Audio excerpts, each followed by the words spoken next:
Carlos, Okay, this is okay now because I know I have not voices. I have I don't see you and um, I have no hearts. Sorry for my English. hello, Carlos.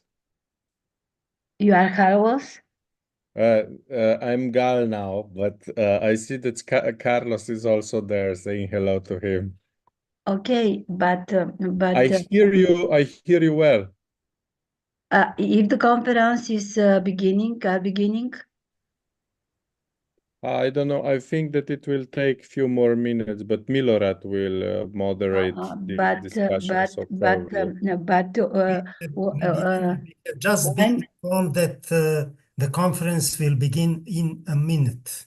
okay. In a minute. Okay. Okay, because I had no voices and technical, of course, competencies, and I was afraid. Sorry to trouble you, Igor. No, don't worry. No worries. Sorry. We are all among colleagues and comrades. Mm. Yes, yeah, yesterday I was not informed, but now our access with my colleague Todor, there are several problems, but Okay. he's not here to to manage well. I hope her because I'm very interested. Up.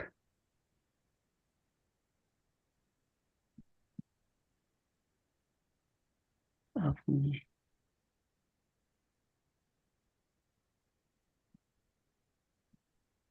Can you hear me? No? Hey, Carlos. Can you hear me? Yeah, I can hear you. We can hear you, I think. Nice. Okay, good. How are you? How are you doing? I'm fine. I'm Fine? fine. Crazy week, but yeah. Yeah. Early morning, but you are used to early mornings. Yes, I am. I am. And soon it will be harder, but okay, we're fine. Yeah. Cool, cool. We're So, expecting the new little one for, I don't know, October, probably, end of October. Let's see. cool. Yesterday was already a couple of nice sessions. Were some 50, 20 people online. I don't know how it is there actually. Maybe we can ask them how it was attendance yesterday in the public, because we see just the speaker corner, so to speak, but we don't see the public with the camera. So it's nice to know how it is. But this is early. It's 9 o'clock, huh? Yes. Excuse me, Igor. Why I not access to see you, to see other participants and yes, and Like some people turn on their cameras, okay. like, and some people don't turn on. Like some just listen, or some have bad internet Okay, connections. I understand. But if I want to pose a question because Yeah. this is possible? Yes. Yeah. Yes. Either one possibility is to write it down in chat, or there is Okay. this kind of heart react. And look, I will raise my hand Reaction, now. yes.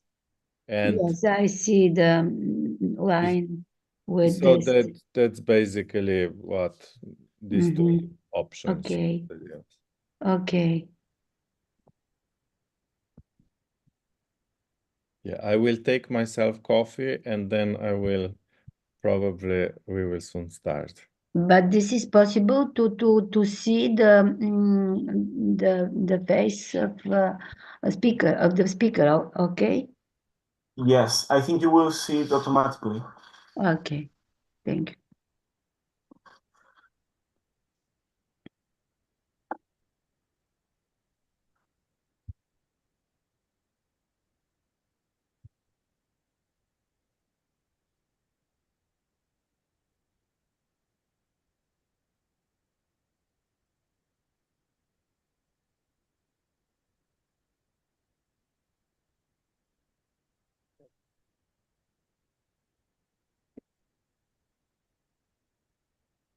And please don't blame me.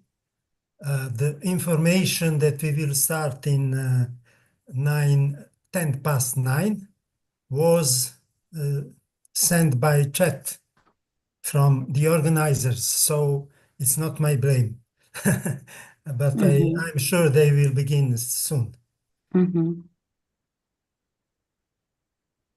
You are Carlos?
Do we hear each other? Yes.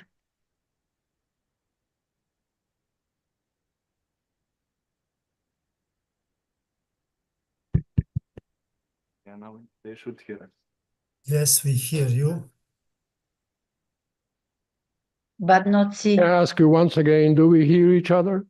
Yes, but I don't video. Okay, we I do. don't see you. I don't see, Hear don't them. see you. No, that's not. Hear them now.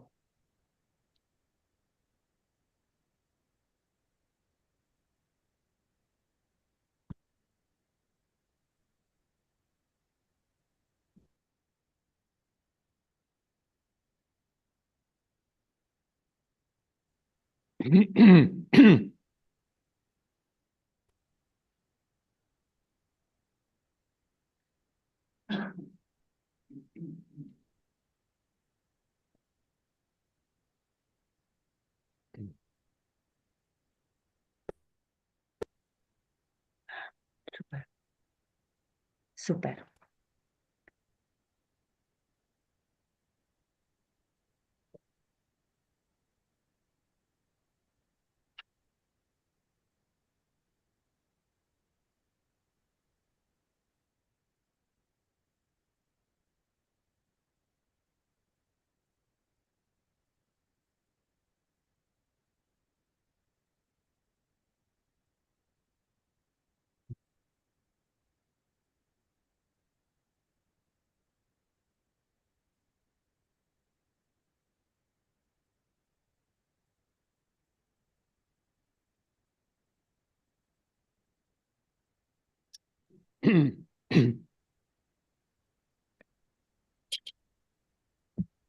Somebody say something Hmm. from the Zoom audience. How about now? Again, Yes, yes, you hear us, Yes, yes, I can. so that we can start.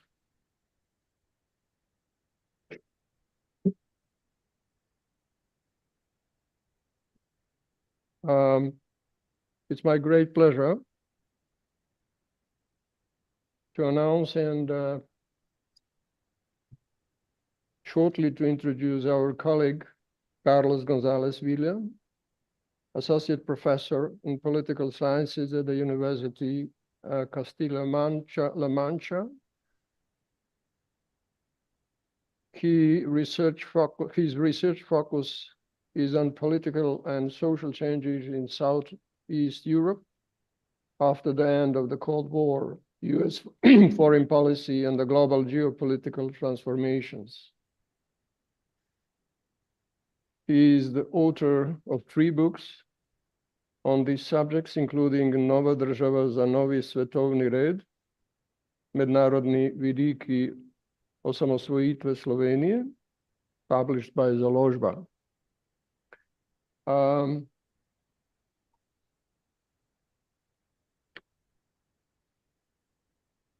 Carlos will make presentation on the following topic, steering Gramsci's passive revolution through the post-Yugoslav case.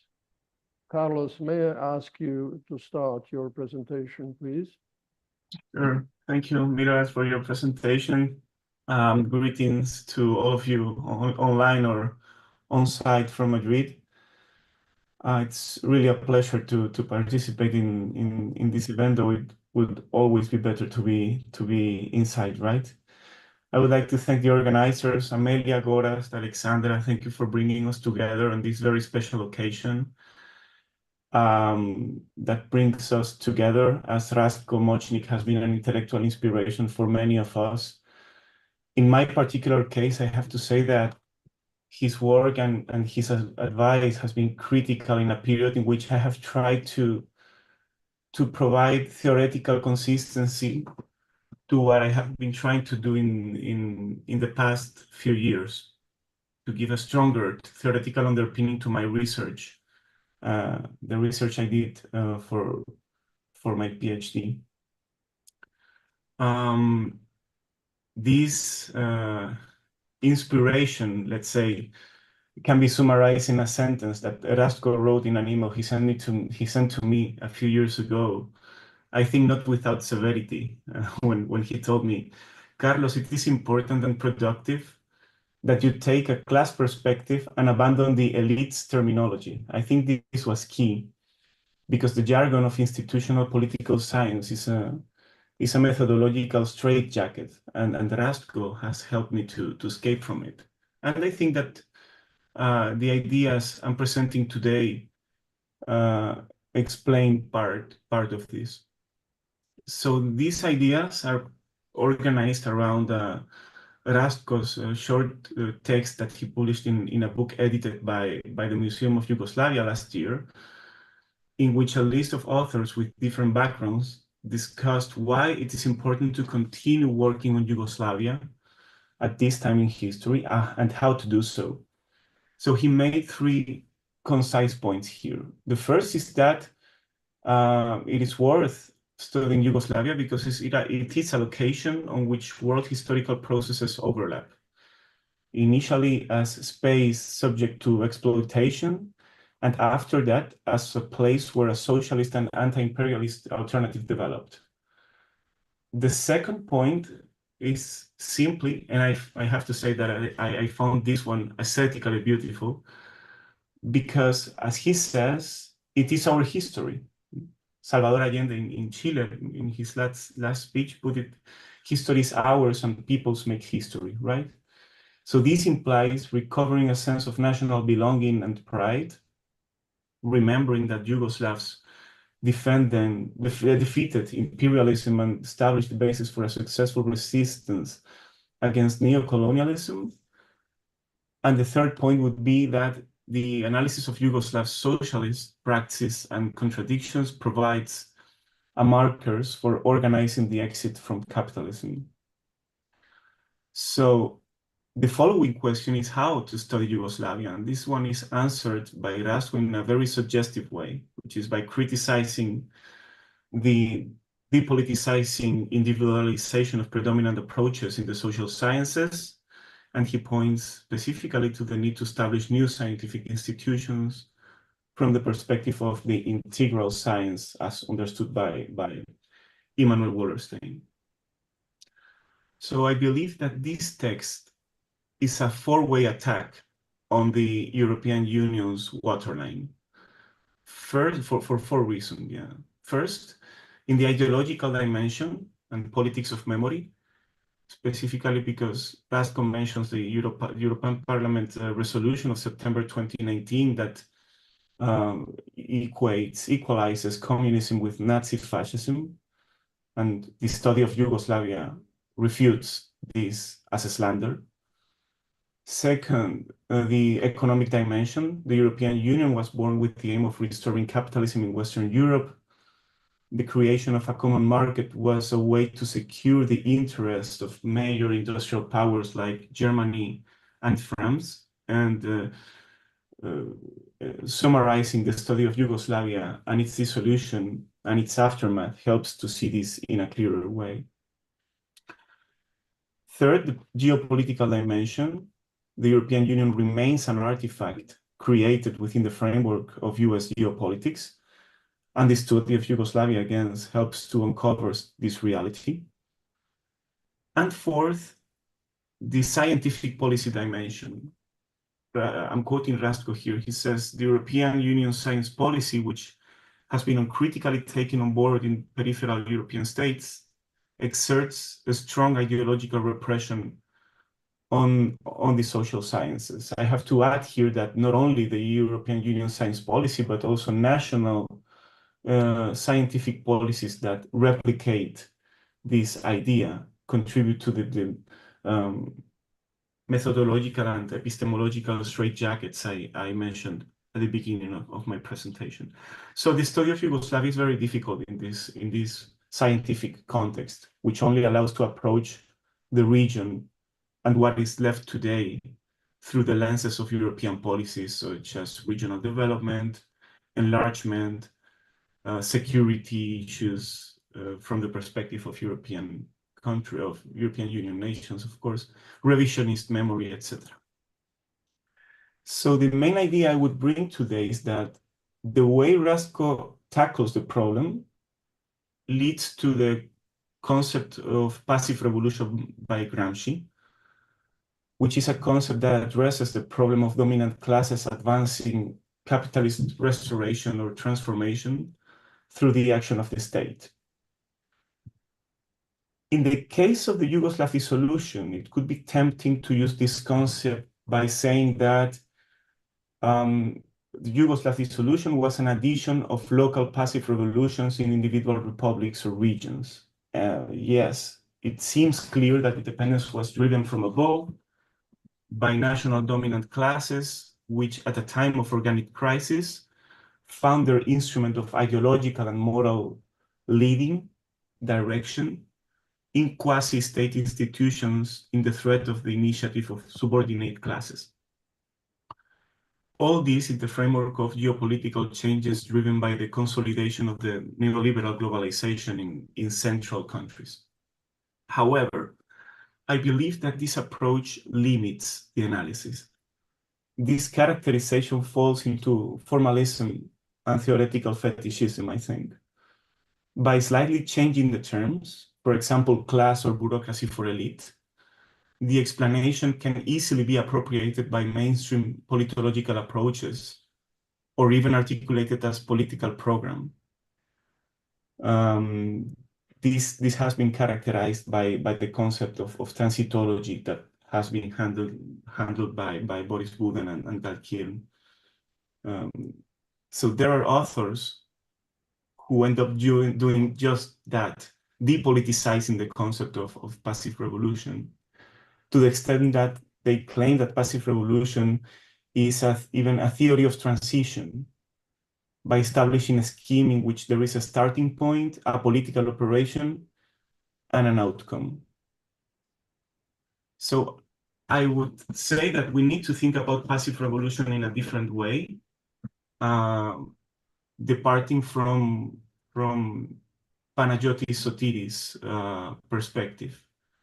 He says that passive revolution refers to dynamics, modalities, and the profound changes in capitalist states' apparatus and bourgeois practice of politics in Gramsci's period, and the way the political terrain was changing. It does not, he says, suggest some sort of political or historical prescription. It is a way of thinking rather than a well-defined concept. There is another reason not to see the post-Yugoslav transitions in this way. The historical examples of passive revolutions used by Gramsci, the Italian Risorgimento, the Americanismo, Fordismo, and fascism, were processes leading not to fragmentation, but to unification. Unification in the national and territorial sense, but most importantly, in the organic sense. Yes, political forces that led these processes were conservative, and their priority was to defend the privileges of dominant classes, but political fractions that carried out passive revolutions had national plans. This is strategies for their countries that included some benefits for the subordinated. Hence, my question would be now, how to adapt the concept, a concept that has proven to be useful for the social analysis, to a situation that is far from closed now. So I suggest that local processes leading to Yugoslav dissolution should not be seen as passive revolutions, but as passive anti-revolutions. In these processes, dominant groups not only fostered territorial fragmentation and limitation of political initiative as in passive revolutions, but also fostered social and organic dissolution. Nationalism was not only a tool of war, but a driver behind dispossession, including immigration, pauperization, and inequality, and social dissolution in the service of a comprador bourgeoisie, eager to get short-term benefits and to move closer to European centers of economic and administrative power. So the consequences of this are threefold. The first is that in the theory of passive revolution, we need an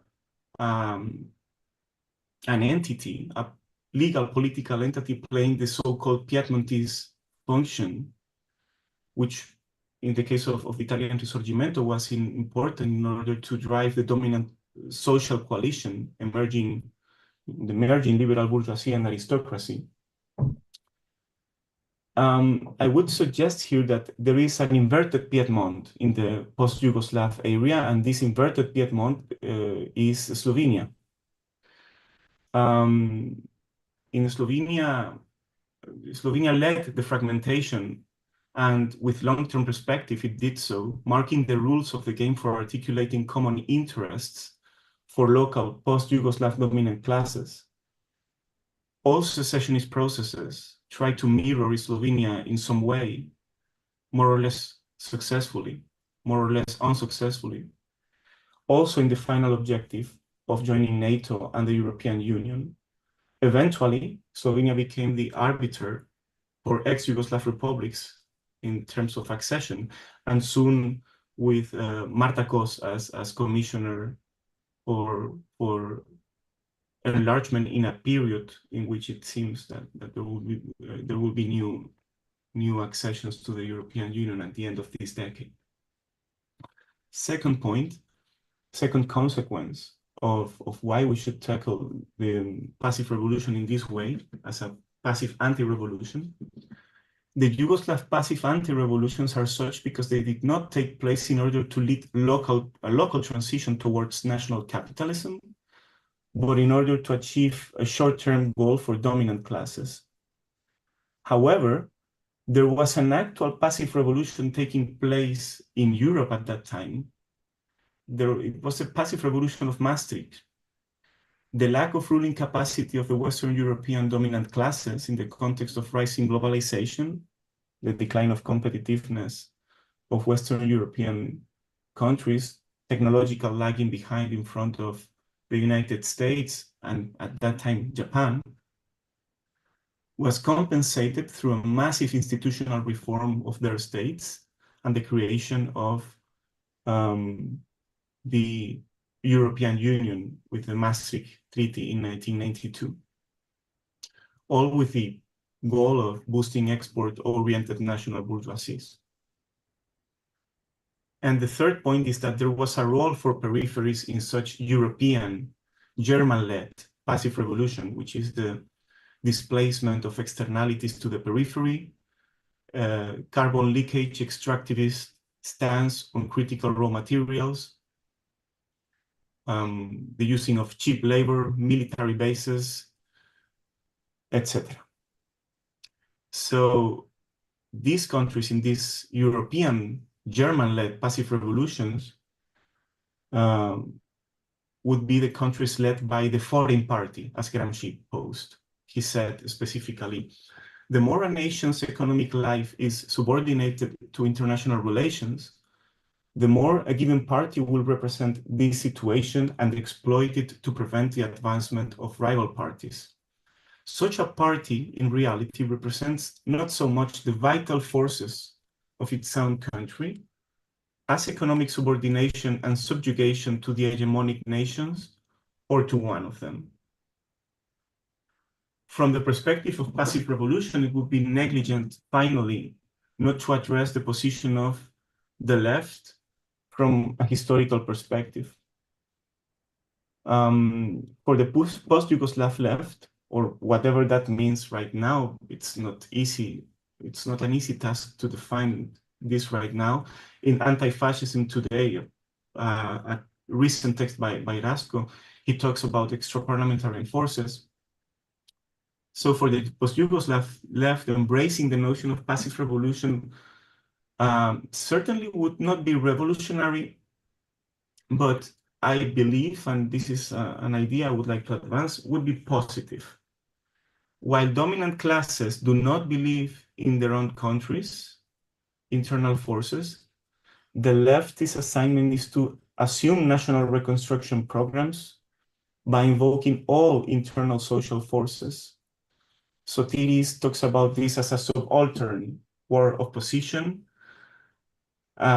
or an anti-passive revolution. Passive revolution is an approach that makes it possible to identify enemies, to define the forces that defend the subordinates, and to give historical meaning to the struggle for emancipation in a communist sense. And it also reminds us that even if the political framework goes beyond national borders, resistance should be articulated at the local level. So before seeking external support or establishing internationalist alliances, internal actors must be properly identified in order to reach alliances that sometimes, and this is something that the European left in general sometimes don't understand, sometimes allies are outside university classrooms.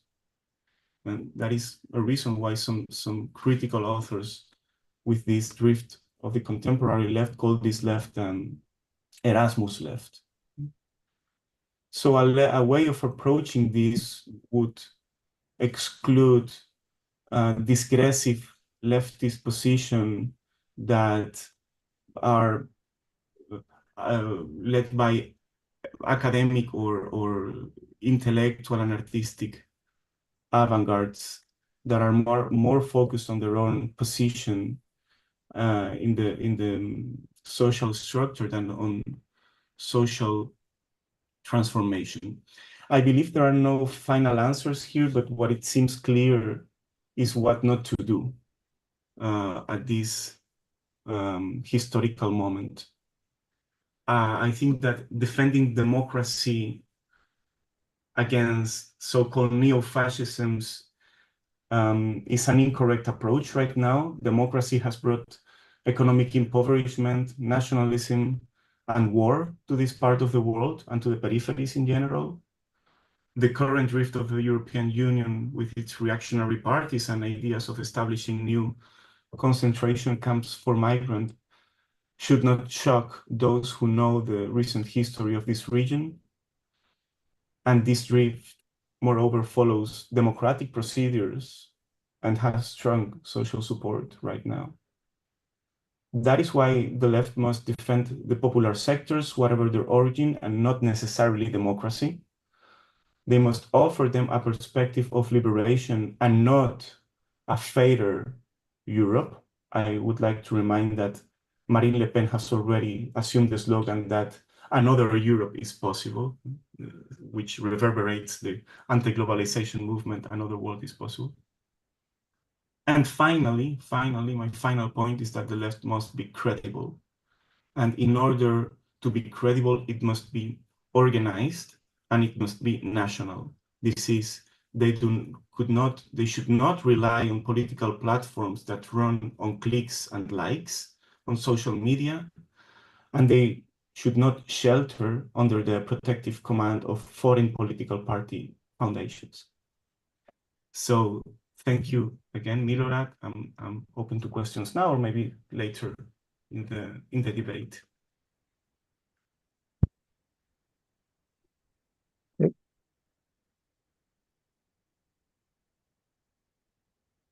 Thank you, Carlos, very much for a clear, consistent, and inspiring presentation. And I think you can expect further discussion, some aspects of your presentation.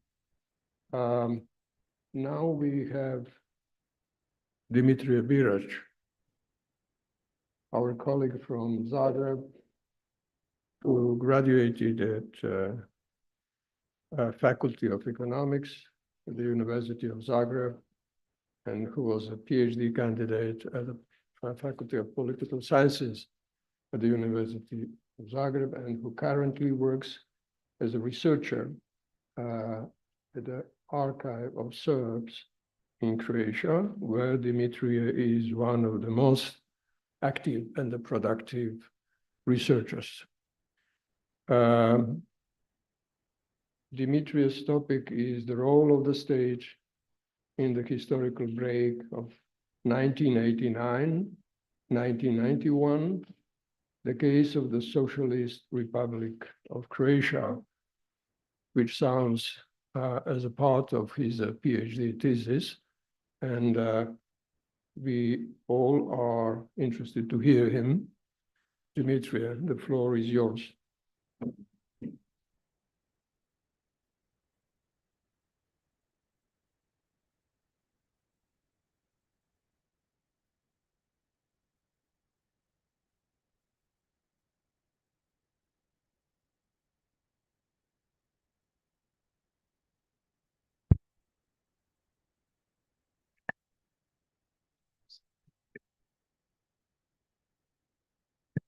Čujemo. Aha. Dobar dan svima. Prvo ću kratko reći na hrvatskom. Ako sam najveći dio radio u zadnji čas i nisam ni znao do zadnjeg trenutka da ću na kraju uspjeti doći ovdje, onda sam odlučio, ako je to u redu, nadam se, a i zbog efikasnosti vremena, da govorim na hrvatskom. Znam da ima dio ljudi koji možda neće razumjeti, ali ako nešto kasnije bude trebalo obrazložiti, ja ću rado jedan dio i na engleskom. Najprije bih uputio čestitke profesoru Močniku, zahvalio mu i na pozivu i zapravo zahvalio i njemu i samim organizatorima što su me ipak uvrstili u program, iako sam se javio u zadnji čas, mada sam znao za samu konferenciju.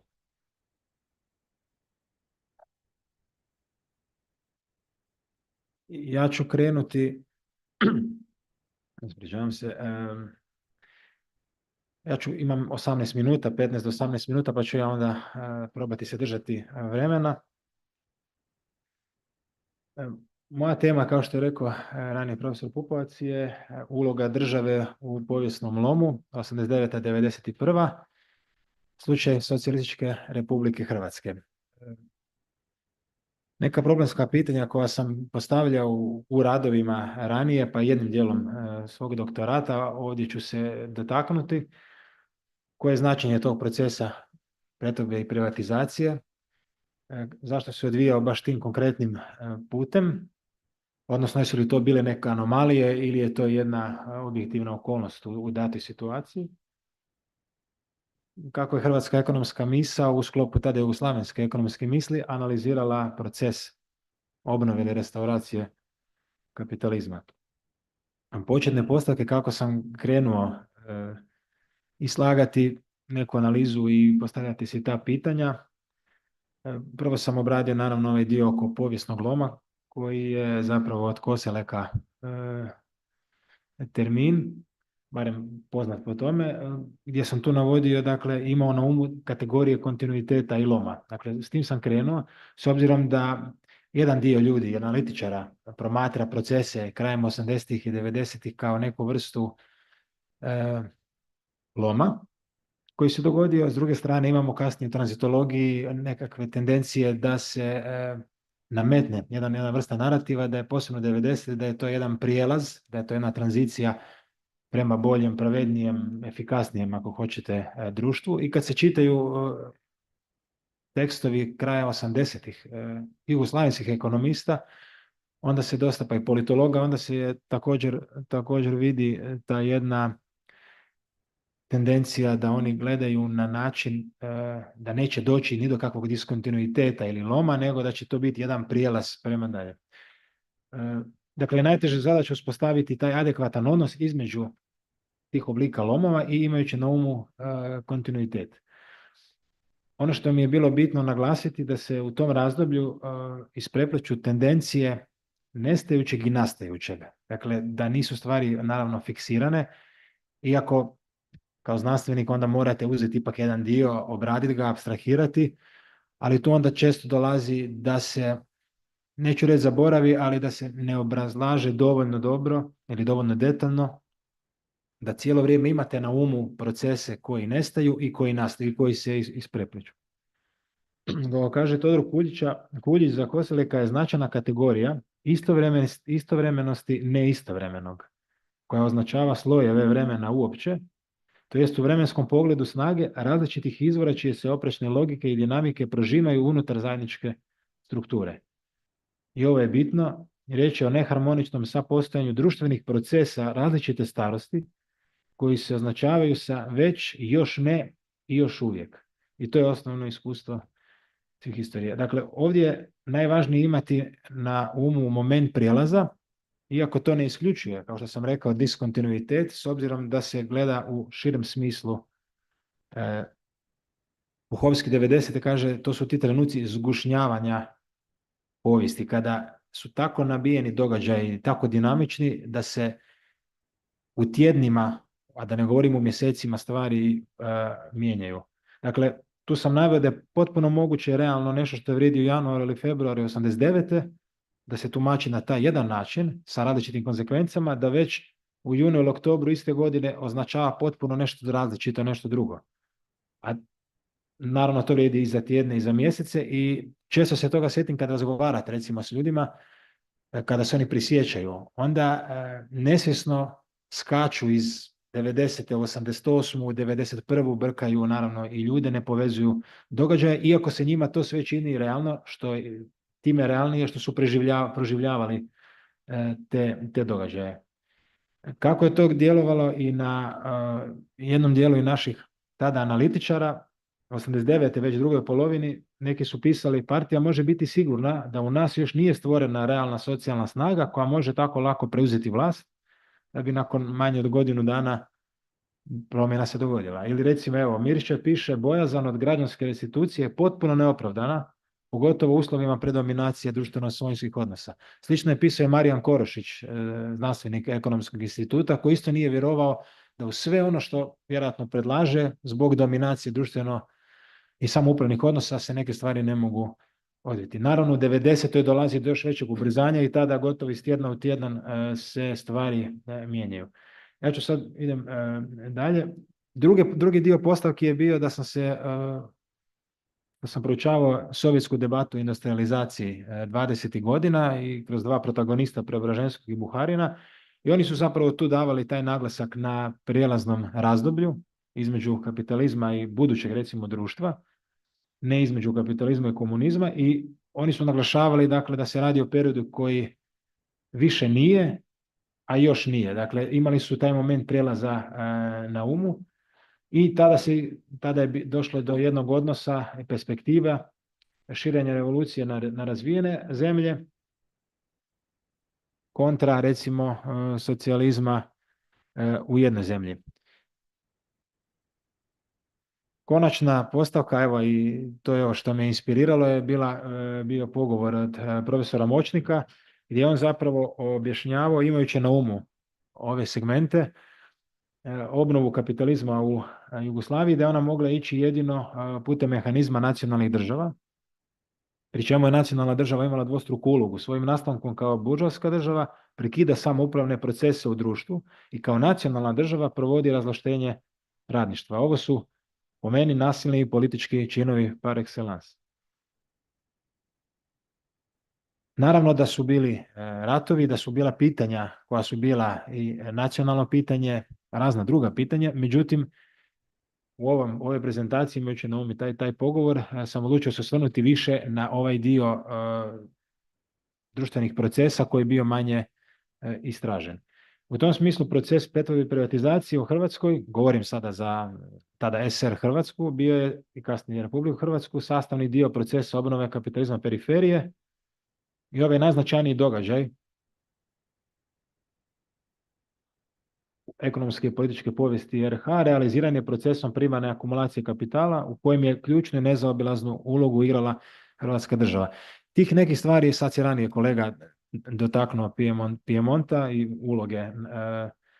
S druge strane, toga su se dotaknuli već i protagonisti sovjetske debate, konkretno Preobraženski, koji je tad rekao, za razliku recimo od klase, od kapitalista i ranije, gdje već postoje neke tendencije u predkapitalističkom, prema kapitalističkom društvu i gdje onda oni jačaju, pa onda država klasnog karaktera, država dolazi kao neka vrsta istovremenog, ali i rezultata.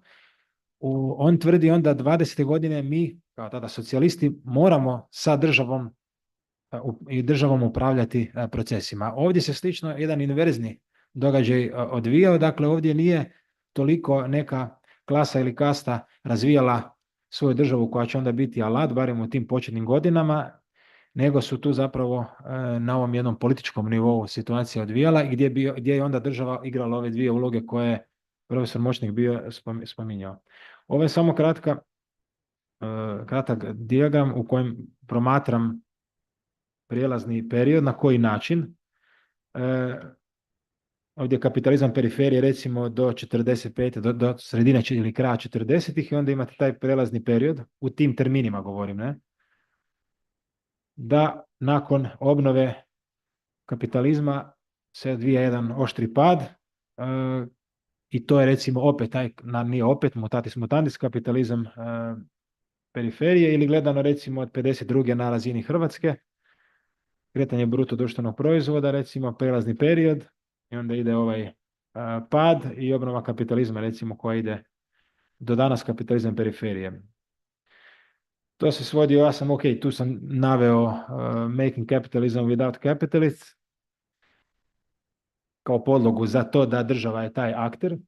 Ovdje je Hrvatska država, dakle, uspostavlja uvjete za kapitalizam i ako koristimo te ranije termine proizvodne snage i proizvodne odnosi, malo sam se poigrao, onda se može ustvrditi da je ukidanjem društvenog vlasništva u korist privatnog, u dominantnom smislu, dakle, znamo da je ranije i bile su određene tendencije i postojale procesa i privatnog u Jugoslaviji, urađeni historijski korak unatrag, te su proizvodni odnosi novog tipa vlasništva nametnuti tada razvijenijem proizvodnim snagama. To je onda imala, ta proturječnost se razriješila drastičnim uništenjem proizvodnih snaga, odnosno drastičnom deindustrializacijom, posebno u pogledu Republike Hrvatske. Ta dvostruka uloga Hrvatske države, dakle pretvaranje Socijalističke republike u Republiku Hrvatsku, raskid sa samoupravnim političkim sistemom, koji je krenuo druge polovine 90. posebno, dolaskom na vlast nove političke opcije, odnosno HDZ-a, stvaranje buržoaske države. Ovdje se radi, između ostaloga, da tu nije bio neki čisti prijelaz, neko mirno razdoblje, iako tad još nije bilo ratnog stanja, nego se odvijaju zaista procesi koji će imati bitne posljedice za kasnije društvo. I osvajanjem političke vlasti HDZ je započeo osvajanje državno-administrativnog aparata i već te godine će konsolidirati svoju vlast preuzimanjem državnog medijskog aparata, ukidanjem socijalističkih simbola. Neki od prvih poteza su bila upravo ukidanje socijalističkih simbola, uključujući i zvijezde odnosno micanja socijalističkog iz naziva. Kasnije je došao obračun i sa zvijezdom. U tome će mu pomoći, pod navodnicima, jačanje sukoba, gdje su onda koristili i te napetosti koje su bile i kasnije sukobi za obračun sa neprijateljima i sa političkim protivnicima. Treba reći da su, kako sam proučavao, predsjedničke izbore 90. godine koji su bili dio tih izbora u Sloveniji, u Hrvatskoj, radio sam jednu paralelu, onda se tu dosta vidjela određene razlike zapravo, gdje je Hrvatski savez komunista u zadnji čas nekako krenuo, osvijestio političke promjene i onda je zapravo pokušao sve moguće da zaustavi jedan dio promjena i na neki način nije dopustio ono što se odvijalo u Sloveniji, a to je da recimo predsjednika bira opće pravo glasa, nego se predsjednik birao u parlamentu. Išli su na većinski izborni sustav, dali su još jedne kompetencije predsjedniku koje se nisu odvijale tu u Sloveniji, tako da ste onda imali situaciju da je HDZ pobjedio zapravo većinskim izbornim ciklusom, odnosno sistemom. Na taj način je odmah izabrao i predsjednika, što recimo u Sloveniji je bila donekle ravnoteža sa Kučanom i sa novim strankama. I kad se pogledaju ranije što su pisali i slovenski ekonomisti u jednoj mjeri i kako su bili povezani, sad ne ulazimo u razloge koji su se odvijali tih krajem 80-ih i u Savezu komunista Slovenije, to je sve utjecalo da kad je HDZ osvojio vlast te godine, on je gotovo imao jedan bitno veći prostor da pretvori SR Hrvatsku u Republiku Hrvatsku, odnosno da raskine sa samoupravnim političkim sistemom u sve posljedice koje su bile uz to. Bitna promjena, dakle, to se nedovoljno naglašava da je HDZ, odnosno tada, mijenjao klasni karakter države. Naravno da su već tendencije postojale ranije u jednom smislu, ali neke krupne promjene koje su označile lom se odvijaju ovdje. I tada djeluje dvijema strategijama. Jedna je prema konfederativnoj Jugoslaviji i prema Europi kao individualna članica. Naravno, cilj je sljedeći, ali su u skladu sa tada okolnostima kako su ih oni procjenjivali, razvijali svoje politike. Da, objektivno okolnosti još ne idu na ruku nove državi da istakne eksplicitno te ciljeve. Zakonski okvir pretvorbe i privatizacije se sastojao od sljedećih zakona koji su tu navedeni. Znamo i za Zakon o poduzećima krajem 80-ih. Suština zapravo pretvorbe i privatizacije je bila ovdje razdvajanje radnika od društvenog vlasništva, kreiranje posjednika novca ili moći radi stjecanja i okrupnjavanja vlasništva i da to čini država, odnosno da država provodi taj čin koji je samim time onda u datim okolnostima nasilan. Dakle, tu ne govorimo još o ratnim sukobima koji su naravno ubrzali cijelu situaciju. Sama revizija je podvrgnuta iz analizama, istraživanjima i rezultati su da nađeno ukupno 1936 nepravilnosti. Od toga, to je sad bitno, od toga samo 270 ima nepravilnost kaznenog djela. Ali kažem, to ulazi u onaj narativ da ono što se odvijalo, da su to neke anomalije, da su tu bile koruptivne radnje. Ne gleda se proces kao jedan proces obnove kapitalizma i onda sve što ide uz to, ali vi kad pogledate i zlatno 17. stoljeće nizozemske, istočne indijske kompanije, dakle, kada idu takvi procesi, onda neću reći da niko nije nevin, događaju se kriminal, kaznena djela, dakle, to nisu, rekao bih, anomalije, nego neki procesi koji idu uz to. Recimo, evo, ovdje je prvi govor tada Franje Tuđmana, naglasio je kao 6. točku korijenite promjene u vlasničkim odnosima i u gospodarstvu, potrebno što prije znači uvjete za izlaz iz društvenog vlasništva. Drugo je što je njegova politika bila dominantno nacionalna i on je išao prema toj političkom cilju. Međutim, ove su stvari bile nezaobilazne i tada. I recimo prvi govor tada premijera, odnosno kojeg je onda predsjednik imenovao, a to je bio Stjepan Mesić, kasniji predsjednik, odlučan zaokret prema tržišnoj privredi. I valja spomenuti da njihove te rečenice ili razmišljanja su imale isto izvor u tadašnjim shvaćanjima jednog bitnog dijela ekonomista koji su zagovarali da treba ići prema efikasnijem društvu, da treba više tržišta, da je ovo neefikasno. Izjednačavali su tada samoupravne jedinice sa budućim poduzećima kako im treba dati da odlučuju o puno većim stvarima. Treba maknuti državu iz ekonomije, to su bile tada dosta... Idem prema kraju. Posljedice dvostruke uloge Hrvatske države, u tom, po meni, bilo je s jedne strane porast tehnokratskih elemenata zbog antikomunizma, ratnog stanja, antisrpske atmosfere. Ratno stanje i razaranje presudno su, po mom sudu, kamuflirali tu nesposobnost poslovanja HDZ-ovih kadrova te manipulacije s poduzećima. I onda se nije razvila određena potreba za povratkom tih struktura. Recimo, konkretni primjer imali ste od posebno 1991. nadalje, svako iole neuspješno rukovođenje poduzećem se moglo s jedne strane pravdati ratno stanje, Srbiji i tako dalje, s druge strane se jedan veći dio novaca izvlačio i za potrebe političkih ciljeva nove države i za potrebe ovog razvlašćivanja i okrupnjavanja vlasništva sa druge strane. Ekonomska elita uvelike dolazi iz srednjih i nižih redova bivše ekonomske birokracije i obrtnika koji onda preuzimaju jedan dio sustava, koji su bili do tada u jednoj tendenciji zapravo vansistemski element.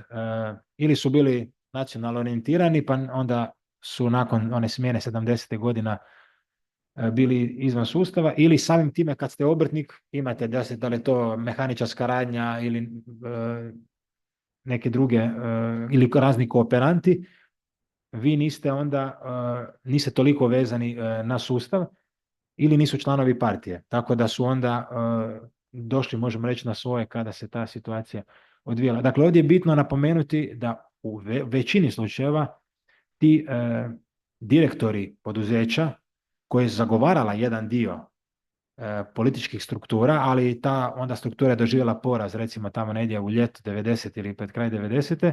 Oni nisu imali tako pristup da bi se mogli vratiti ili da bi mogli ostati u poduzećima, da onda recimo upravljaju jednim dijelom, naprosto njih se u velikoj mjeri micalo.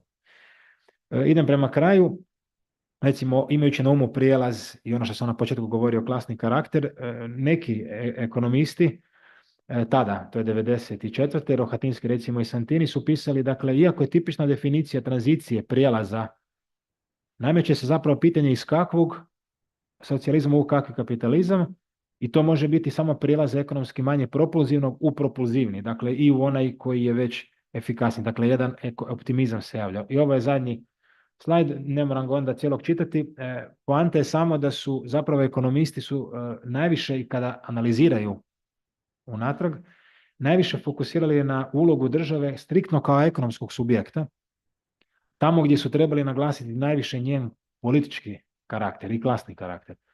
A kad su pak analizirali politiku države, to su onda činili u ekonomskom kontekstu. I pokušavali su stvarnost prilagoditi svojim postavkama.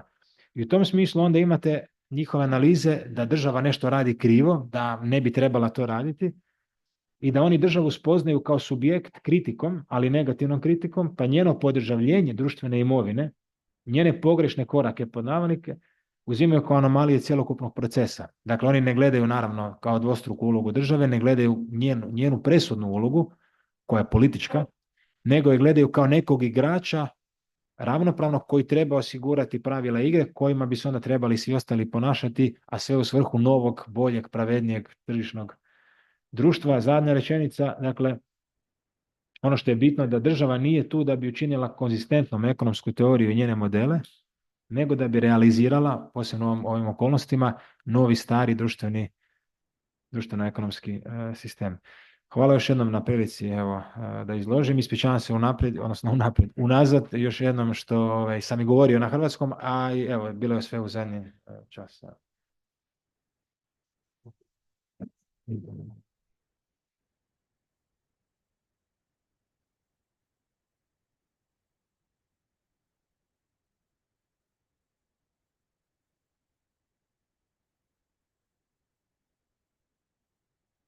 Thank you very much, Dimitrija, for your insightful presentation, and I guess informative for many of us. And of course, it was nice to hear a Croatian vernacular, another vernacular here. Now, I'm inviting Professor Andras Jež to show the things later. His topic is Literary Republic, an expression of the system or of its opposition. It's, if I understand it well, it is this topic is just representing the core of his works at the Department of the Slovene Studies, University of Ljubljana, Faculty of Arts, and the Institute of Slovenian Literature and Literary Studies. Andras. Do you need okay. Okay.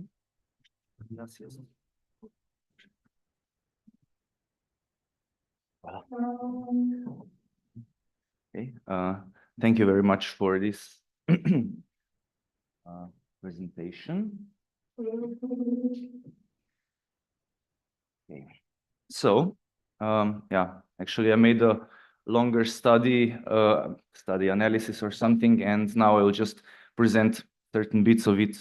Depends how much time I will have, but I will be warned. So, following the narration of the 3 currently used school books for the literary studies in high school, the whole Slovenian period between the victory over fascism in 1945 and the capitalist restoration in 1991 was essentially an unfree, anti-intellectual era of limiting, disciplining, sanctioning, and censorship over literature, and nothing else. This sanctioning was supposedly an unwelcome politicization of the literature, and literary life. Such a narration determines the problematics of the period and also solves them predictably. If it might not be obvious, of course, the literary historiography, as well as its high school system double, should address the objective failures and inconsistencies of the socialist project in the socialist Yugoslavia. Inevitable is especially a thematization of ruthless and today hardly comprehensible disciplining disciplining of not that few literary authors, actually. And such a harsh historical lecture is one of Yugoslavia's worst aspects of all, and also a cautious imperative to any serious analysis of the period. And school books do this correctly. For high school students, such a point is impossible to miss. Yet to understand the incredible complexities of Yugoslavia and its literary public, such a lecture is not enough. The repression of the literary authors, a blemish in Yugoslavia's otherwise reputation, though a leitmotif of school book narration, is far from the whole reality of Yugoslav cultural praxis. Neither is this their essence, at least not any more than were the ruthless incarcerations and tortures of the political prisoners, usually communists, in the 1930s Kingdom of Yugoslavia, or the repression of Slovenian authors in any given historical period. How to then address post-war Yugoslavia in the literary school books without demonization as well as romanticization? The dogmatic focus on its repressive apparatus cannot explain much, and here I will move to the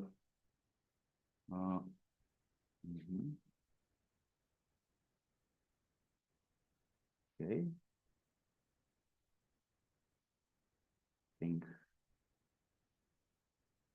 Yeah. So this focus on repressive apparatus cannot even explain the logic of this repression, much less it explains to the students the unprecedented literary boom in the Socialist Republic of Slovenia. But exactly the increasing diversity of literary production of this period is another leitmotif of the same school books.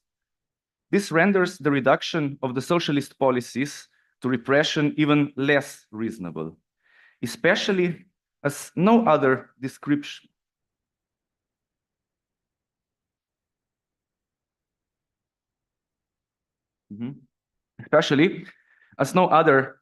description of any historical period does not feature a discretization of any of the current authorities. Not even those periods in which literature was objectively banned, impeded, or blocked, like the Middle Ages, Counter-Reformation, or Metternich's absolutist rule.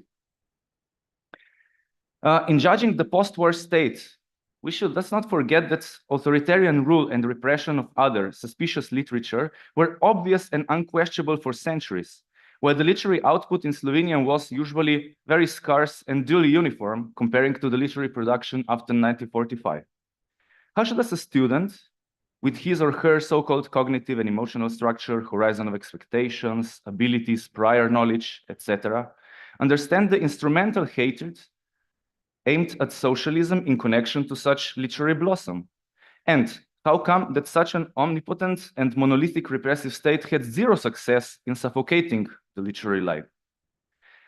The school books regularly lack an important information, namely, the state did not only repress the literary life, but in the first place materially enabled it, and also managed it with its numerous public institutions on the productions as well as on reception's side. First of all, with unprecedented social and cultural policies that democratized culture by making it accessible to everybody, it raised a prolific, plural literary public that would be incomprehensible in rural and socially stratified pre-war Yugoslavia. This literary public, okay? Okay. Hvala. Aha.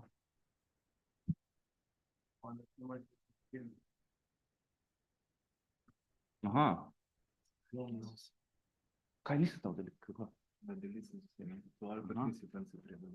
Okay, ste pravi. Ja. Okay, thanks.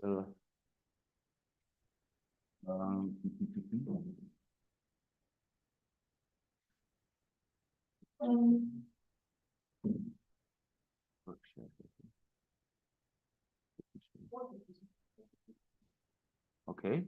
Okay. Can you see it now over Zoom? Ah, okay.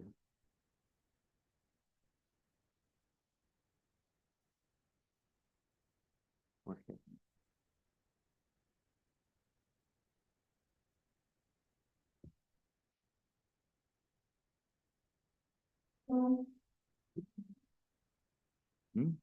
Ah, ja, to YouTube. Ja, ne? Ja.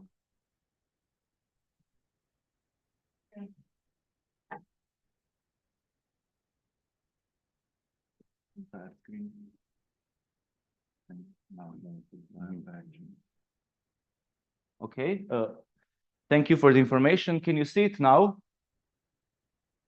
Yes. Okay, thank you. So, this blossoming literary public that I've been mentioning did not spring from nothing or by coincidence, like it never happened in history, of course, though some might wish to believe otherwise. It was, first of all, due to the astonishing economic and cultural leap after the Second World War, which for the first time in Slovenian history secured a decent material standard with public health, education, affordable housings, and pay holiday to all citizens, regardless of their budget, nationality, or worldview. People's life elongated, and a huge majority lived much better than before the war. By curbing of the so-called free market, which school books present as something good, the state enabled many non-professionals to have enough time to attend the public cultural life or to read privately. The post-war literary boom would not be possible without systematically guaranteed extra leisure time, which is in modern societies nothing else than time when a person is not occupied by job duties or job worries, including search for a new job. Besides, the state restrained a deep Yugoslav ethnic and religious hatred that so bloodily loomed over until 1945, as well as after 1991. To root out the cultural and denominational prejudices, the ideological apparatuses boosted education and reading. Thus, the state successfully avoided a systemic segregation so characteristic for the post-war school system in the United States. The laic state apparatus also successfully defended itself from the mutually conflicting theocratic tendencies in all republics. All this enabled previously unthinkable cultural ties between the Yugoslav nations, as well as a notably wider book circulation. Even if literary public, just like historiography, mostly remained limited to republic borders, all disciplines of social studies, humanities, and natural sciences were benefiting from abundant literature in Serbo-Croatian. With the pioneer emancipation of women, when their public role grew, many more of them were educated, and the literary public was once again enhanced enormously with new female authors and readers. The social mobility also helped innumerable males and females who would, in capitalism, be deprived of education and culture due to the pressures of the market. General social mobility regularly recruited a part of peasant and laborer population into the intellectual professions. Thus, it emancipated many citizens from physical or handwork, which again had a significant effect on the literary boom. But the accessibility of culture was not only spared for the cities. The state also pioneered the public libraries and cultural houses, kulturni domovi, through which literature and art reached the rural peripheries. Exactly due to their symbolic status, connecting it with internationalism and emancipation, socialist cultural houses in more republic were, after 1991, used as torture chambers in the ethno-chauvinist bloodshed. Only after 1950, the infrastructure of the literary institutions could bring the classical Western modernist canon present in Europe since World War I.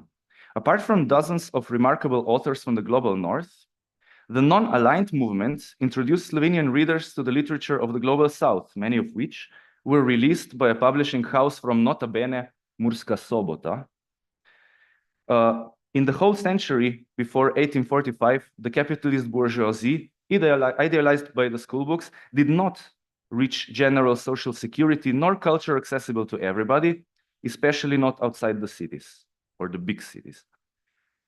The circumstances of the literary development were complex, but generally favorable for the development of literature.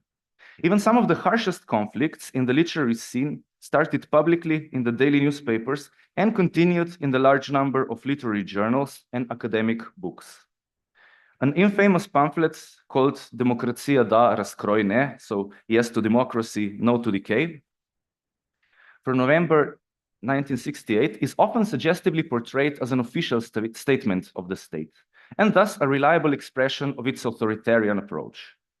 The pamphlet was signed by a number of important cultural figures of the older generations, such as the cultural mandarin Josip Vidmar. It attacks in details some of the anarcho-liberal neo-avant-garde writers, and especially two poets for discrediting the revolution and the humanist values. Yet looking from closer, the situation was remarkably different. First of all, the official statement here was that of the neo-avant-gardes, at least according to the pamphlet, which accuses them of using the official student journal Tribuna, run by the state and subsidized by public funds. Besides, once published in the central newspaper Delo, pamphlet did not gain sympathies in the literary public, not at all. Rejuvenated and growingly distant from the traumatic past, as well as from the pre-war understanding of literature, the literary public mostly sympathized with the younger authors. And not just literary. To give them an opportunity to defend themselves, the same newspaper, Delo, dedicated a full page to Tribuna's editor, Dmitry Rupel. Afterwards, the polemic was being discussed in People's Parliament of the Socialist Republic of Slovenia, the Union of the Association of Partisan Veterans, League of Communists of Slovenia, and the Youth Union of Slovenia. Very soon afterwards, the sharp objection of the youths found its way to the actually official and referential literary historiography, of which I write elsewhere. And after all the vivid and unprejudiced discussions, no political sanctions followed against any of the neo-avant-gardists. This case in particular can show us how the anti-socialist prejudice can twist the political imagination.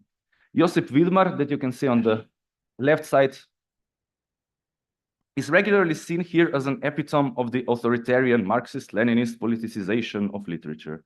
In fact, quite the opposite. Ever since the recognition of the intimate, subjectivist lyric of the mid-1950s, the political bureaucracy, as Močnik would put it, offered an autonomy in literary and aesthetic questions never before seen in Slovenian literature. However, the political bureaucracy had one request, which was the counter request from the accusation from the school books. The so-called politicization is an ideological mirage. In fact, its request was to keep literature out of the political field, which, according to the political bureaucracy, literary authors did not approach with enough reflection. The bureaucracy was afraid that the politicized literary authors would affect political praxis, which at the time still required patient, rational discussions in an irrational blind turn. Also, the political bureaucracy feared that literature with its autonomy would attract anti-communist doctrinaries of all sorts to use it for dragging Yugoslavia back to bloody ethnic conflicts. Even so, such attitude was not genuinely Marxist-Leninist invention. What is more, Josip Vidmar was not even a Marxist. In today's mythologies, his victorious defense of the arts autonomy against Marxist-Leninist Boris Zicherl in 1956, Vidmar is undoubtedly a goody, as he is instantly a villain if we think of him as a signatory of the 1968 pamphlet. Yet Vidmar's position was exactly the same in 1956 and in 1968, and fundamentally close to his idealist pluralism of the 1920s, which says, let the autonomy of the arts not be tarnished by the politics.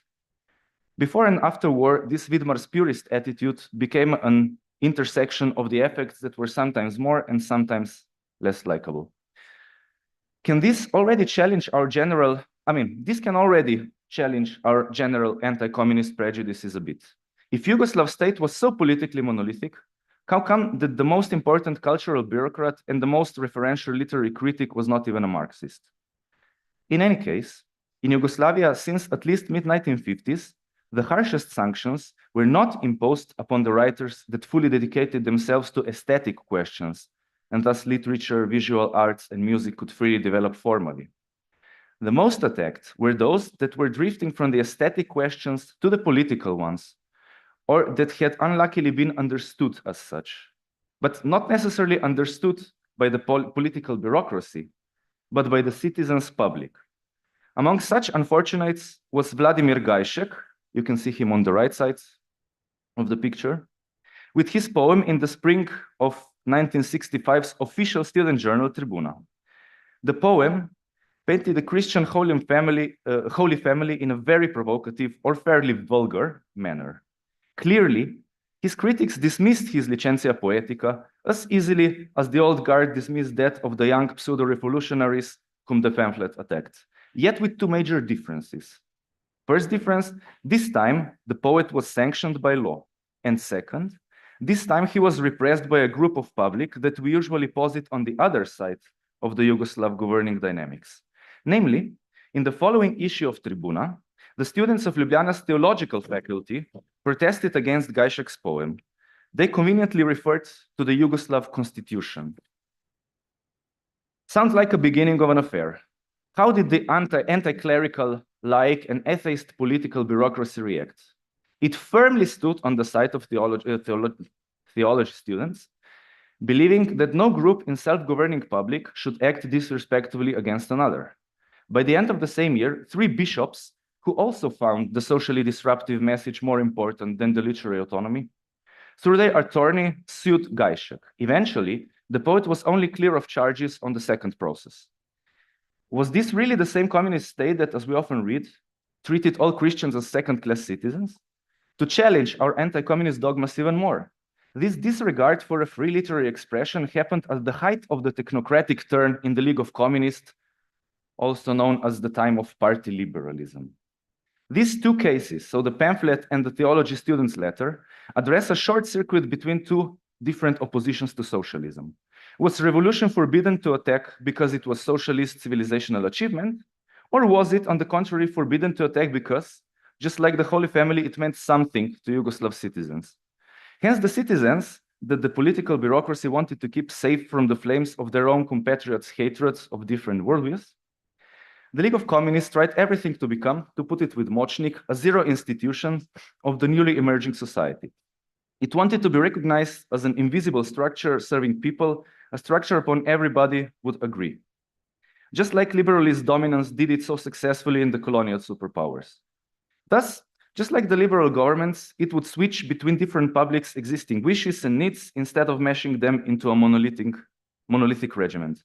However, instead of becoming invisible, it became a catalyzer for reflected and unreflected frustration from all possible political views that felt unrecognized by it and thus betrayed.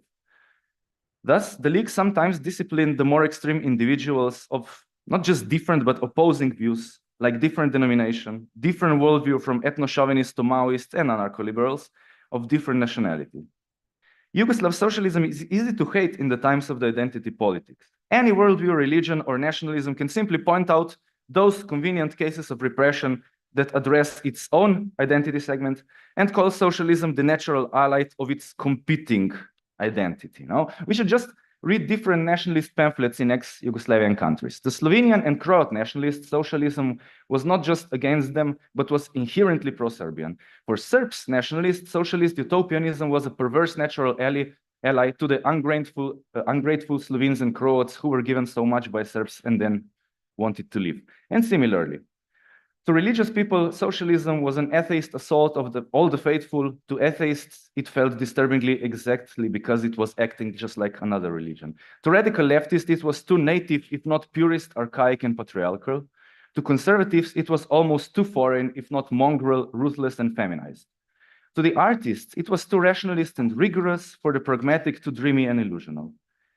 To the intellectuals, the sole concept of socialist revolution represents, retrospectively, a vulgar, uncouth disregard for the higher cultural taste. While for the less educated, it is perceived as a self-indulged intellectualism immersed in philosophic concepts like primitive accumulation without disregarding their really existing needs. Ja, masz 5 minut. 1 minute. Okay. Okay, I will only briefly, but really briefly, touch upon my analysis of the two most extreme types of anti-socialist critique in today's political imagination, the what I call anti-authoritarian and the conservative anti-socialism. First, simply put, first one, rather rare today, criticizes socialism from the left and the other one from the right. To conservatives, the historical labor movement resembled anarchist, undisciplined decadence or folly. To anti-authoritarians, on the other hand, it resembles an ascetic and disciplined conservative military system.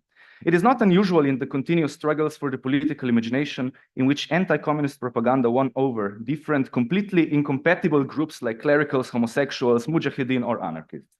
Back to the SFRY. Historically, the conservative critique of socialism usually draws continuity from before 1945. The anti-authoritarian critique of socialism was a very important part of the liberalist civil societies in 1980s and contributed to their failure. Namely, it built upon the infrastructure of the groups recognized as such by the socialist society, like Catholics, Muslims, homosexual, ecologists, etc. But because the civil society anti-authoritarians read liberal ideology instead of theory, they did not recognize the need of an imposed institution serving minimal general consensus, which the Yugoslav political bureaucracy obviously did recognize, but failed achieving it, and which in turn we could call the zero institution. As soon as this common enemy failed zero institution of League of Communists was through, the civil societies gave way to nationalism. I would just briefly quote Mastnak here, Tomasz Mastnak, who was an important part of civil societies. I can, of course, look back and say, we were naive, we were silly, we were not critical enough in the concepts that we used and towards persons that we collaborated with. Vojislav Šešelj, Vladimir Šeks, Janez Janša, what a company. For those who don't know, these are three dissidents from 1980s that appeared as ethno-chauvinists then or later, depends whom you ask. Okay, I'll skip this. Yeah, actually, around 1970, both attitudes were notable in public. Moreover, we can see traces of both anti-authoritarian as well as conservative critics, even in the above-mentioned Jože Pogačnik's literary history book from 1972. Today, on the other hand, mainstream only consists of liberals and conservatives who believe that they're irreconcilably different, yet they always unite naturally when socialist politics came in the sight. They both criticize socialism from the right. And yes, they both despise socialism, but their political imaginations perceive it completely differently. Each, liberal and conservative, believe that the other one is an heir to the phantasmic Yugoslav communist. Thus, the irrational anti-socialist contempt, which is the only form of critique that both groups of the current political bureaucracy learned from ideological books, is turned towards another of the two groups. The way conservatives hate liberals and liberals hate conservatives is in fact a way in which each of them hates socialism. Thus, the mainstream public, restructured by identity politics, is divided between two unresolvedly conflicting delusional tropes. But none of them sees it. Hence, the pluralized anti-socialism has become zero institutions. This institution, however, cannot be a stable one once the actual political positions are in question. And indeed, the public is slowly breaking in two publics, getting less and less recognition from each other if the break did not happen already. And this break is obviously addressed by the school books that take the criticism of socialists from both sides, just like literary histories did half a century ago when the public was doing perhaps better than today. Thank you.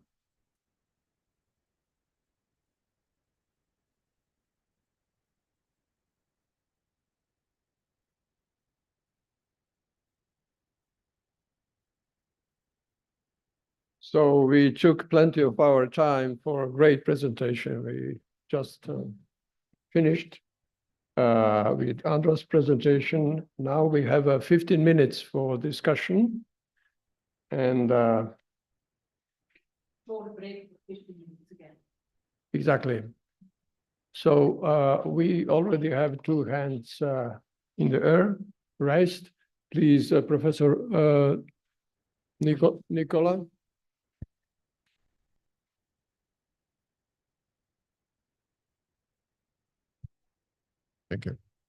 Da, pa ne znam sad na kom jeziku da postavim pitanje, s obzirom da je bilo na hrvatskom, možda mogu. Hvala, stvarno sjajna prezentacija, gde su nam pokazali kako u stvari ekonomska nauka u tom prelaznom periodu je gledala na sam taj prelaz, ali ono što mene interesuje jeste na koji način se u tom zapravo periodu i možda nešto pre toga mijenjala iznutra sama ekonomska u stvari teorija. Kako je jedna socijalistička u stvari jedno društvo, deklarativno, koje je verovatno zapravo počevalo na nekakvim marksističkim teorijskim postavkama, a unutar same ekonomske nauke doživjelo prelaz na neke druge pozicije. Mislim pre svega na prodor te neoklasične, između ostalog, ekonomske doktrine. Taj prelaz sa marksističke na neoklasičnu teorijsku misao, da li je zapravo izvesnih elemenata neoklasične teorije već postojalo unutar marksističke misli? Pomenuli ste zapravo i tu debatu između Buharina i Preobraženskog. Ja mislim da već tu imamo izvesne elemente, da je Buharinovska pozicija u onoj sovjetsko-industrializacijskoj debati u osnovi imala izvesne smitovske, da kažemo, recidive. Da će tržište i da ima onaj unutrašnji samoregulativni princip i da je cela onda jugoslovenska ekonomska teorija na neki način bila neobuharinovska. Kako se desio u stvari taj prelaz? I onda to dalje postavlja zapravo probleme koja je uloga same teorije, njene materijalne osnove univerziteta u tim tranzicijskim zapravo dešavanjima. Jer čini mi se da je tu pozicija ekonomske nauke posebno nekako pregnantna. Mislim da je to profesor Močnik nekom prilikom pomenuo, da ekonomija sebe voli da vidi kao egzaktnu nauku, kao nešto kao prirodna nauka, a u stvari ona radi sa apstraktnim konceptima i kroz ideološke aparate države odozgo na dole zapravo sprovodi određene teorijske u stvari premise. I meni se čini da je u stvari onda baš ekonomska nauka idealno mesto za mišljenje one Altiserove teze da je u stvari teorija produžetak klasne borbe. On je to video u domenu filozofije, ali mislim da je ekonomija paradigmatski zapravo u stvari primer. I onda to postavlja zapravo čitav niz pitanja, ne morate na sve da odgovarate naravno, ali koja je uloga univerziteta, koja je uloga nauke, koja je uloga zapravo tih apstraktnih teorijskih debata za zapravo celokupno restrukturiranje društva u jugoslovenskom slučaju. Hvala, Nikola. Hvala. Next question. Boris. Hvala, Dimitrija, you prepare yourself. Ja imam jedno pitanje za Dimitrija. Sada u vašem prikazu vidjelo se kao da je HDZ onaj politički subjekt koji je počeo sa prijelazom iz socijalizma u kapitalizam, odnosno prijelazom što se tiče tipa vlasništva. Ali ja bih htio napomenuti da je sa prijelazom počeo već Ante Marković, koji je promijenio zakon o poduzećima i redefinirao šta je svrha za koju poduzeća postoje. Svrha više nije bila produkcija blagostanja za društvo, nego produkcija profita za vlasnike. I onda što je logički slijedilo je ko će sada biti vlasnik. I kada su došle onda neke nove političke snage, više manje na početku svuda desne, počeo je interesni sukob oko toga ko će biti u stanju da vodi privatizaciju i da dobi neke koristi od toga. Problem je bio u tome da su se već komunističke partije Jugoslavije i Republika u kasnim 80-im odlučile da neće više pokušavati održati socijalizma i ga na neki način reformirati, nego ću ići u neki pravac tržišne ekonomije i kapitalističkog ponašanja poduzeća i gospodarstva. I onda očigledno njihov interes je bio u tome da bi do tada dominantan model ili tip svoje društvene moći prokrenule u neki drugi tip, znači da bi iz ove birokratske, tehnokratske moći prelazile postepeno u moć privatnog vlasništva.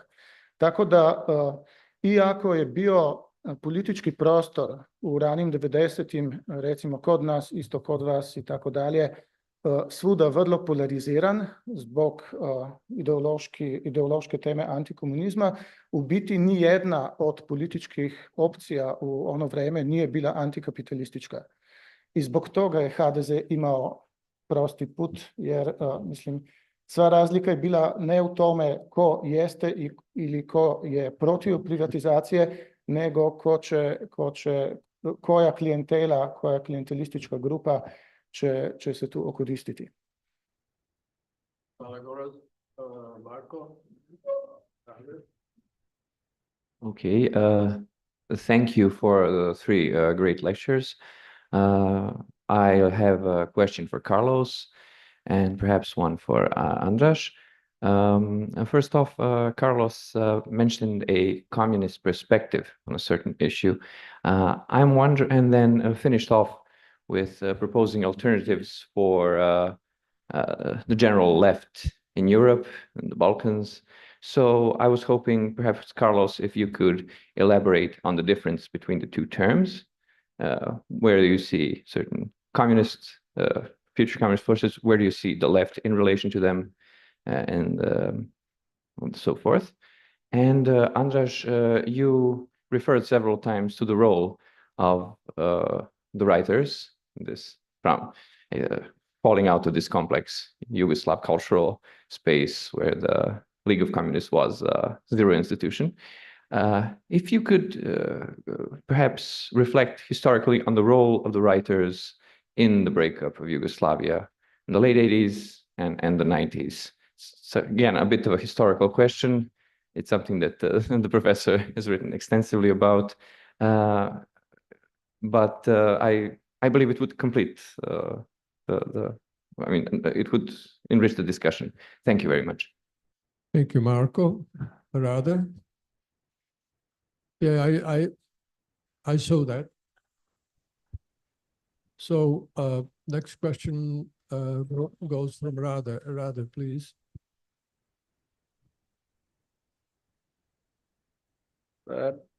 Ja bih samo da referišem na izlaganje kolege Ježa i kolege Birača i da se dotaknem i komentara Nikole Dedića. Obično se iz ove postsocijalističke perspektive govori o tome kako su komunisti proganjali intelektualce. To je jedan moj kolega nazvao sindromom ovog retroaktivnog velikomučeništva. Ja imam radikalni stav. Moj stav je da su im oni verovali previše i da su im dali previše. Ja mislim da je jedan od velikih problema bio verovanje komunista u bazične prosvetiteljske ideje i verovanje u autonomiju univerziteta. I oni ne samo da su obnavljali posleratne univerzitete, već su ih pravili tamo da ih nije bilo i pravili su ih prema podeli društvenih i drugih nauka koja je bila u suštini liberalna i kolonijalna. Dakle, prema, to je Emanuel Wallerstein nazvao paradigma 19. veka ili sistem društvenih nauka koji je baziran za potrebe akumulacije kapitala na svetskom planu. Drugo, univerzitet sa svojim podelama pravi jedan polufeudalni sistem, gde svaka nauka želi da ima svoj metod, svoj predmet i onda, dakle, tu se javljaju ove mini feudi, zaštite i tako dalje. Tako da sama ta podela na nauka i ta uloga koja je dala intelektualcima je rezultovala tome da su oni preuzimali elemente liberalne nauke. Tako da ne čudi da već 50. godina imamo obnovu autonomije umetnosti, lar purar. Ne čudi da su u filozofiji već od 60. počeli da dominiraju Heideggerijanci, u sociologiji Weberijanci i Parsonsovci, u ekonomiji već kraj 50. i 60 godina imamo marginaliste, imamo spoj, dakle, Marksa sa neoklasičnom sintezom da je išla, dakle, kontra Marksu i ja sam radio jedno istraživanje prošle godine ovoga plana za mera za ekonomsku stabilizaciju koja je napravljena za vreme vlade Milke Planinc, takozvana Krajgerova komisija koju je predsjedavao Sergij Krajger. Ta komisija je donela iste mere, dakle, štednje koje lako se posle dogovorila sa MMF-om da je to potrebno. A oni su i dalje verovali za sebe da su socijalisti i da to što rade da ide u korak sa socijalizmom. Tako da mislim da je veliki problem u redu kada kažete imali su tu ideju opismenjavanja naroda, prosvetiteljstva, elitna literatura, masovno štampanje, klasika i tako dalje, ali mislim da će se to na kraju postaviti kao veliki problem i da 80-ih zapravo, iako su se svi smatrali za Marksista zapravo vrlo malo je bilo ili gotovo da ih uopšte nije bilo, jer te tržišne reforme, obrazovni sistem i sve to ovako učinilo je taj prelaz vrlo lakim, jer su se izgubile, kao što kaže Althusser, linije demarkacije među istorijskog materijalizma i liberalnih nauka. Eto.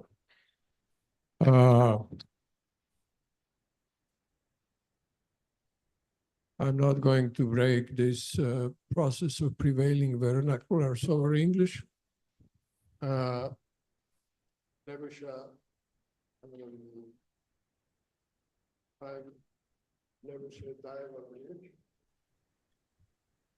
Hvala.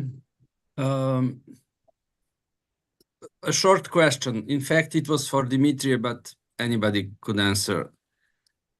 Would it be possible, retroactively speaking, to build socialism with, in fact, maintaining the division of labor totally intrinsic of capitalist production relations and production forces, in fact, without some sort of organized oppression, or prolonged dictatorship of proletariat?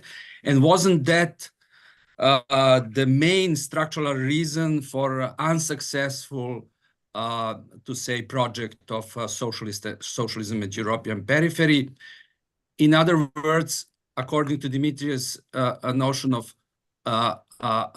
considering normal developments and normal phenomena in the process like transition to capitalism, isn't the disintegration of Yugoslavia as a consequence of giving up the socialist project a normal process and expected result of such an ideological and political endeavor?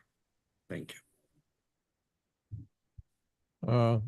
Thank you, Nebojša. Now we have 4 questions. 2 questions goes to Nebojša and 1 to Andras and another 1 to Carlos. So, Dimitri.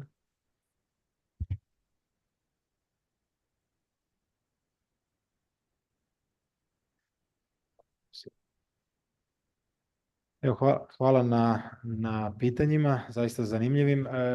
Ja bih sad naravno mogao malo više, ali imajući na umu i vrijeme i ostala pitanja ću onda probati malo skratiti. Upravo ovo što ste rekli, to je zadnjih recimo pola godine, godinu dana čime se bavim, čitajući dosta analize jugoslavenskih i hrvatskih, mislim unutar Jugoslavije, ekonomista, dokumente u arhivima, rasprava na plenumima. 2 bitne stvari su tu, ovo što je sad već spomenuto, taj DPS, dugoročni program ekonomske stabilizacije, i rasprave povodom njega od strane ekonomista, gdje se već vide tendencije, ovo o čemu govorimo, sa mjerama štednje. Međutim, koliko sam uspio vidjeti, nisu tako direktne kao što će to biti nakon 88. godine, a 88. godine je bila konferencija SK, Saveza komunista Jugoslavije, koji zapravo po mom nekom nalazu daje neko zeleno svjetlo za ubrzanje oko ovih ekonomskih mjera, i onda nakon toga već dolazi do raznih plenuma CK Hrvatske i Slovenije, na koji su zapravo prve točke dnevnog reda i uvodne oko ekonomske problematike, gdje čini mi se onda oni daju neku isto vrstu zelenog svjetla ekonomskoj struci, odnosno ekonomistima, koji onda potvrđuju, legitimiraju ovo što se tamo odvija, da se ide drastičnije u te reforme. A te reforme se svode na, i to su zapravo ti mostovi, kako sam ja vidio. Prvo je bilo, nije nužno po važnosti, prva je bila umik politike, odnosno micanje politike iz gospodarstva, iz privrede. Dakle, politika to je nešto lošije u ovom smislu, pustimo poduzećima da sama rade. S druge strane, pravo društveno vlasništvo, tako oni kažu, mora se brinuti o sebi, odnosno i poduzeće se mora brinuti o svojoj imovini i o tome na koji način posluje. Jer je problem bila ne samo inflacija, nego, kako su govorili, negativne kamatne stope, o tome je puno pisao i on je još živ, Ljubomir Mađar. Treća točka je bila samoupravljanje, dakle dajmo ljudima, ako već je samoupravljanje, da oni odlučuju unutar samih poduzeća. To su sve neke točke koje onda putem mostovi, putem kojih oni onda nekako legitimiraju tu tržišnu poziciju, jer imate mnogo onda privatnih, odnosno tendenciju za mnogo privatnih subjekata, tržište koje će određivati što je zapravo najbolje, a ne neki tamo plan ili država. I čini mi se da treba imati na umu da osim Engleske i još možda nekih zemalja, tada je još tendencija u Europi da država ima utjecaj u ekonomiji. Tako da oni kada onda govore sve te stvari vjerojatno imaju na umu, pa ok, i to što je vani na zapadu, mi idemo prema tome, može se zadržati jedan dio uloge države. I idem prema kraju. Zanimljivo je pitanje postavio 92. Jedan novinar Dragomiru Vojniću, koji je tad bio na čelu ekonomskog instituta. Oni su recimo tako, najagilnije zagovarali te reforme. Onda mu je postavio pitanje da se priča da je jedan profesor LSI-a rekao da je ekonomski institut više učinio za raspad ili za prelaz na kapitalizam od svih tih politika, na što je Vojnić odgovorio da, tako je naravno, zadovoljni smo s time. A s druge strane, Jakša Barbić, koji je bio bitan savjetnik Ante Markovića, kasnije radio i prve ove zakone u novoj vladi HDZ-ove, tako da postoje da ne duljim zbog ovih stvari, još jedan segment, baš krajem 70-ih i onda tijekom 80-ih godina zapravo su počeli jaki prijevodi Buharina i razni ljudi u predgovorima, analitičari, nekako rehabilitiraju Buharina kod nas, tako da je to isto još jedan, recimo, simptom. O Preobrazhenskom su pisali vrlo malo ekonomista, sticajem okolnosti, evo to je možda zanimljivo, pa ću završiti. Doktorsku disertaciju o sovjetskoj debati i osoba koja je dosta pisala o Preobrazhenskom je bio Ivo Družić krajem 80-ih, 88. čini mi se je obranio. I on je bio protukandidat Ivici Račanu 89. godine na Savezu, što ne znači da je on sad da bi on išao drastično drugačijom politikom, ali izgubio je od Račana. To je borba koju sam također posebno obrađivao, politička borba između njih dvojice. I ovo što je rekao kolega Kovačić, da, slažem se, mislim to je u biti ono što je profesor Močnik govorio, zapravo obnova kapitalizma Jugoslavije bi išla ili je išla putem tog mehanizma nacionalnih država. Dakle, ona jest počela u tim tendencijama i zakonima, ali se ona krenula onda raspadati ili odvajati nacionalnim državama i nije zgorega spomenuti, evo još, izvinjavam se, Hrvatska je tu bila u specifičnoj jednoj situaciji, pošto je preko turizma bila ovisna u jednoj mjeri preko zapada, a dijelom industrije i preko kliničkog tržišta. I onda tu nije bila tako čista pozicija kao što je možda imala čišća Slovenija ili Srbija. Evo. Hvala. Thank you, Dimitrije. Goras, Androš.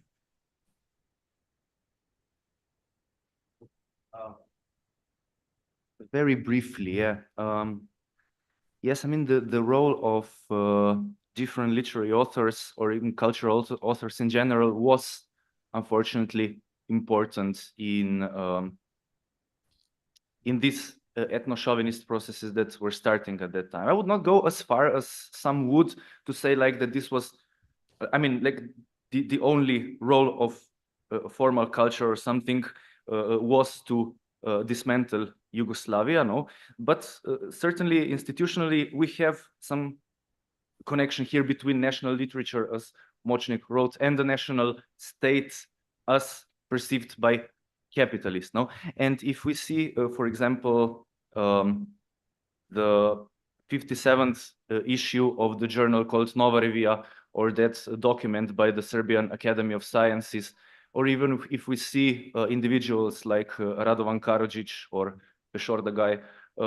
I mean, there were notable examples of literary authors in these processes. So generally, I wouldn't say it was the only, I mean, this was their only effort, but we have a problem here. Like, we have a problem with disciplining authors in socialism. We cannot pretend this didn't exist. And yeah, thanks. Well, thank you, Andras. Some of them have been literary authors and in the same time psychiatrists. Sometimes probably it's not easy to choose which one was more active during the war. Carlos, last answer to the last question. Can you hear me? Can you hear me well? Yes, yes. Good, thank you. I would answer first to the first question posed by our colleague in Ljubljana. I don't know who his name, sorry. He was asking about the communist perspective and the role of the left.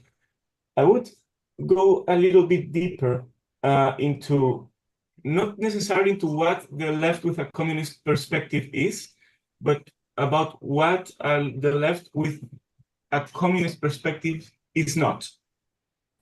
And I resort here to the work of a Spanish philosopher, probably unknown outside of the Spanish-speaking world, whose name is Gustavo Bueno. And he started to use the term the undefined left about 20 years ago to talk about the left that lost the main goal of its program. And the program being the liberation from all forms of oppression, broadly speaking. And he differentiated three types of undefined left. The first one is what he calls the extravagant left, which does not fit within strictly political parameters and develops outside the state in areas that goes from religion to university philosophy.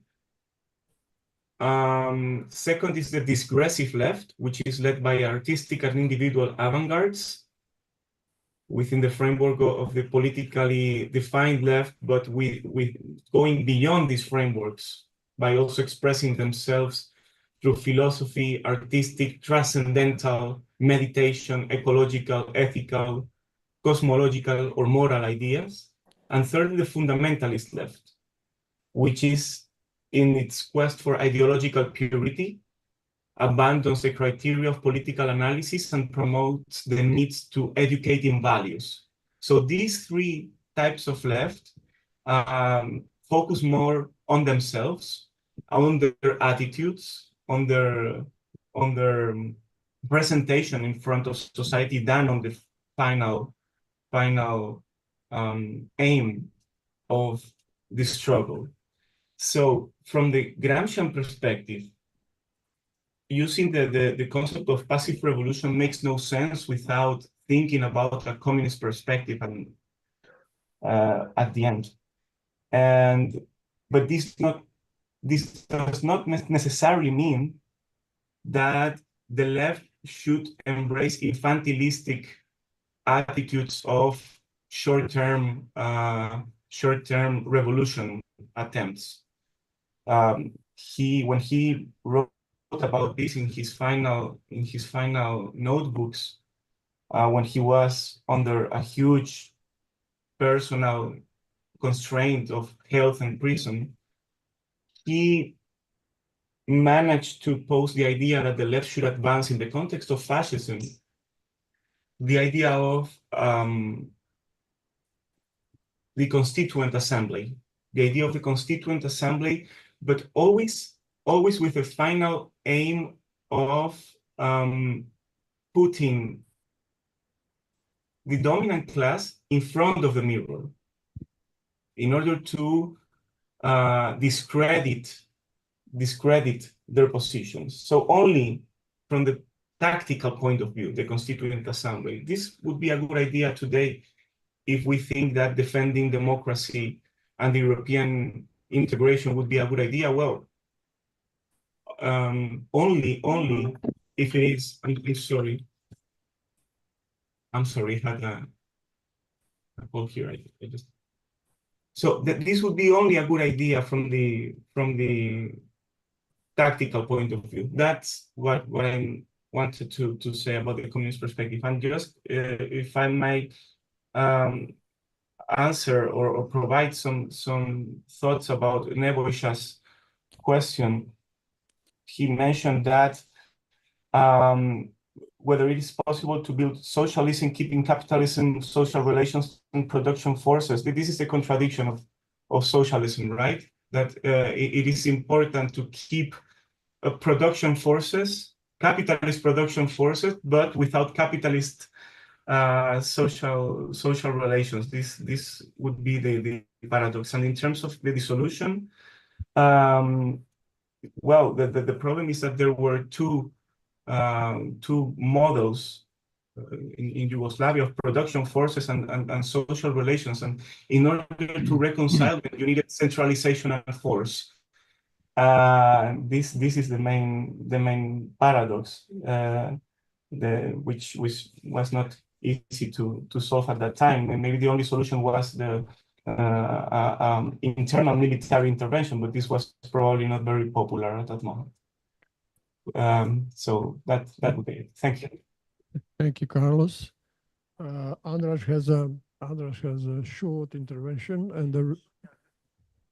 Thank you.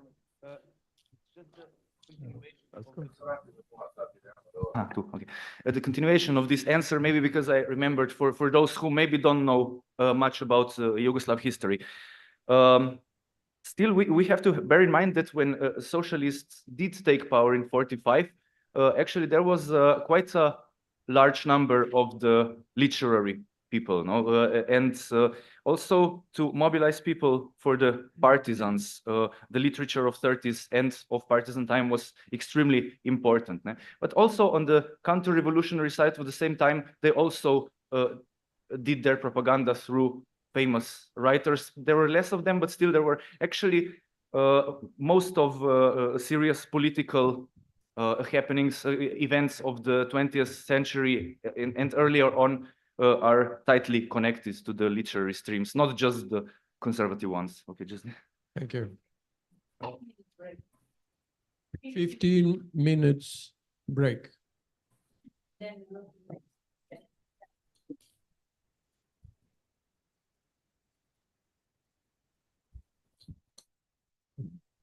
Bye-bye.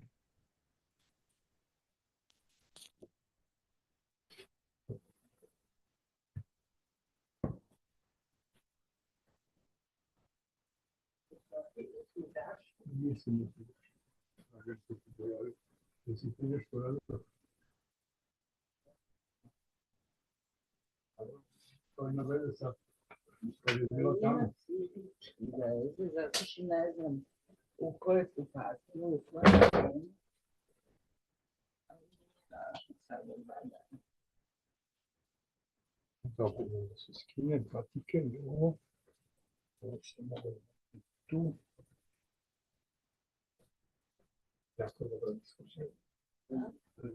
Jako dobre izlaganje i kupovac.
Okay, shall we begin?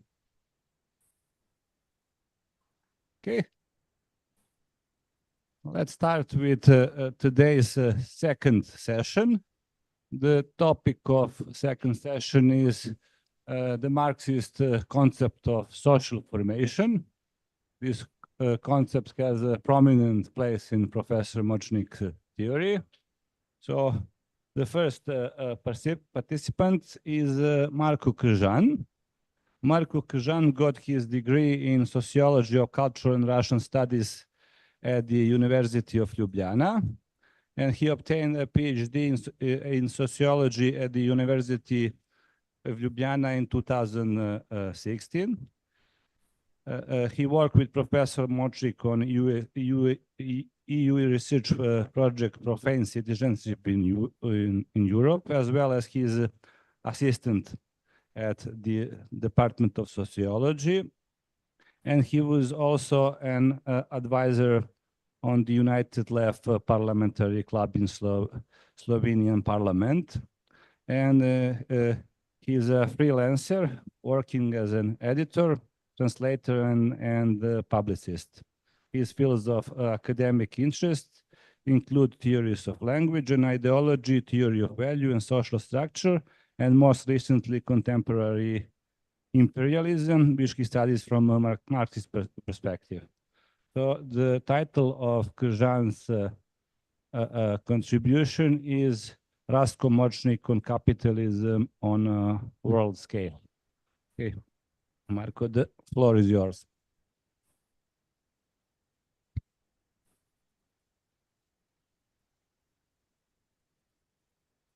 Microphone on.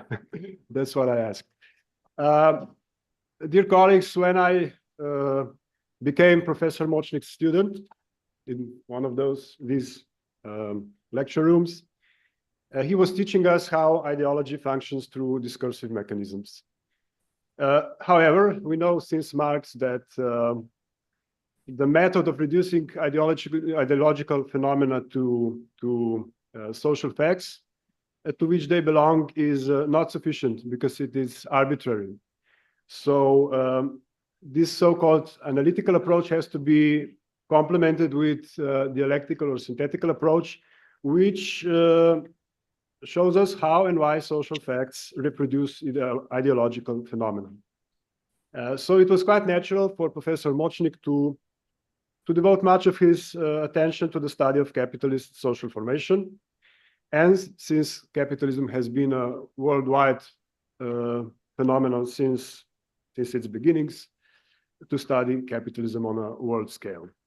In this talk, I would like to point out certain or some of his findings with some modest additions and interpretations of mine, with which you can, of course, polemicize if we still have time. So first, I will propose two theses. The first is that from the beginnings of capitalism, capitalist social formations existed in two forms, in forms of central and peripheral social formations. First of all, it's necessary to point out that social formations are always composed of more than one mode of production.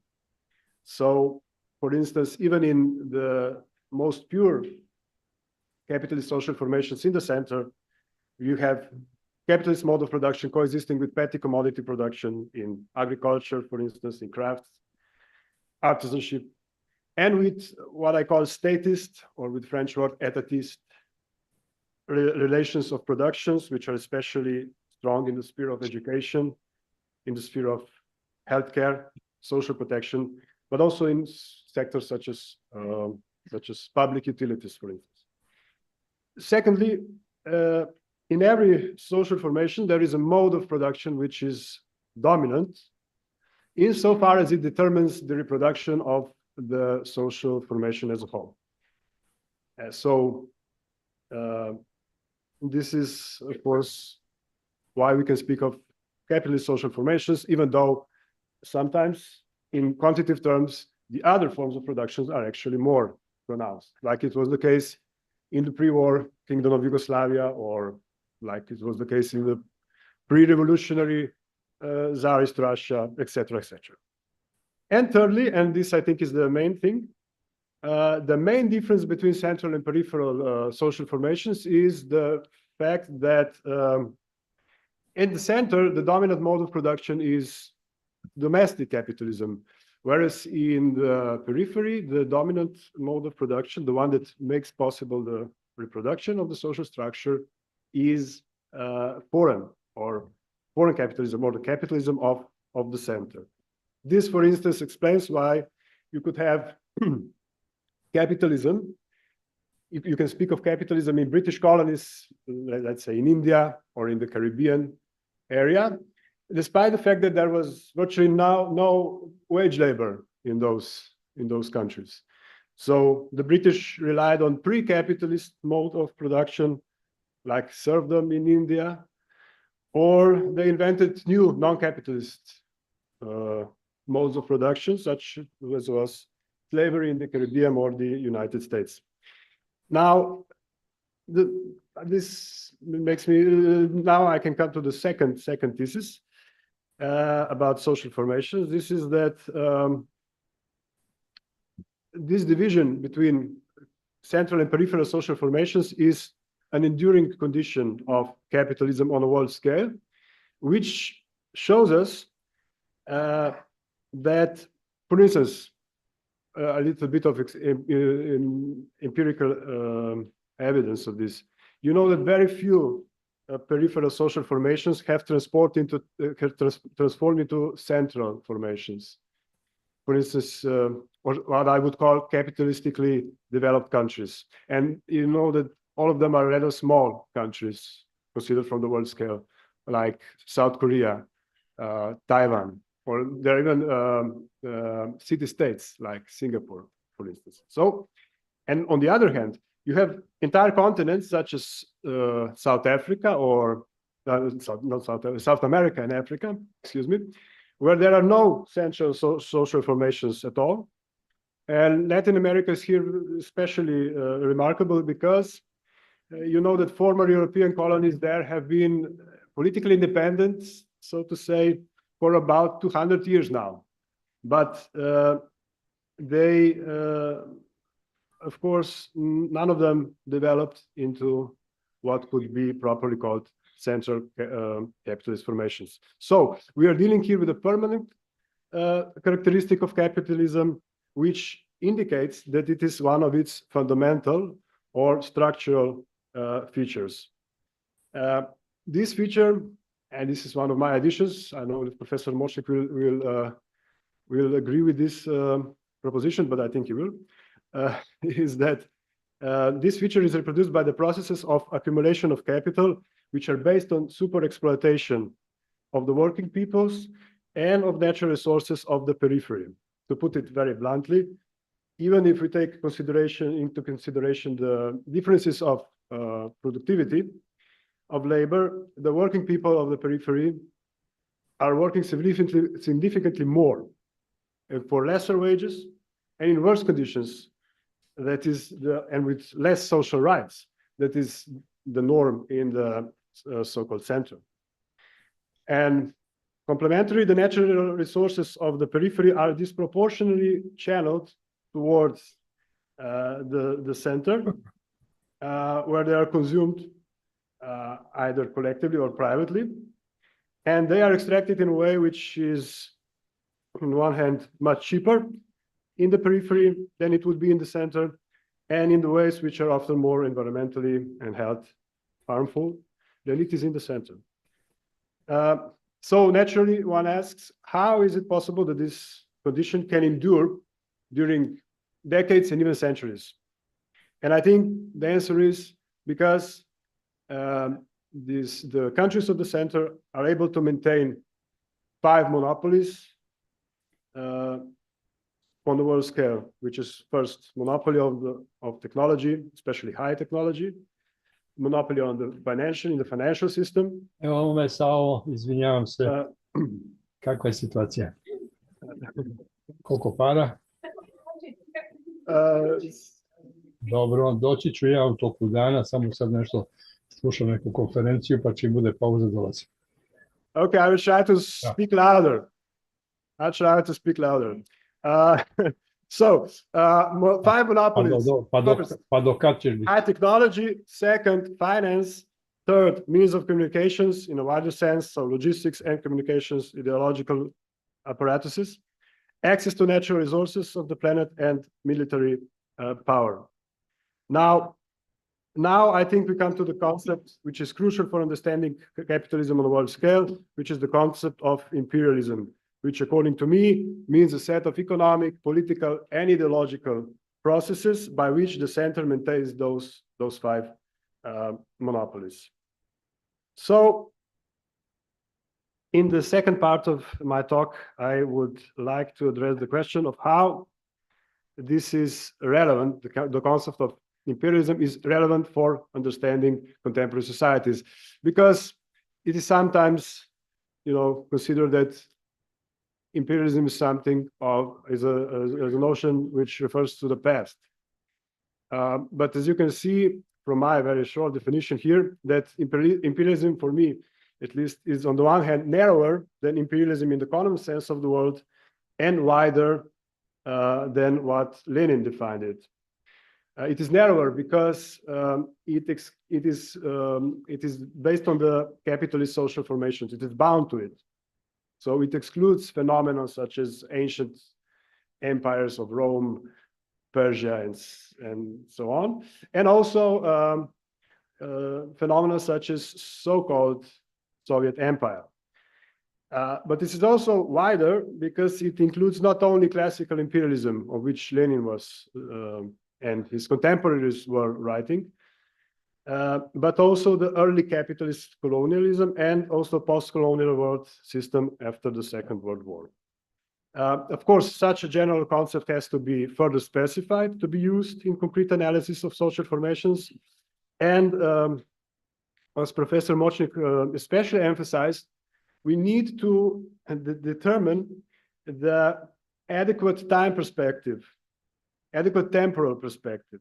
Otherwise, our analysis will be deformed by the ruling ideologies which frame our common sense perspective of time and of periods.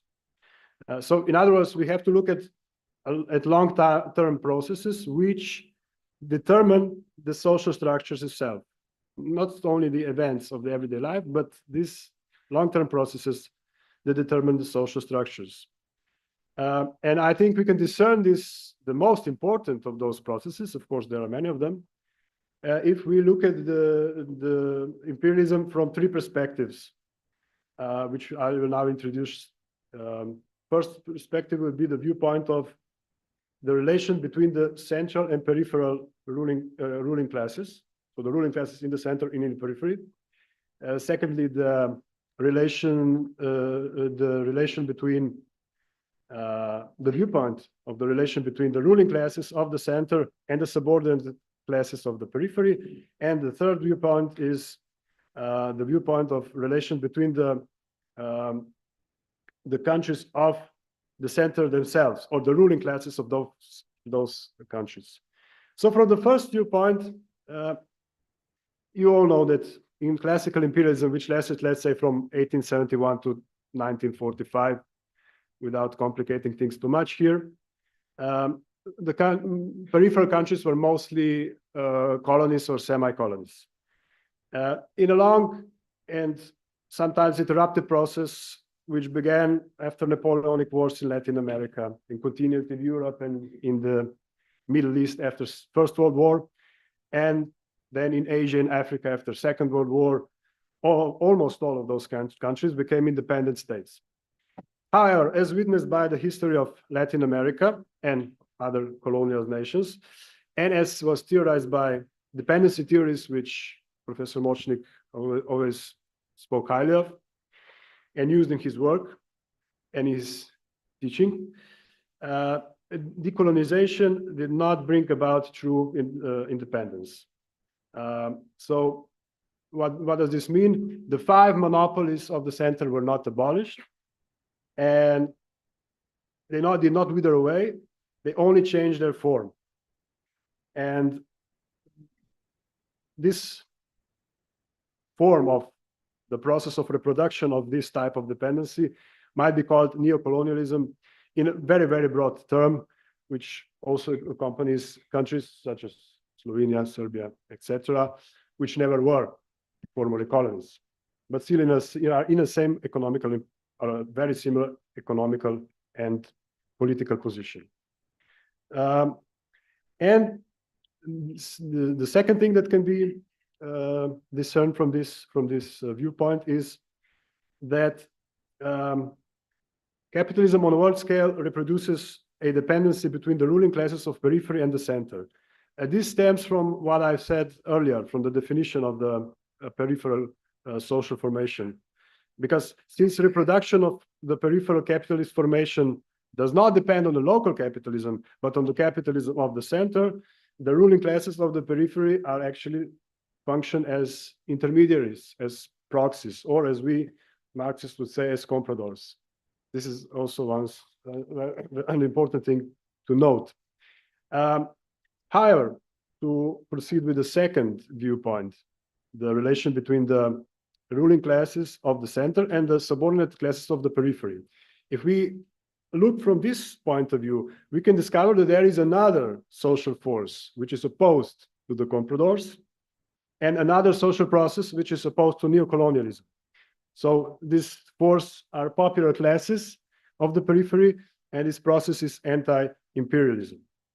And it goes as far back as Taipei Rebellion, which was in China started in 1850, or maybe even as far as Haitian Revolution of the black slaves started in 1791. And from then on, there has been a tradition of anti-imperialist struggles, which were directed both against foreign powers and local compradors. And then this process was enhanced after the First and especially Second World War by socialist revolutions and the labor movement in general, which established anti-imperialism as a phenomenon on a world scale. So there was a mass of similar and sometimes interrelated movements, parties, and even regimes or political systems, which aim at abolishing imperialist relations. And it had two types. One was based solely on national liberation and wanted to abolish imperialism without abolishing capitalism, which is a paradox thing, of course. And there was a socialist version, which wanted to abolish imperialism as just one side of capitalism, which it also wanted to abolish internally. For the reasons that I cannot elaborate here, those movements were defeated by imperial states and by the local compradors. So the second feature, the first feature is that the second feature of the contemporary imperialism, which is, I think, very important or even crucial, is that since 1990, there has been no anti-imperialism on a world scale. And even in countries like China, for instance, you would see that they do not aim at replacing the existing capitalist market relations in the economic relations between the countries. They just want to improve the terms of exchange, so to say. So that's at least my point of view. And so to conclude with the third point of view, so we have contemporary imperialism, which is one, not colonial anymore, and secondly, which has no counterpart in anti-imperialism as a world-scale phenomenon. From the third point of view, which maybe is the most important, we can see another difference between the classical and rivalry capitalism. Now, you know this, I think, from high school or even elementary school, that classical imperialism was rivalry. So it was the relations between the capitalist states were antagonistic. Because each of these states wanted to secure those 5 monopolies for itself, exclusively for itself and by itself. So they formed colonies, semi-colonies, spheres of interest and stuff like that. And and this forced them to form camps and to fight inter-imperialist wars for hegemony. first of them was probably Napoleonic Wars. Then there was First World War, and then there was Second World War. Now, those contradictions among the imperialist states, which were so intense and culminated in such large wars, brought about the downfall of classical imperialism. You know that in the Second World War, Germany, Japan, Italy have been militarily, so to say, annihilated, terminally annihilated. And even Britain and France were severely weakened as political and military powers. And on the other hand, there was another long-term process, economical one, which made which got the US total supremacy in all those 5 aspects that are connected with the 5 monopolies I was speaking about. So, you know, there is no way of forming a camp against the United States. All the other states combined have no chance in any kind of serious conflict, be it economical, political, or let alone military, against the United States. So there's no objective way of formation of those kind of contradictions which were used, which existed in the classical imperialism. And okay, to conclude, transnational capital also became too big to tolerate colonies, to tolerate exclusive zones, etc. So the world has changed. And now the result of that change is that the relations between the imperialists are now solidary. And there is now just one imperialist camp. So it's not proper to speak of camps anymore. So just one imperialist system. And so we live in an era of collective imperialism under the US hegemony. This is, of course, a very schematic analysis, which I think, accounts for, let's say, 70 years of the recent world history. This is the period which chronologically overlaps with the so-called Cold War. However, as you can see, I was able to get rid of this notion completely. And this is, Professor Močnik mentions this in one of his books. I think it was in his comment to Carlos Villa's study of restoration of capitalism in Slovenia, that this is a logical notion. This is a notion in which the social processes were represented to the actors. And this is the ruling ideology of the West, at least, and of the compradors in the periphery. So we can get rid of it. And just to give you one example, our analysis enables us to demystify various ideological misrepresentations. I will just point out one here, but there are many, of course. You might recall that recently, about half a year ago, the local compradors in Eastern Europe celebrated 30 years of joining anniversary, 30 years anniversary of joining NATO and the EU. And in doing so, they often claimed that NATO and the EU, especially, are the most successful peace project in history, because supposedly there has been no war in what they call Europe. Of course, they forgot Southeastern Europe. But anyway, because there has been no war in what they call Europe for 80 years, which is okay. If you narrow the notion of Europe, this could be said to be true. However, I think this is a typical ideological operation of turning things on their head. This is one of the first texts that we read when Professor Močnik was teaching us. This was German ideology, and there Marx has, and Engels as well. They have one, 2 or 3 sentences only. Two basic ideological operations, and one of them is turning things on their head.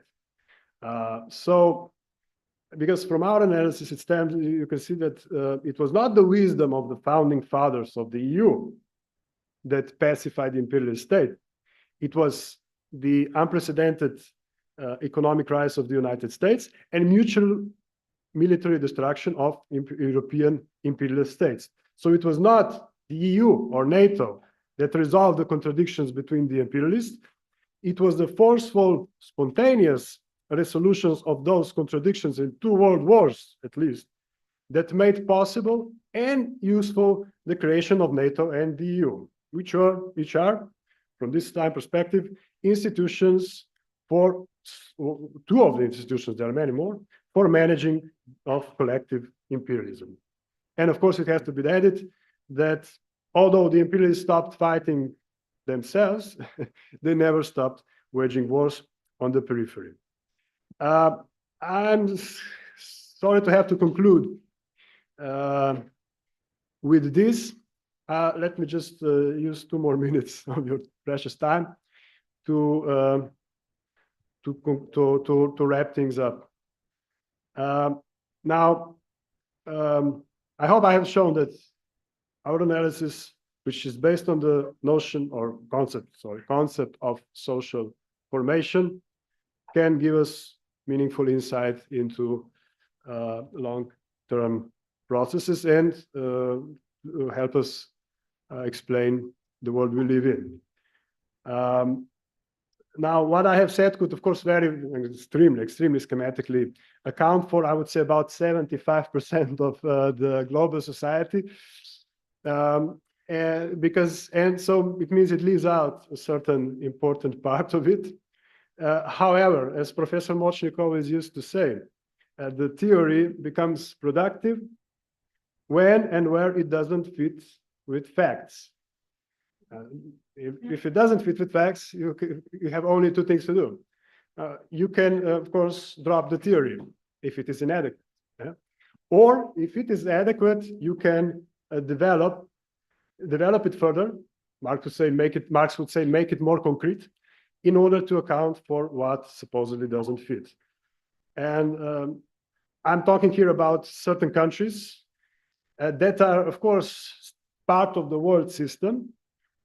There's hardly any place now which is not a part of the world system, which is not a part of the economic and political system which functions here. There are no isolated places. Maybe North Korea, but even North Korea is not completely isolated from the world system. However, there are countries which are not part of the imperialist system. First of all, China, and I would say now increasingly more Russia, and together with some other so-called rough states, which we can leave aside. Well, I will have to leave aside even Russia and China today.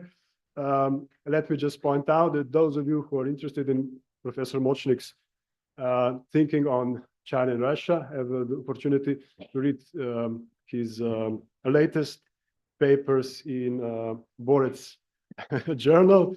And hope you read it and hope we will get another occasion to discuss it more thoroughly. Thank you, colleagues.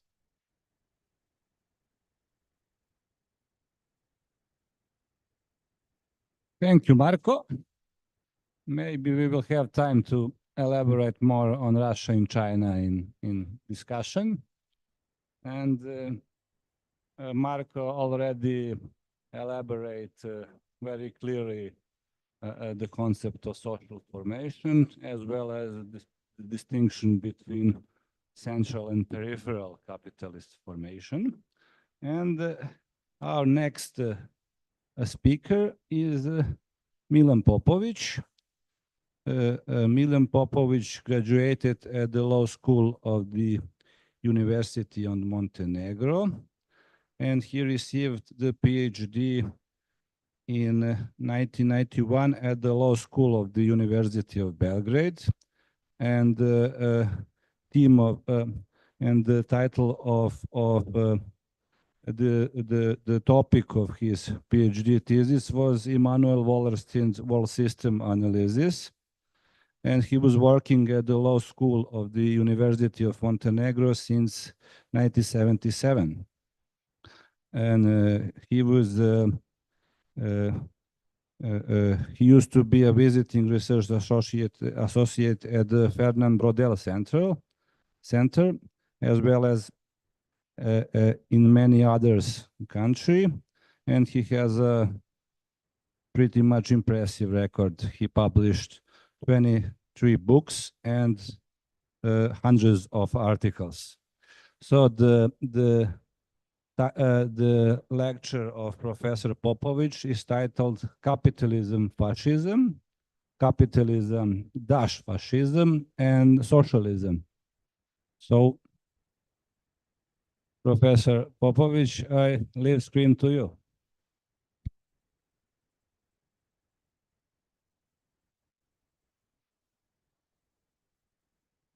And the mic. We don't hear you.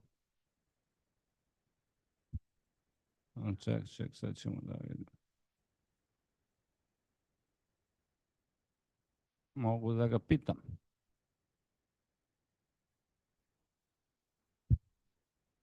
Professor Popovic. We hear you now. I hear you. Yeah, we hear you now. It used to be some technical problems, okay. But thank you very much. At the very beginning, I am going, I'm sorry.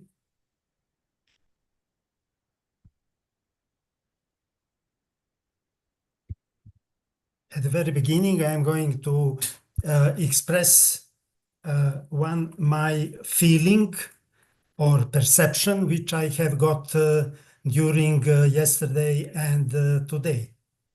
As a matter of fact, it is not it is not a problem or introduction in my paper prepared for this conference, but exactly as I have said, impression or perception during yesterday and today. And that is that this conference is a kind of generational resume of the last 100 years and of several, 2, 3 generations, sociologically speaking, during that time. Now I'm going to be much more precise. Rastko Močnik has 80. I have 69. We are really close, I mean, generationally. Rastko Močnik is one of the main actors of the generation 1968.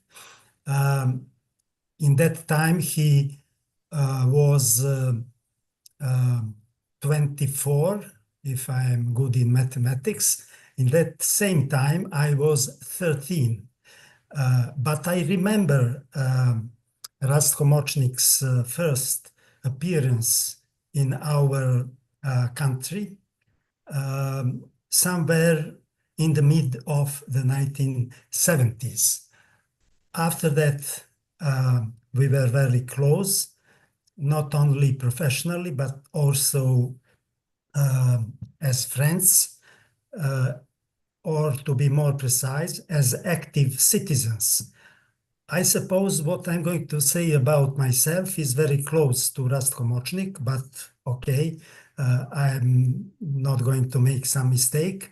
I am what can be called independent left, non-party organized left, more specifically, anarcho-socialist. Noam Chomsky is my greatest in the planet today, but there used to be many other great anarcho-socialists. During the 80s, in which the wars of the 90s incubated, I met and introduced directly Rastko Močnik in Belgrade, Ljubljana, and elsewhere. We used to be in Udruženje za Jugoslovensku demokratsku inicijativu, or shorter UIDI, to translate it in English, Association of Yugoslav Democratic Initiative. This is just illustration. We have remained in close professional and citizens cooperation and friendship during all these times until today. This is just a short introduction for better understanding of my paper. If this conference were not organized, I would probably never write this paper for this conference. That's so understandable, but that's a reason for which I am so happy. And I think that this generational aspect of this very conference is very important.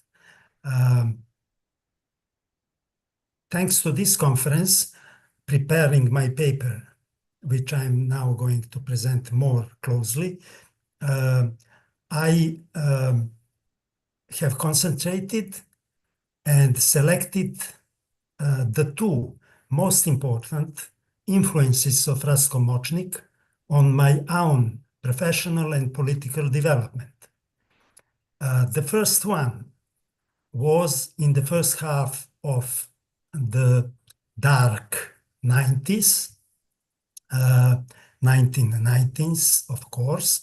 In that time, I was in dilemma whether what's going on in the turbulent wars,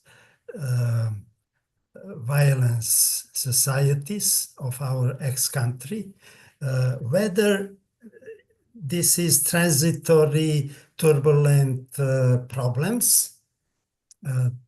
Several participants of this conference have mentioned with reason so-called transitology.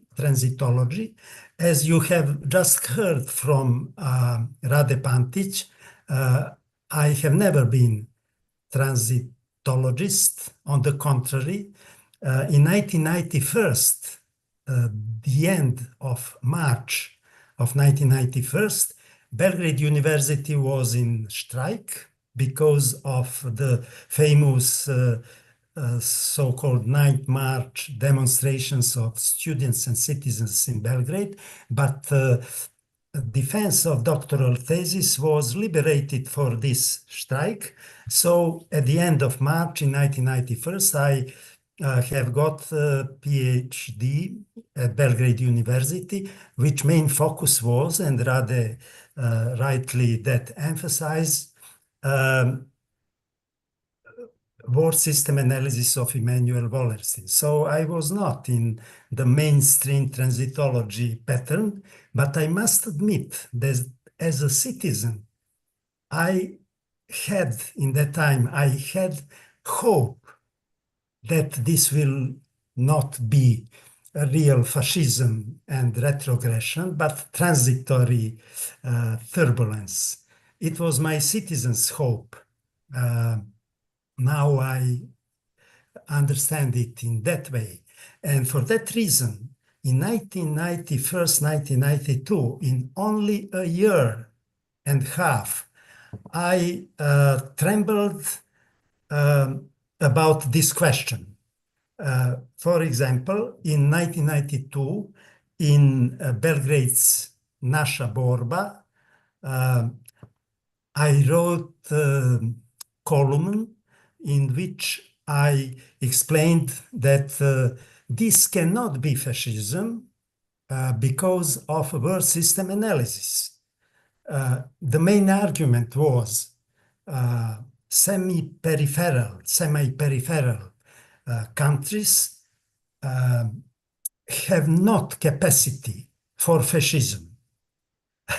It was a world system explanation of my this is not fascism statement, and in that time. Again, it was more my hope than the argument. But only a year after that, in the same Naša borba, I published the column with the title, This is Fascism. In the meantime, the main man, professional and friend who influenced me was Rastko Močnik. In my own dilemma and changing positions, in his book later, and the column in Naša borba, he insisted or expressed his opinion that it is fascism, and the paper was later republished in the book with the significant title Koliko fascisma, how much fascism. Okay, that was my first, it was Rastko Močnik's first important influence, or I would rather say assistance, help of close colleague and friend in resolving my own dilemma. Together with this first influence, I'm going now to just say that the final phase of this problem, generational aspect, I've read in probably the last article of Immanuel Wallerstein in his commentaries, short columns, commentaries, probably the last work of Immanuel Wallerstein was a commentary from July 1st, 2019, in which, under the title, This is the End, This is the Beginning.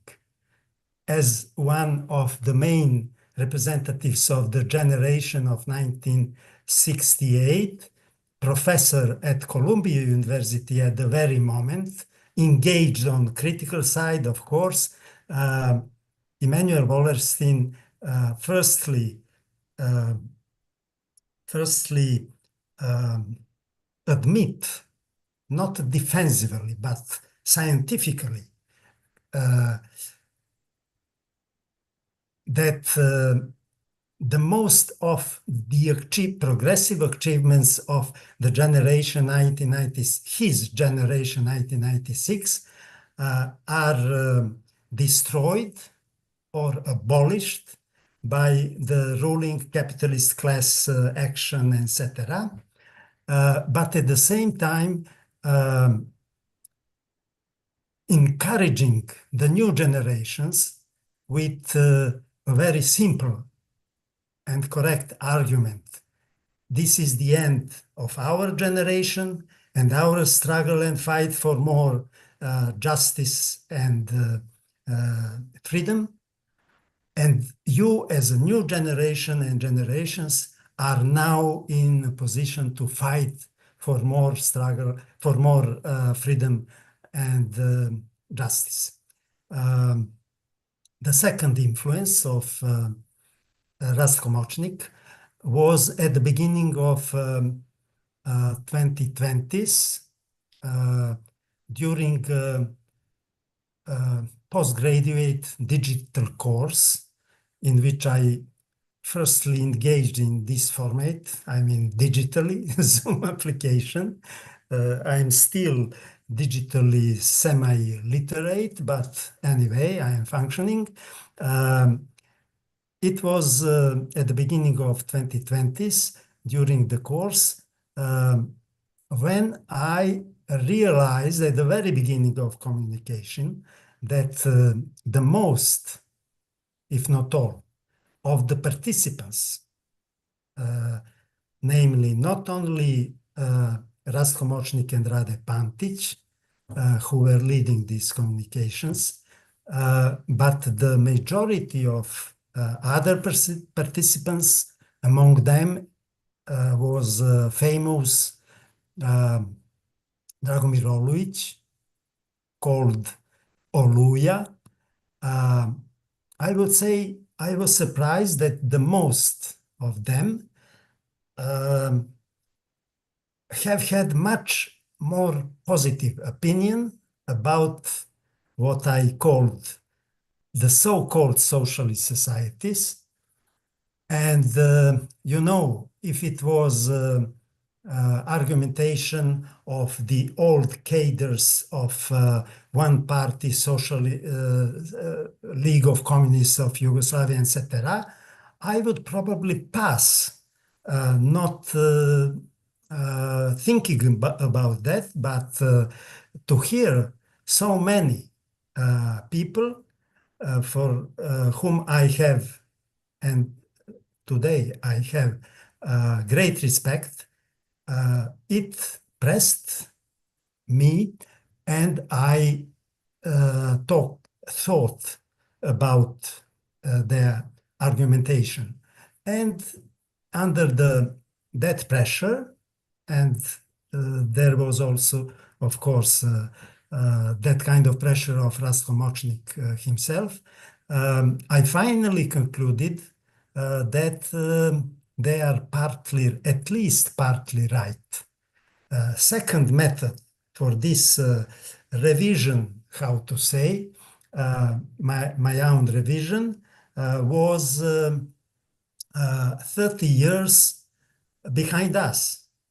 So-called capitalism and democracy in my country, Montenegro, in the most countries from our, how it is now called, region, but also in United States, European Union, and all over the world, more or less, was extremely negative comparative. And in that new widened scope and light, I have admitted that in the so-called socialist Yugoslavia, second half of 20th century, there was much more elements of socialism than I used to believe. Let me now be precise, quite precise. I have not left my initial position from my PhD in 1991. I still use the formulation, the so-called socialist society. I still believe these societies used to be a kind of peripheral statist, capitalist societies, but as an anarcho-socialist who has never been fixed for merely for institutions, proclamations, etc., I consider socialism to be fight, struggle for more social justice and freedom. And in that sense, that within capitalist societies is going fight for more social justice, and socialism is exactly that. Comparing the second half, 4 decades of the second half of 20th century with the 3 decades and something more of the end of 20th century, and nowadays, I mean 2 decades in the new century, today I have no dilemma at all. More elements of socialism were developed in the first 4 decades of the second half of 20th century than in the promising, you remember, the end of history, etc., in the promising 3.5 decade of new time after the fall of Berlin Wall. So in that sense, the second influence of Rastko Močnik, it's his friends, colleagues, etc., was partial. I still use the term the so-called socialist countries, etc., but now I accept that in that system and time, there was much more elements of socialism than in the 3.5 decades after the fall of Berlin Wall. So these are 2 important professional developments in my own work under direct influence of Rastko Močnik and his circles. And let me say at the very end, if I left several minutes more for discussion, I think you will not sorry. At the very end, I want to explain one element more. Not only the process as the main aspect of socialism, which I have explained, but also socialism as well as all other problems are, and that is the main lesson I have learned from Immanuel Wallerstein, is glocal, at the same time, global and local.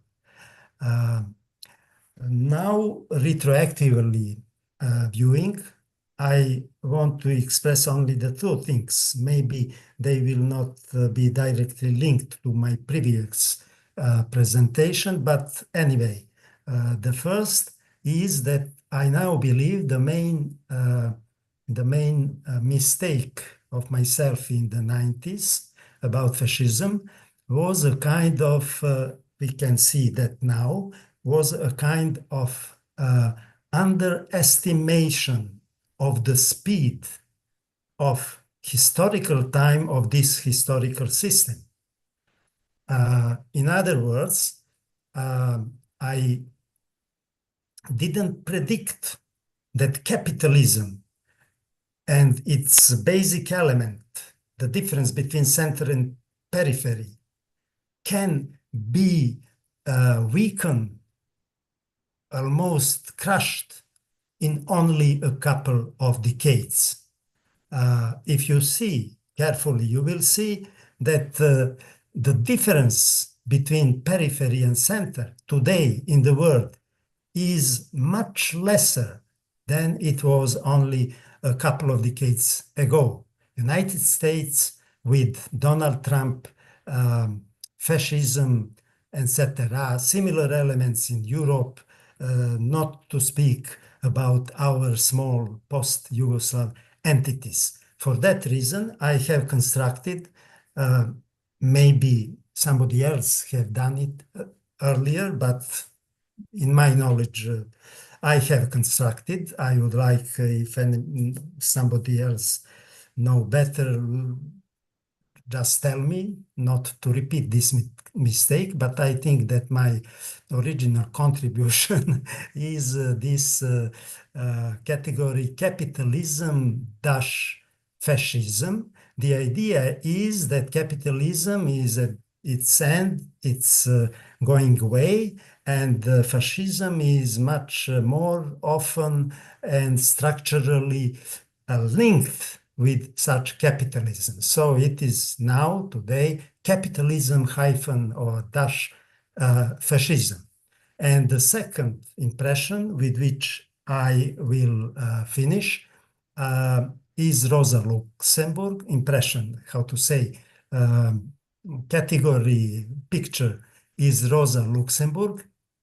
The title of my paper can be retitled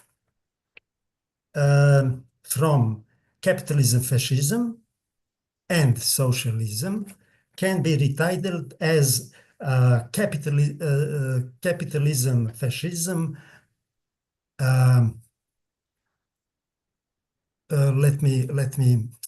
Okay, it will be much easier for me to quote Rosa Luxemburg. You will remember all her beautiful idea and warning,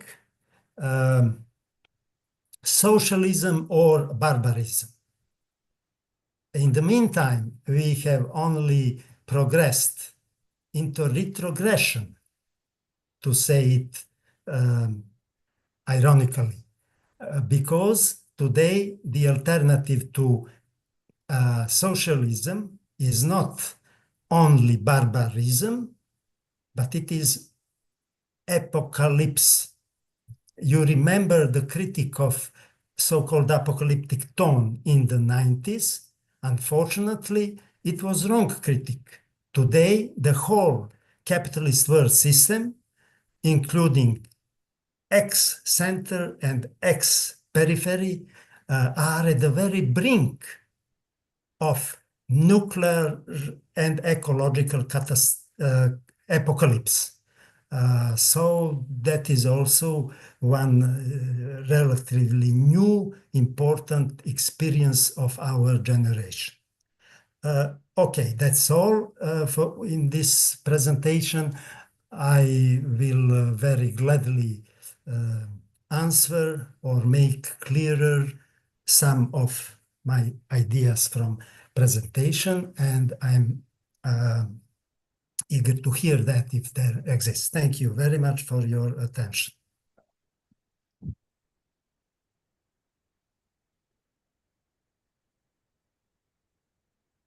Thank you, Professor Popovic.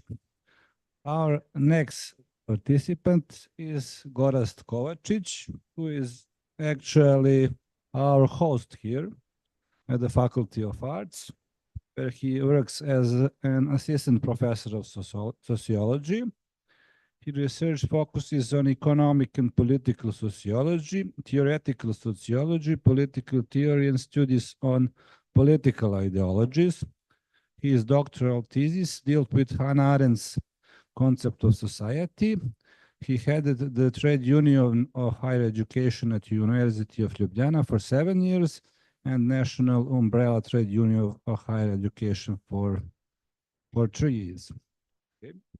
Floor is yours, Professor Kovačić. Thank you, Rade. When I wrote this abstract in the booklet a few months ago, it was done on the basis of an inspiration, but later when I started to study the material, I realized that my paper will be a little bit different because first I came to different conclusions as regards Močnik's conception of politics. And secondly, I realized that I need to include into my paper also the linkage between Močnik's conceptions of revolution and of society. I will begin with some preliminary observations about Močnik's concept of revolution. For him, the revolution means restructuring the rules of the over-determinating economic sphere, as well as the other social spheres. It means resetting them to some other dominant social logic, some other way of forming social relations. Since the existing capitalist social order needs the cooperation of the dominant logics of different social spheres for its reproduction, revolutionizing the economic sphere alone is not enough, but the revolution must transform all the social spheres. In modern history, attempts have been made to revolutionize society with various strategies, from the establishment of a revolutionary government to the Gramscian activities of anti-systemic movements in the sphere of so-called civil society. It means outside of the institutions of power. Močnik admits that the revolutionary movement of the popular masses has been devoured every time by the bureaucratic post-revolutionary thermidor. However, the need for revolution remains, which is why anti-systemic movements are constantly emerging. But this is a historical topic. The concept of revolution has one more meaning in Močnik's theory and in his particular analysis. It is a central normative reference. It is the orienting base of criticism.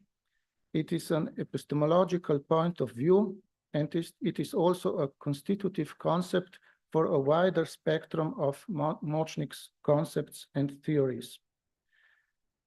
What I will try to show in the continuation of this paper is the following conclusion. Močnik's concept of revolution determines his understanding of politics and his conception of society. At the same time, the concept of revolution is also a link between Močnik's theories of society and of politics. In the following, I will use material mostly from his books Theory for Politics, World Economy and Revolutionary Politics, and Three Theories. First, let's take a closer look at Močnik's theory of society. In the listed texts, we can find two different perspectives that seem to contradict each other to a certain extent. The dominant perspective is a holistic conception of society. Močnik here derives from Durkheim's sociological theory and from Marx's theory of historical materialism. He understands society as a system of semi-autonomous spheres, such as economic, political, cultural, and ideological. These spheres determine different sets of human activities, classify and organize social roles, and ways of their perception or forms of consciousness. The spatial form of the spheres, the spatial imagination of spheres is simply assumed here by Močnik and is not theoretically reflected. But I will not discuss this problematic. The main problem for him is something else. All social spheres are overdetermined by the economic sphere and by the rules of the dominant mode of production in it. This is capitalist in modern societies. The appropriation of surplus value in the central part of the capitalist social formation, it is in the wage relation in the industrial mode of production, is based on voluntary contractual relations and not on extra economic violence, okay, not to speak about colonial violence. Therefore, capitalism for its reproduction needs and must produce the effect of separation between social spheres in and their semi-autonomy. Močnik thus attributes to the legal political sphere the function of creating the legal fiction of free individuals, which are the prerequisite for the establishment of market relations, on which the specific capitalist mode of appropriation of surplus value from wage labor is based. Nevertheless, the heterogeneous logics of different social spheres are in the last instance limited by the fact that they must serve the reproduction of a specific, it is, capitalist social system. In some details, we can also find a different and to some extent opposite thesis that society or the social structure is not a whole in itself, and that it must be constantly supplemented. This thesis derives from Althusser, but also from anthropologists like Radcliffe Brown, Moss, and of course from Lacan. It could be theoretically productive, as it undermines the dominant conception of society in Močnik and wider. The thesis appears in fragments of various texts by Močnik on two levels. And this duality of two levels reflects a broader duality of the concept of society, which is, on the one hand, a formal, if not descriptive, concept, and on the other hand, a distinctly normative concept.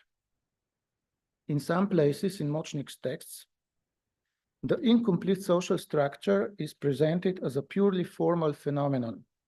Social totality would mean that the social determinant can take care of the reproduction of the entire social system without the crumbs that escape the social order. However, since this is not the case in practice and the social system, namely the capitalist system is constantly breaking due to internal contradictions, institutional and ideological interventions must constantly repair the defects in it and make it into a collage. The result of constant tinkering of it with many micro-interventions and supplementary institutions is an institutional bricolage. In some other places in Močnik's writings, the phrase society as a whole appears as a normative idea that can be manifested, for example, as a criterion for assessing the social effects of economic policies. In this case, the incompleteness of society means a deviation from a normative ideal of an integrative and just society. Thus, in the book World Economy and Revolutionary Politics, Močnik covers the neoliberal effects of the destruction of social cohesion and of institutionalization of solidarity, the disintegration of communities into only market-connected individuals, social exclusion, the increase of social equality, etc., with the normative judgment that, quoting, neoliberalism breaks social bonds.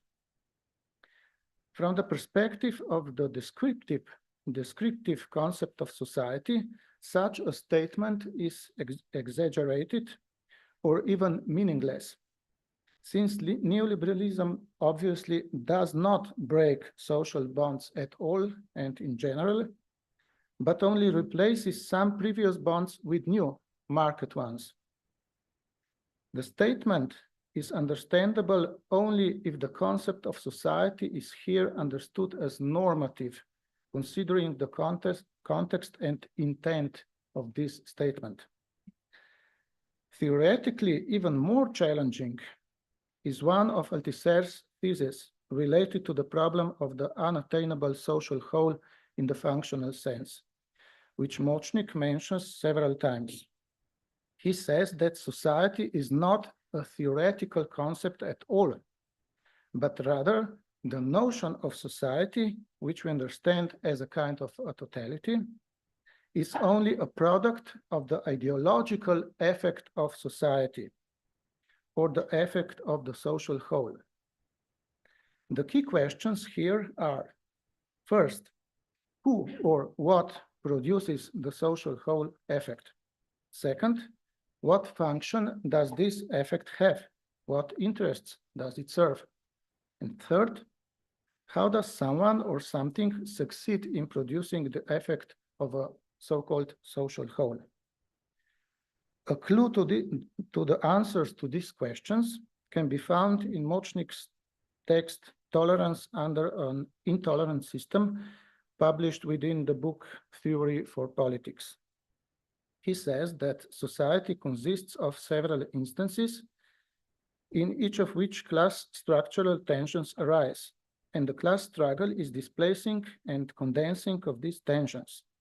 Since the social field is constantly divided by the class struggle, there is no society in the normative sense of a solidarity whole, and the effect of society has yet to be produced. At the same time, the class struggle is what produces the effect of totality of society. It is produced by both exploiting and exploited classes, each in its own way. So, on the one hand, society is, in a descriptive sense, the scene of class struggle. This is to say, a neutral space. On the other hand, society is a normative idea of integrity, connectedness, harmony, and justice. These ideals, and thus ideas about so-called society as a whole, are imagined by each of the classes in the class struggle with their own ideological constructs. The common form of conflicting normative representation is the discourse of wholeness. Society as a scene, as a sphere, is exemplary ordered when it is seen as society as a whole. But each class produces its own interested ideological ideas about the desired order of society as a field. Each of them names the content of these representations with the normative notion of society, which is meant as society as a whole. What was thought of as a basic sociological theorem in Durkheim's functionalism is seen as an ideological dispositif in the light of class ideological strategies. Therefore, it is necessary to use the notion of society carefully. so as not to imply the functionalist normative idea that the social arena is always already organized in a functional way. This is like society. It is necessary to move away from Durkheim's starting point, which assumes that the social arena is society. More precisely, we must reject the assumption that the social scene is some thing, mechanism, or even an organism that is organized functionally and in a way of integrity and can therefore be rightly called society. A more productive approach is historical materialist one.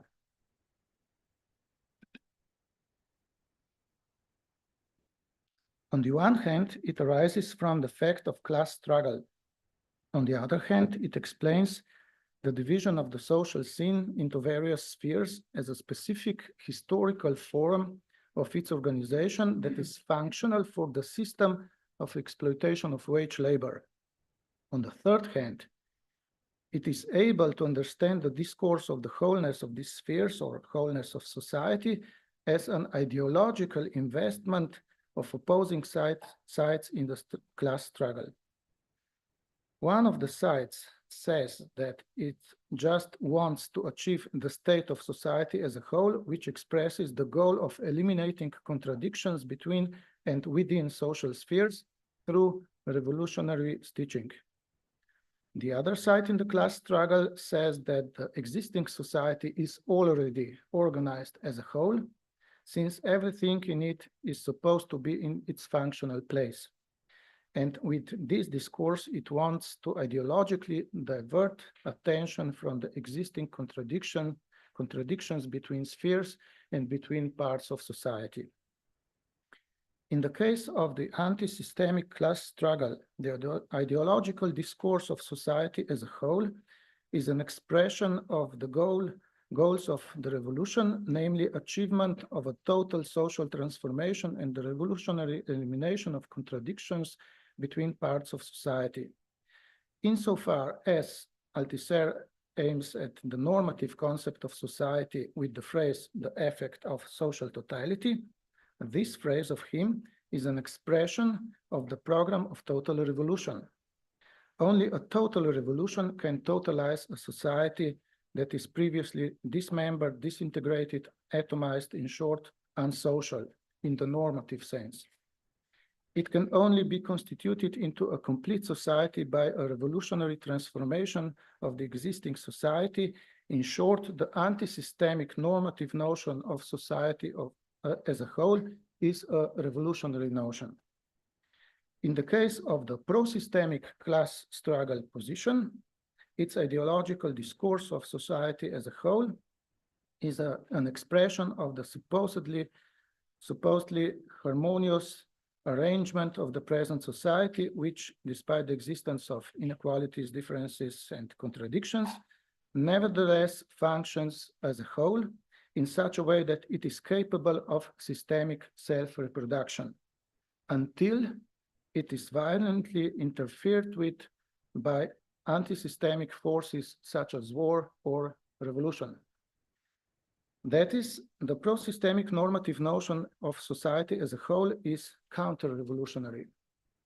When both sides in the class struggle implement its own mirror normative ideological discourses of society as a whole, they have in common that they refer to the idea of total revolution.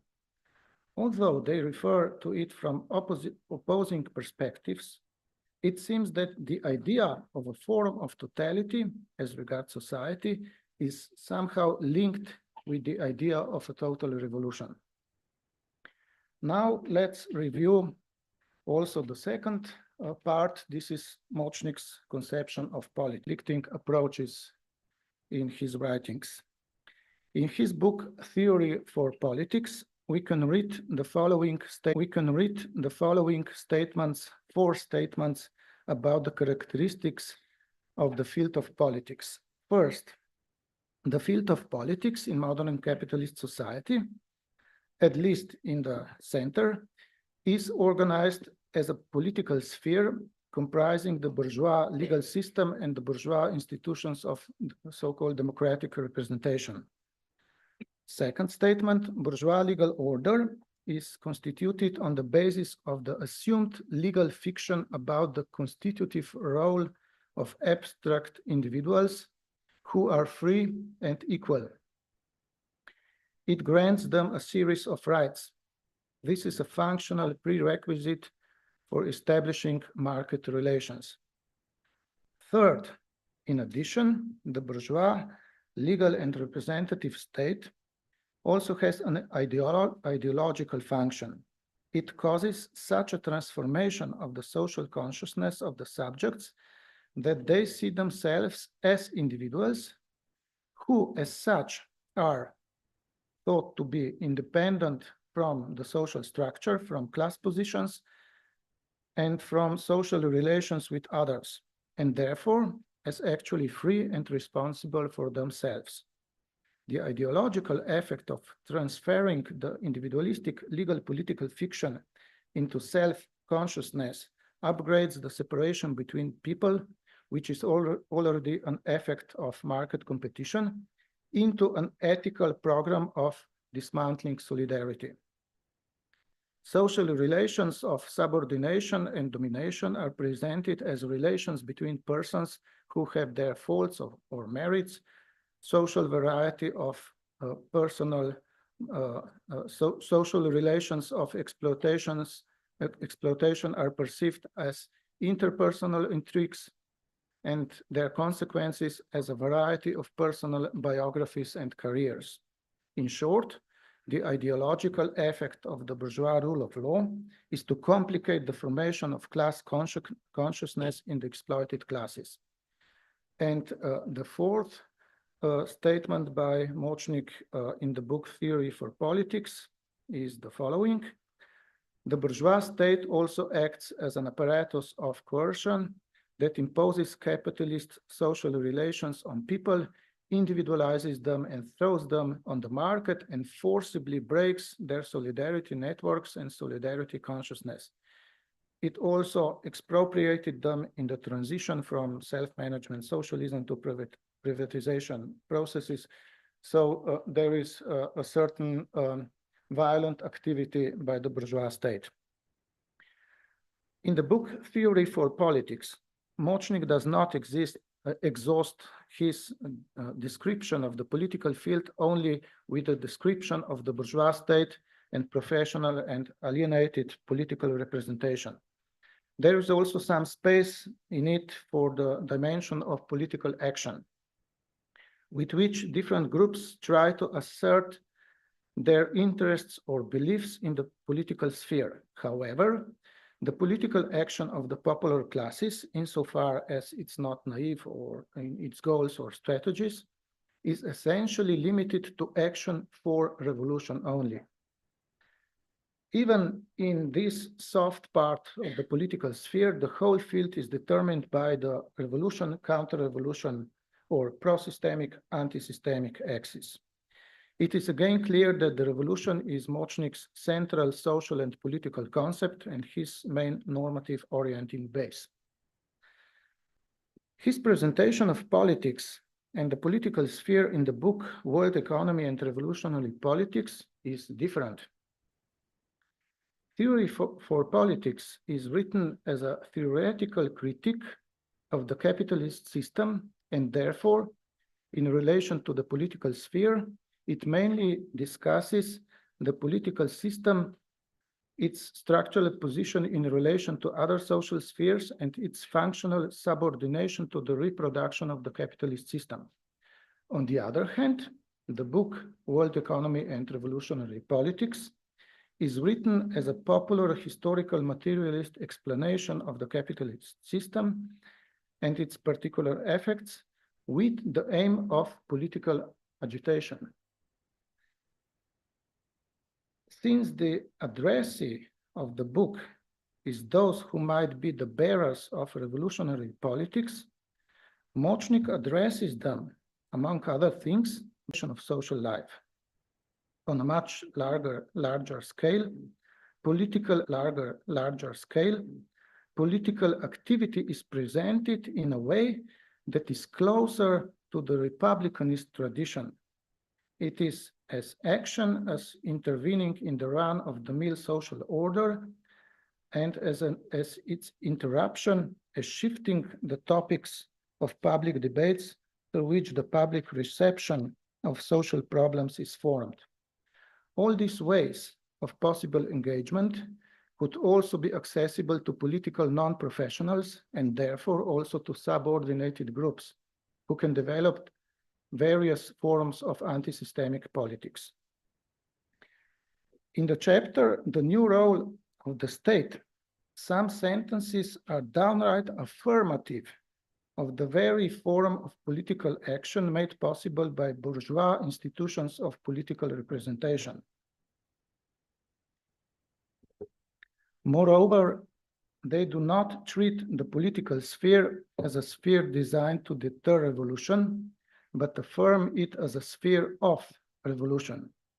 In this case, this is no longer a revolution that would use the government apparatus to intervene in the class core of society, but rather a political revolution in its content.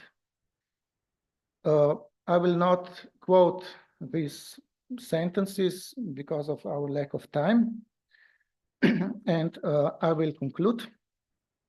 The difference between the two approaches to the problem field of politics or political sphere is not only in the object of analysis, namely on one side authority apparatus and on the other side civic action, but also in which class, which side in the class struggle is in focus of Močnik's writing. On one hand, when he analyzes the functional subordination of the political sphere to the interests of the ruling class, it is enough for him to show the mechanical functionality of the bourgeois constitutional and political architecture and the accompanying ideological effects for the economic mechanisms of exploitation.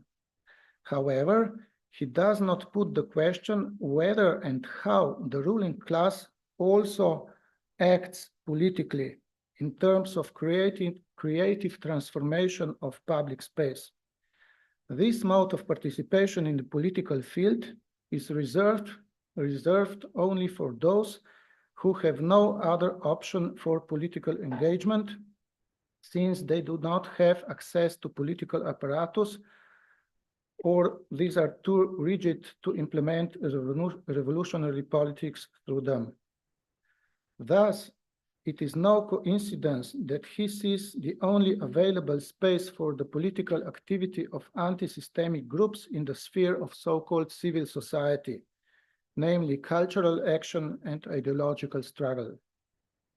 On the other hand, when he calls exploited and oppressed groups on counter-system action, he assumes that the political sphere is not permanently alienated from the class struggle, but that it also takes place within it, and this is with political means.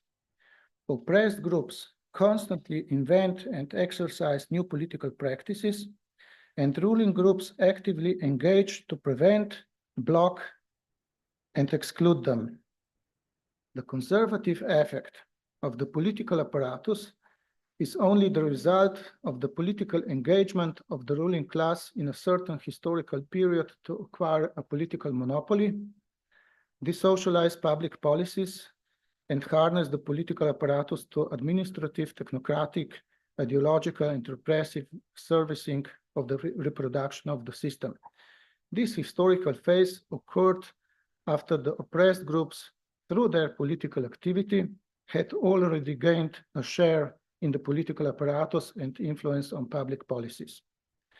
So, to conclude, when Močnik analyzes the subordination of the political apparatus to the capitalist system, he is a structuralist. And when he shows the possibilities for anti-systemic politics and urges readers to do so, he is a Republicanist and a Gramscian.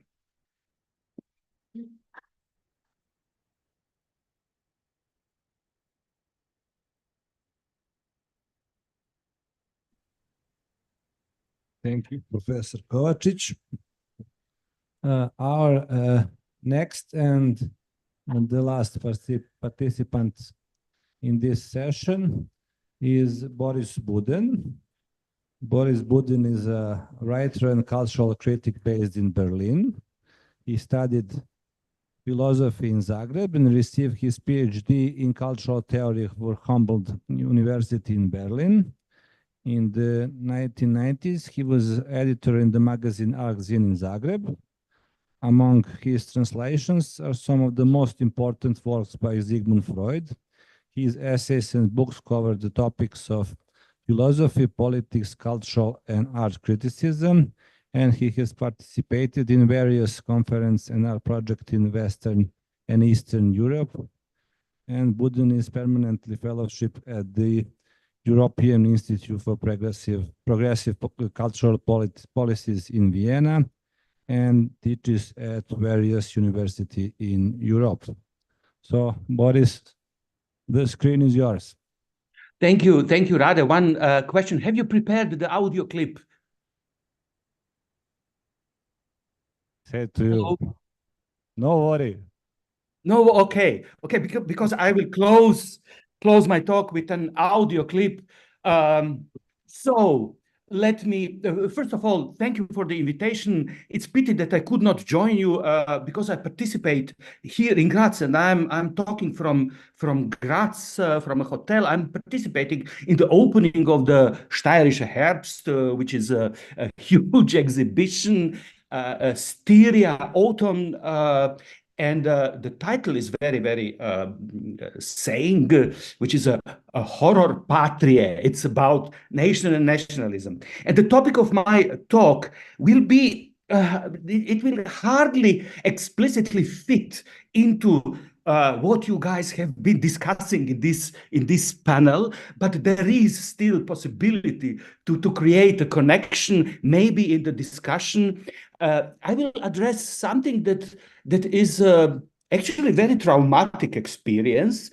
However, we are not aware of this experience because the problem has been so deeply naturalized that the fact that we are now speaking English, talking about the opus work of a Slovenian philosopher and sociologist, of whose most writings are in the Slovenian language, is something we simply take for granted.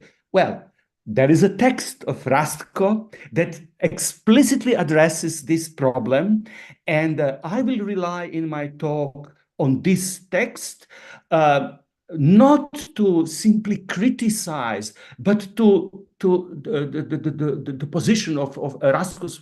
You see, I say Rastko, not Močnik, because it's also about friendship, but to deepen the problem and even, probably bring more confusion into this problem. However, I still insist that the fact that we are now speaking English should be problematized. And there is a text by Rastko published 2016, Znanosti naravni jezik, translated into Croatian by Srećko Pulik, his Croatian translator, Znanosti prirodni jezik, which is, let's translate it with science and natural language. Let me put it very simple. Main problem for Močnik is the fact that in Slovenian Academy, English language increasingly becomes the language of education, of knowledge production. And he sort of tried to oppose this trend, and there are two options, two forces. One force that supports this idea that in academia, in Slovenian academia, English language should become the language of education, and another that tries, so to say, save the Slovenian language as the language of knowledge production. Of course, at stakes is much more than the question which language we use.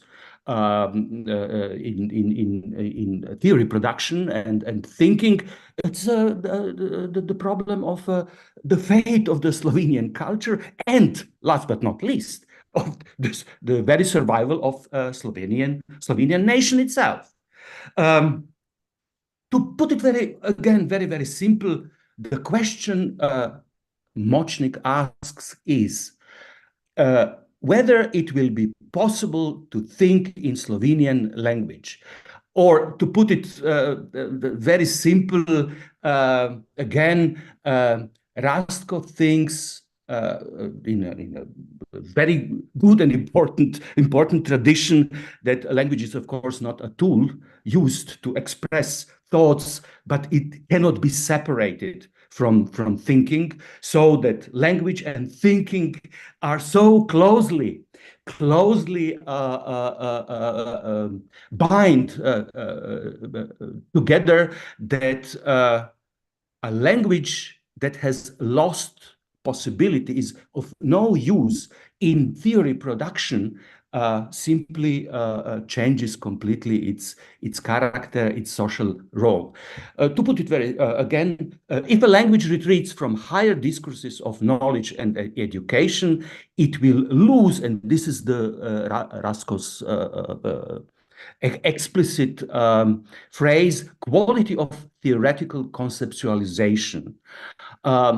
He recalls the cases of Galileo Galilei and Descartes, who turned to what Rastko calls ljudski jezik, which I would translate probably people's speech, Volkssprache, in German, so as to make both their theory not simply accessible to people, but wider audience, but to create a certain new quality in thinking by using the popular speech.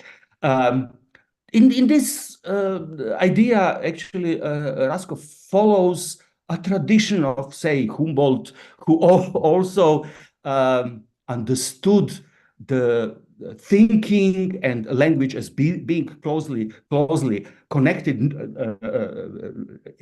in terms of impossibility to separate it.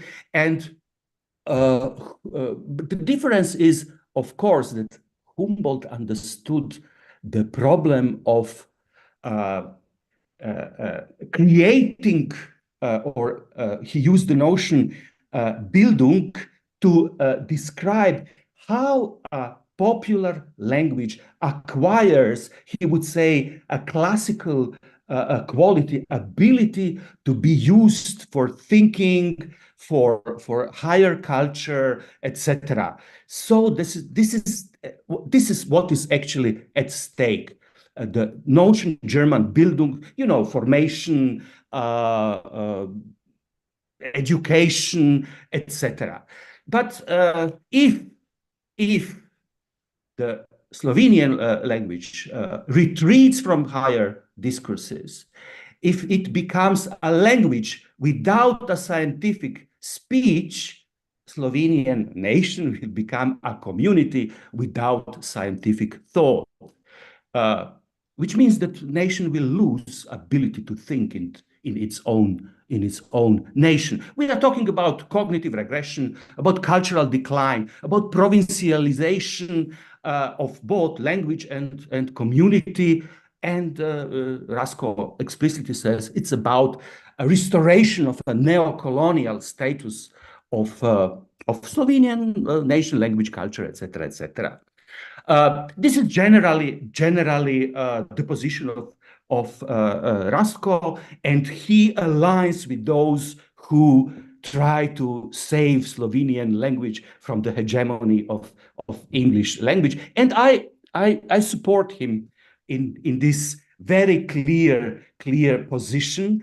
However, it is a huge problem when it comes to the question how to do it, how to oppose this hegemony. Reading the text of Rastko, I realized that there are two concepts missing missing in his text concepts that are usually very important for these discussions. This is the concept of vernacularization, and of standardization of languages. Rasko does not mention these concepts, but uses the concept of narodni, jezik, of people's speech in a sort of ahistorical way. You know, from the very beginning, from the times of vernacular, when it is not standardized, until nowadays. This is certain continuity, but it is, as I would say, a bit ahistorical, which is a problem. I must again mention something when it comes to the nation. I recently reread the Benedict Anderson's Imagined Communities, just to remind you that when Anderson says imagined communities, he explicitly means vernacularly imagined communities. These are communities that are imagined in the vernacular languages, which is these people's speeches, if I may translate it in this way. The question is, what is vernacularization? And recently, Rasko sent me a text written by Milorad Pupovac, also a friend of mine, who is now in the audience, I suppose, under the title I translated into English, The Vernaculars of States and the Discourses of Nations.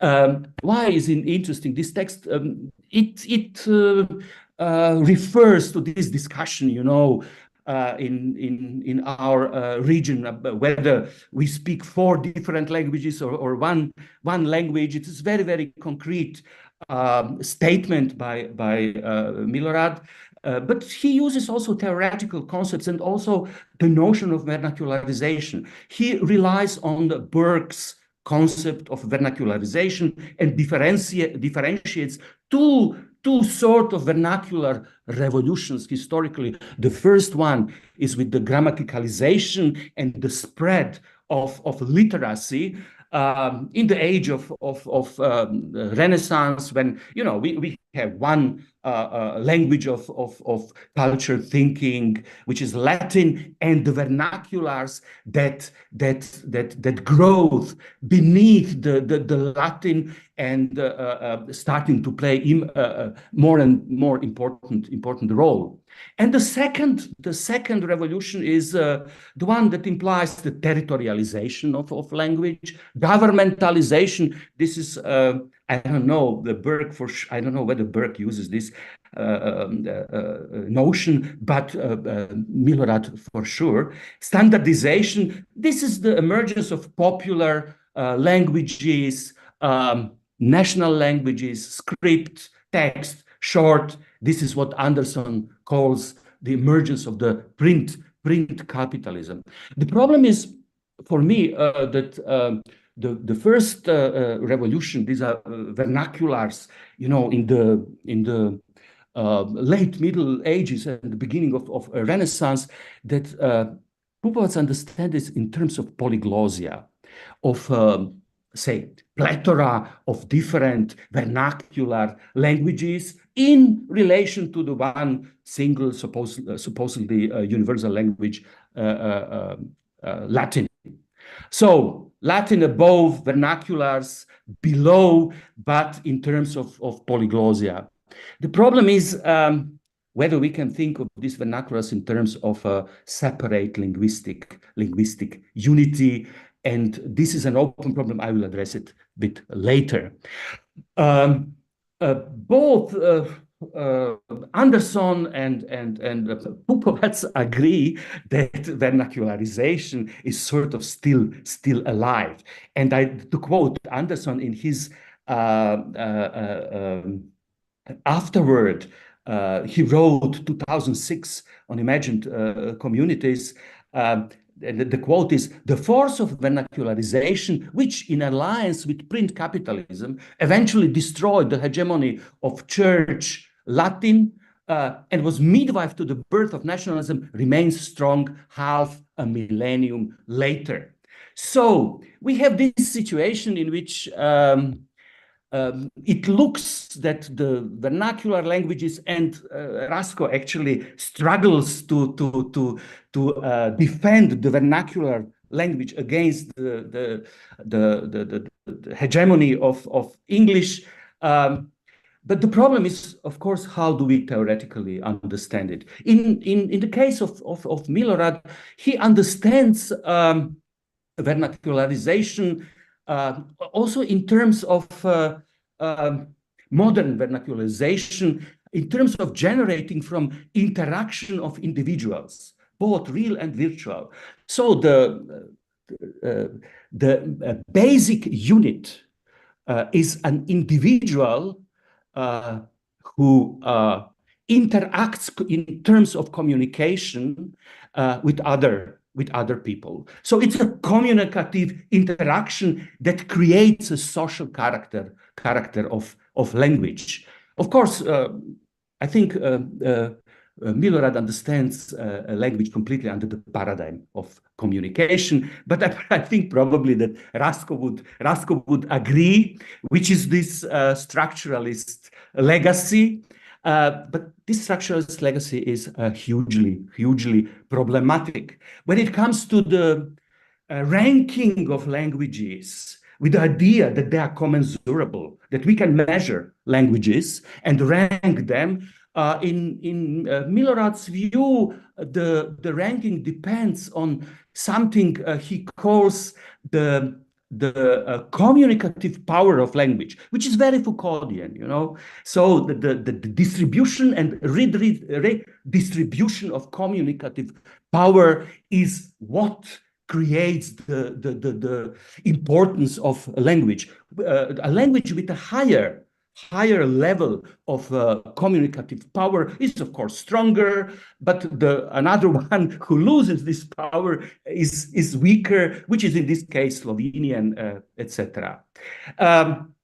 This is, I think, hugely problematic to use the paradigm of communication to understand what is actually happening when it comes to the transformation of our languages and their use in theory and thinking, their cognitive capability, so to say. Let me mention only 3 elements from other theories that again problematize this transformation, which is very dramatic.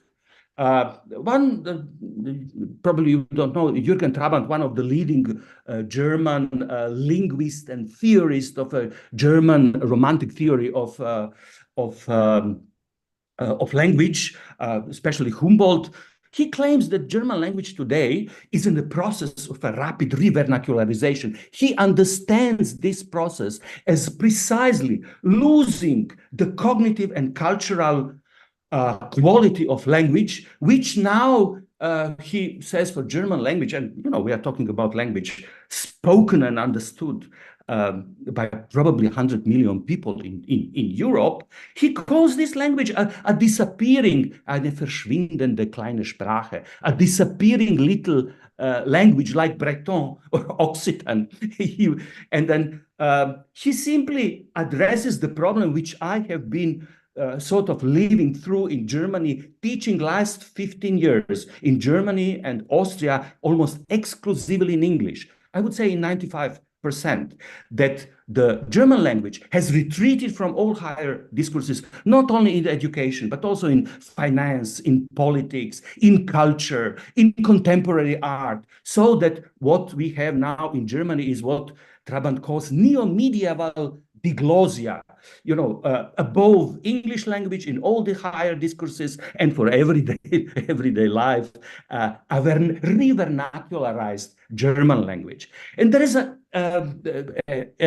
interestingly, in Croatia, published translation of a Dutch linguist, Joop van der Horst, which would be, what is interesting, there is no English, neither English nor German translation of this book. It is the end of standard language. this is interesting because, again, there is Croatian translation. This is such a rare case that you find a theory which does not come from above, from English, but from a horizontal relations. Well, his point is that we are now living in the time when the standardized vernacular, standard languages are declining, and that we are experiencing the end of the 500 years of dominance of these vernacular languages. And what is most important, he uses the notion of countability of languages.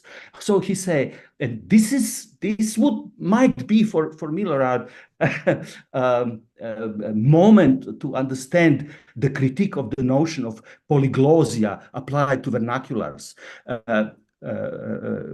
Van der Horst talks about continuity and not a plurality of different entities.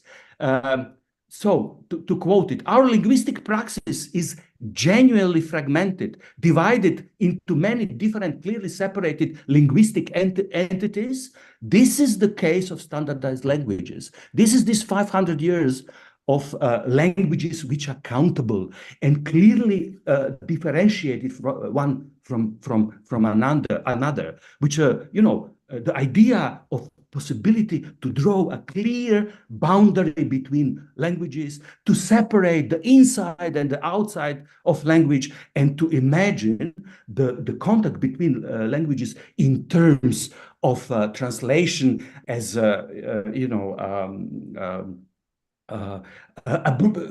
mean to bridge the abyss of non-understanding and non-communication. Van der Horst claims that we are now witnessing restoration of the pre-Renaissance continuity, and that this continuity is what he understands as re-vernacularization. So, he says everything that was spoken in everyday life formed a vast continuum of variants throughout the entire then known world. He would claim also that the English language, which now dominates, is itself caught in the process of this new revernacularization, losing this character of being an entity, because there are more and more Englishes. Just to remind you, today the majority of people who speak English are not native speakers, and it is only a question of time when they will start to transform, to claim the right to transform this language. Again, Horst, the idea that languages are such, entities is a fiction, and they are, and I quote, and will remain ideals, fictions, accountable fiction, the fiction that we can count languages. But there is another transformation which is not less dramatic, a transformation caused by the digital technology. I don't know whether you have heard about a huge research of European Union about how languages react to the challenge of digital languages in Europe, digital technology. They analyzed 30 European languages, and to put it very simple, they found out that most of the European languages have a huge problem in dealing with digital technology. The conclusion is very simple. For 21 of 30 of these languages, the diagnosis is that they won't survive in the digital age because they are data poor, low resource languages, and they cannot cope with English language, which is the only one in the survey that was considered to have a good ability to cope with digitality. So we are facing, the digital death or extinction, as it is said, of this of our languages. So, but the question is, how does this relate to our nations? And the idea of Rasko's idea that that there is still possible to save the essence, not only linguistic essence, but the very content, which is a cognitive ability of language in the case of Slovenian and all other these languages. I doubt this hope. I don't think this is possible. I think that nations are now going through a huge transformation, becoming what Bakhtin once called, speaking of standardized languages. He compared them to think like shells without any content.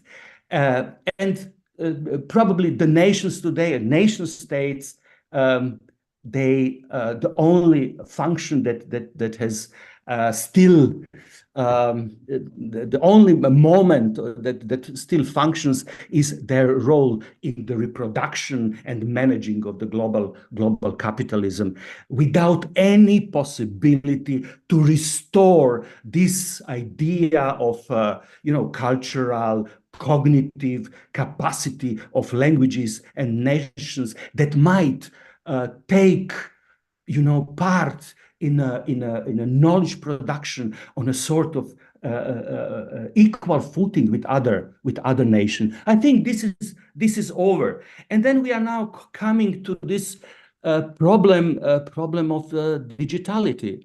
Milorad understands digitality as being, just another step in terms of enhancing the ability of communication, of interaction, step toward the virtual sphere in which the communication becomes even, the communication networks grow, etc., etc. I think that digitality is quite a much bigger challenge to the language, to the very idea of language. I would even claim that digitality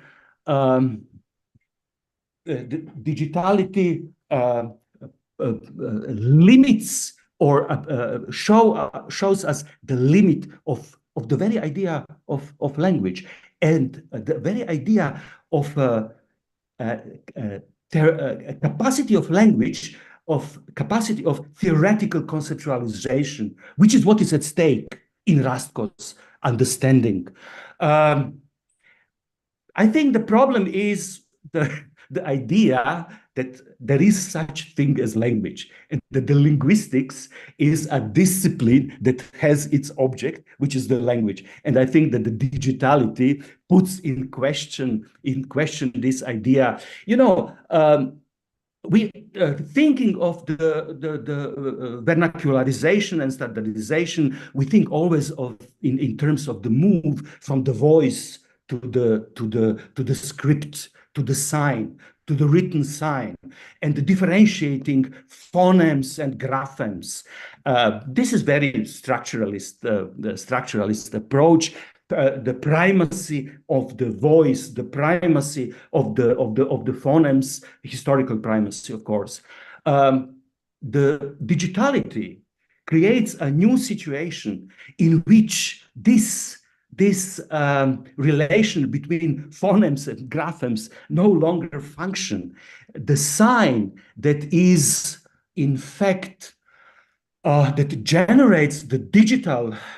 The digitality is much more an ideogram, and as an ideogram, it does not have to be visual. Codes like bright code is not visual code, but these ideograms have the capacity of conceptualizing, so that conception now appears on the level of sign, not on the level of language. And this is what I mean that we are now approaching the limit or the very end of language, and the end of linguistics as a science, so that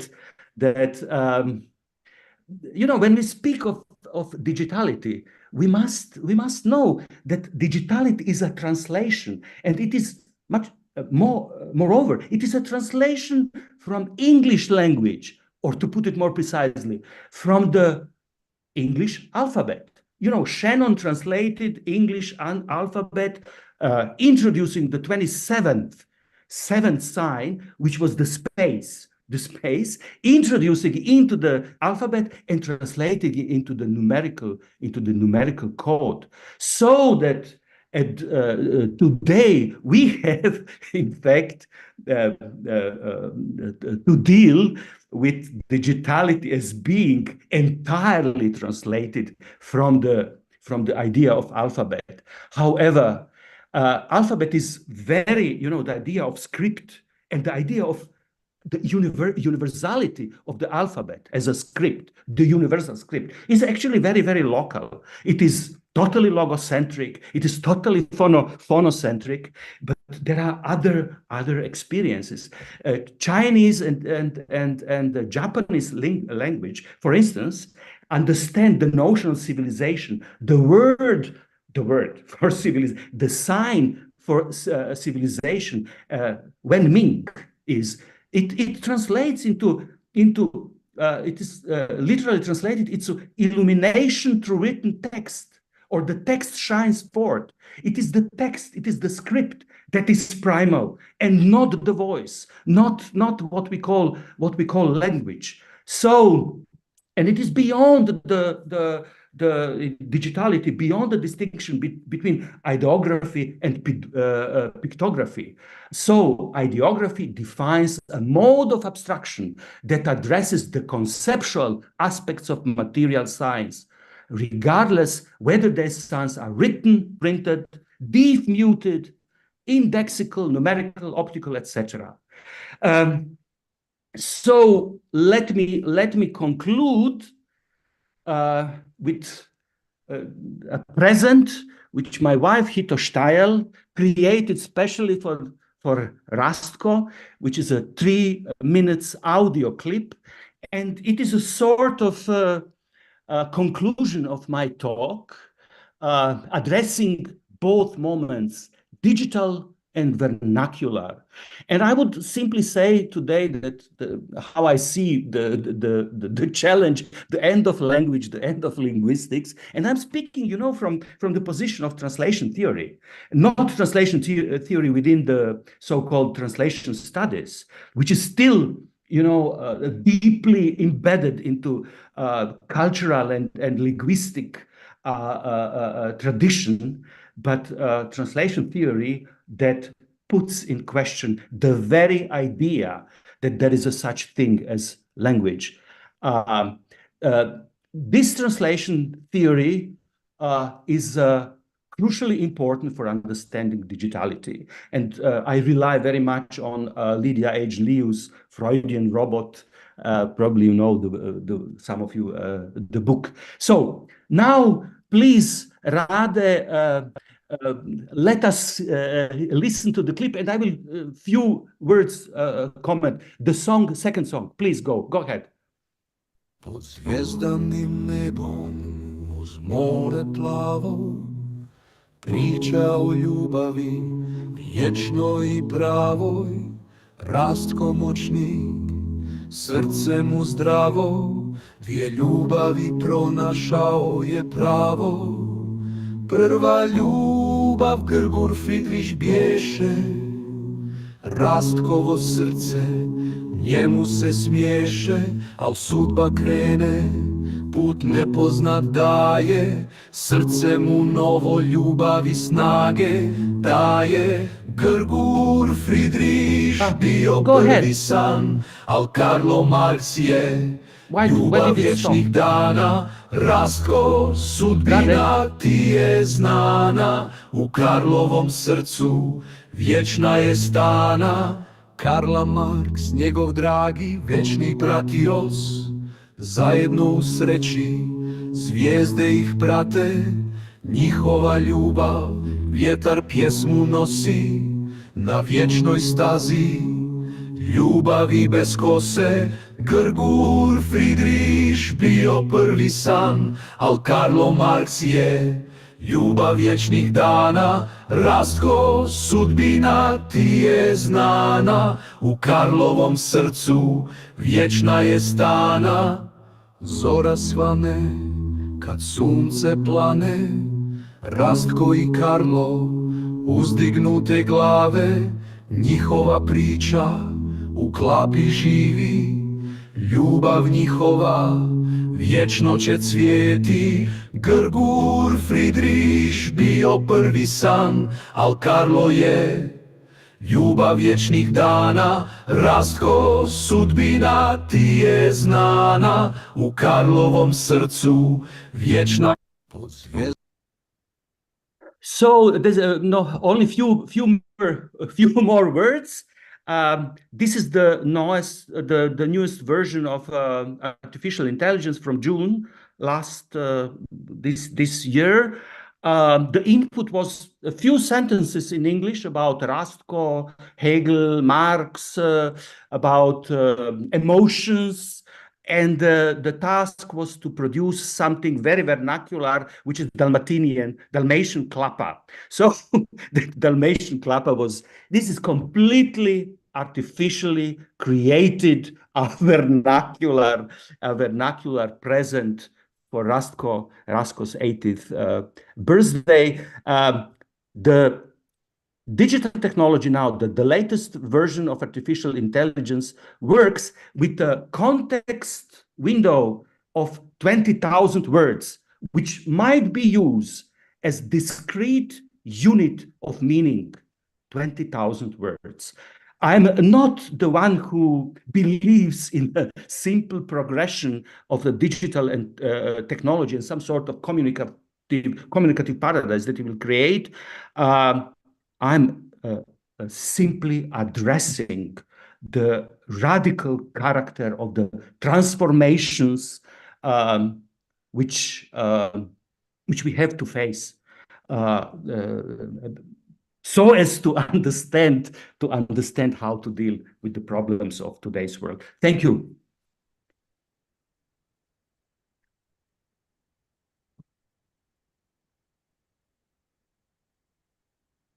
Thank you, Boris. So let's open discussion. Marko Đorđević.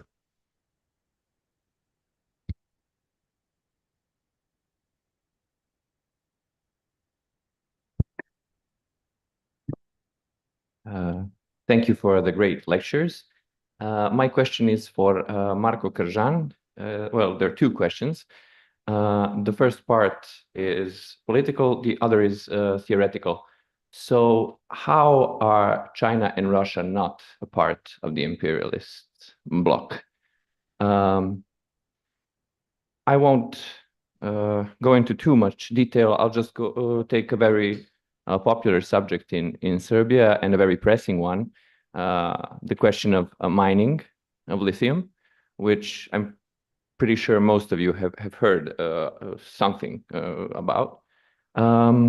The point is that while the European Union is supporting Rio Tinto, a multinational mining company, to exploit lithium at any cost to the environment and to the local communities in the west of Serbia, Chinalco, a Chinese company, is the major shareholder. Also, we have Chinese capital in Hestil and in Smederevo, in Zijin, in the east of Serbia, and Russian capital in Gazprom, dealing with local gas and oil exploitation, and also transit and storing and so on. Just for example, the country has 3 to 7% mining rent. None of the Eastern countries mind the low mining rent, as don't the Americans when they used to hold the steelworks. And also Russia's Gazprom had a privileged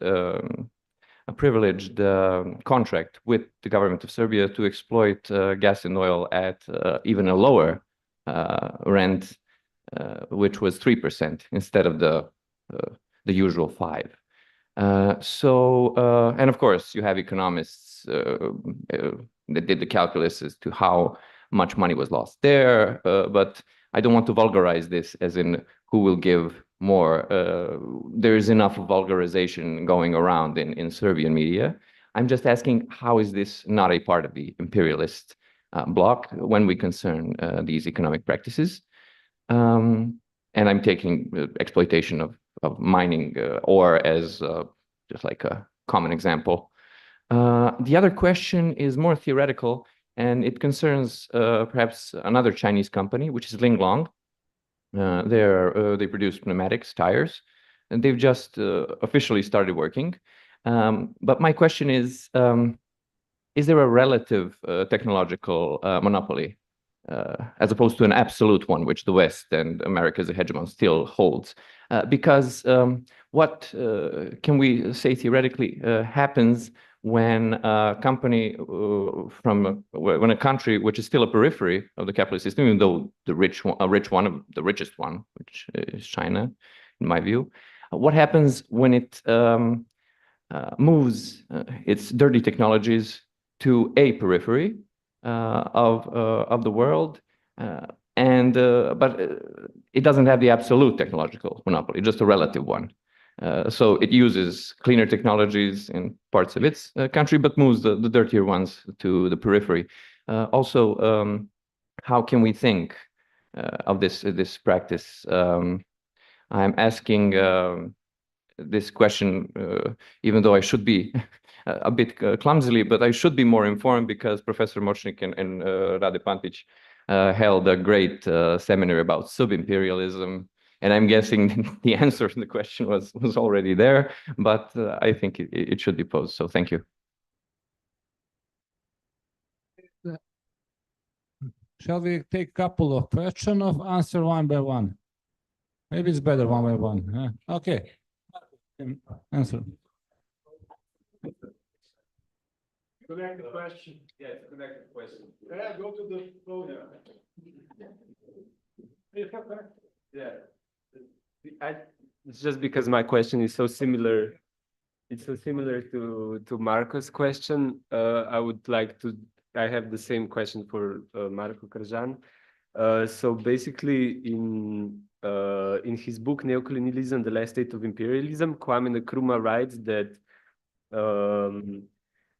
colonialism in Africa entails direct control, military force, and economic subjugation, while neocolonialism is largely indirect. So in terms of political, economic, and social control, there is still military involvement in a neocolonialism relationship, but it is covert, taking the form of military aid, for example. And Nkrumah uses a metaphor of the stage, of the theater stage, for the neocolonialism in for example the South, the collective world South.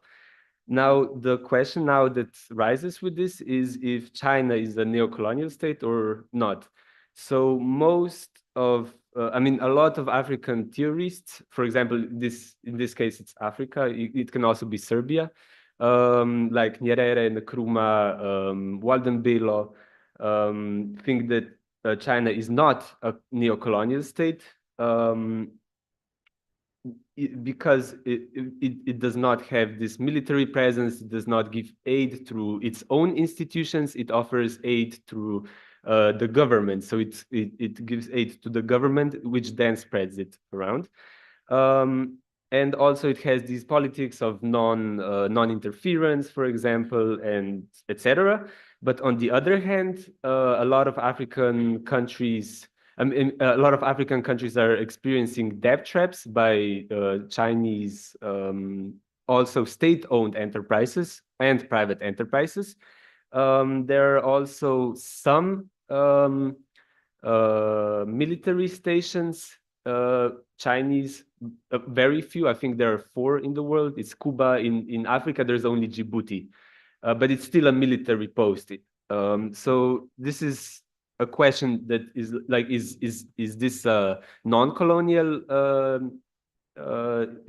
interference, or is this neocolonialism in a much more like lessened state, I guess? Thank you.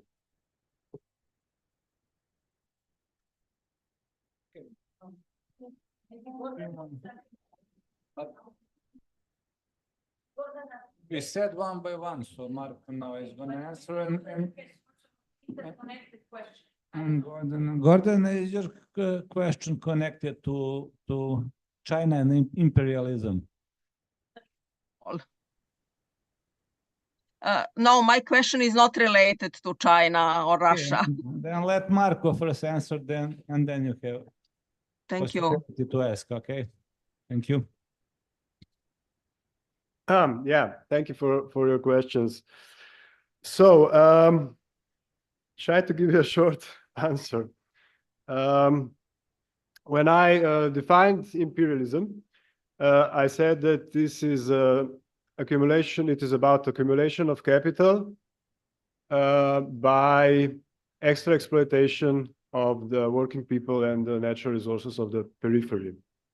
Now, I said accumulation of capital, and I didn't say accumulation of which capital. I did not say accumulation exclusively of the central capital.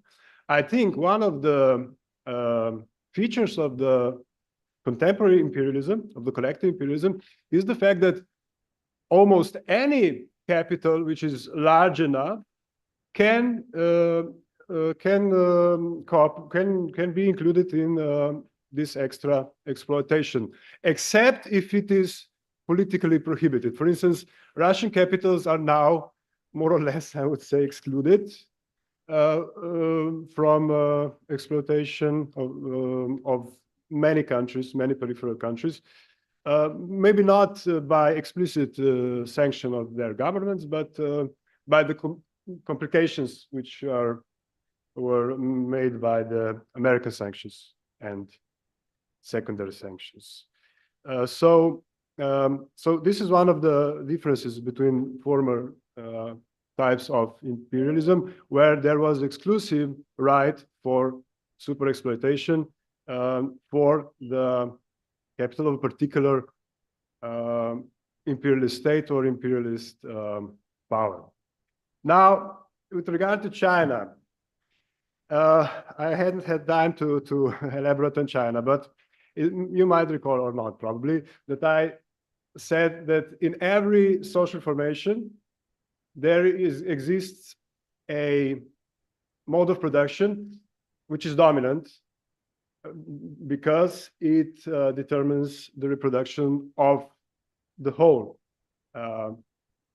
social formations. For instance, Yugoslav pre-war social formations in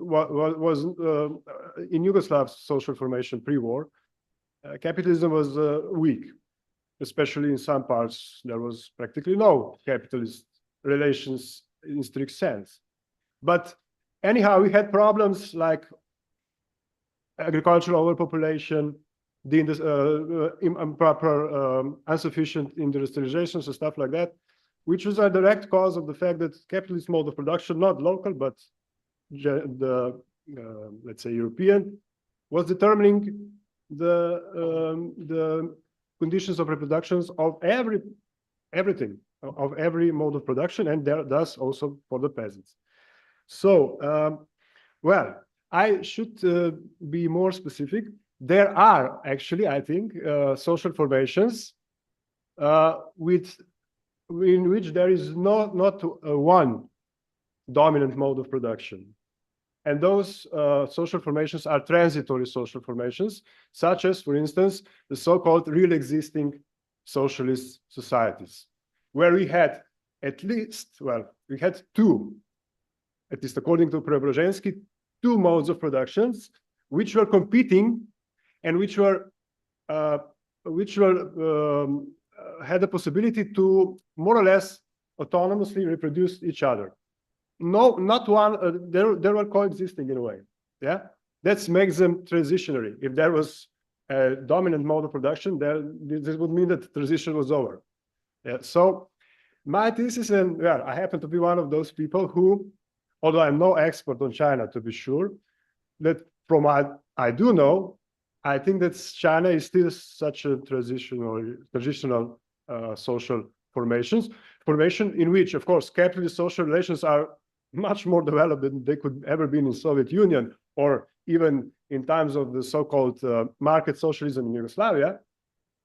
And they are not, to be sure, limited to China's relations to outside world.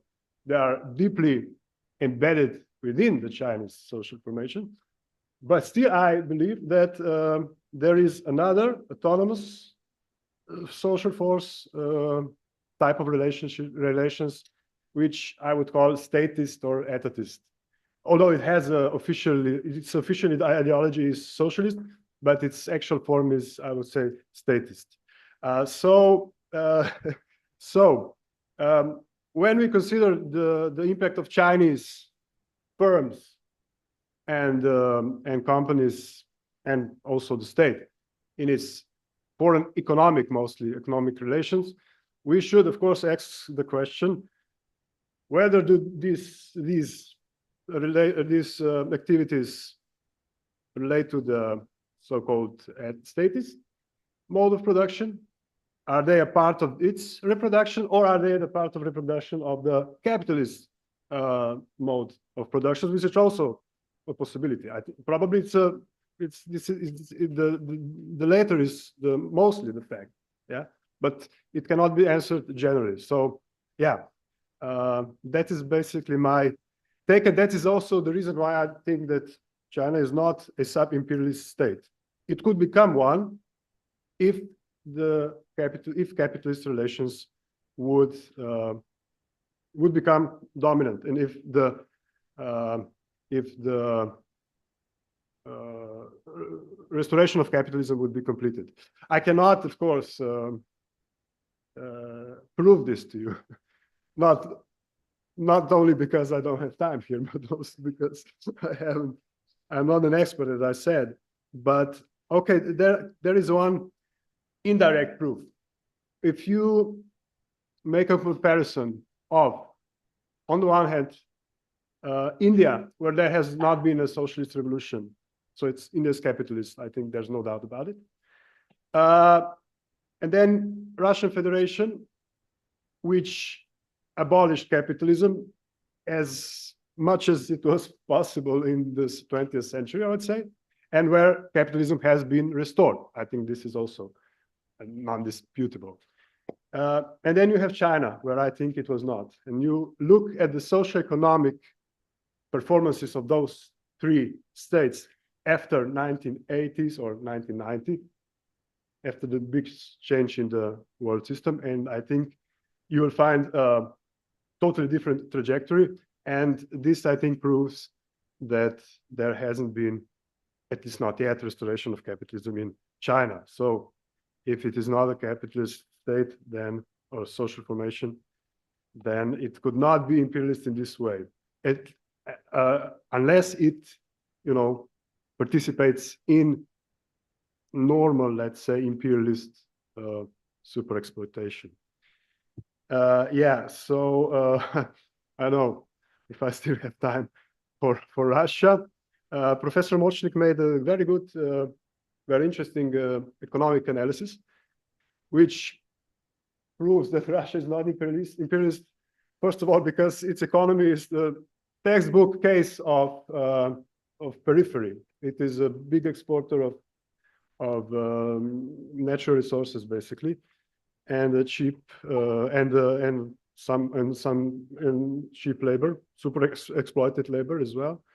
And it's at least the capitalist classes in Russia are deeply comprador, or at least they were until the time they could be, because they didn't use the surplus value which they accumulated in forms of rents in order to, as capital, to invest it in production, productive, at least in a way, activities in Russia. They used it as income and invested it as for their basically luxurious consumption in other parts of the world. So, and it is Professor Močnik's thesis that the fact that Russia was not able to become a sub-imperialist state was one of the economic reasons for causes of the present war, because it was not able to absorb economically its periphery. It was not able to accommodate Ukrainian comprador capitalists into its, let's say, sphere of influence. And secondly, this is my take.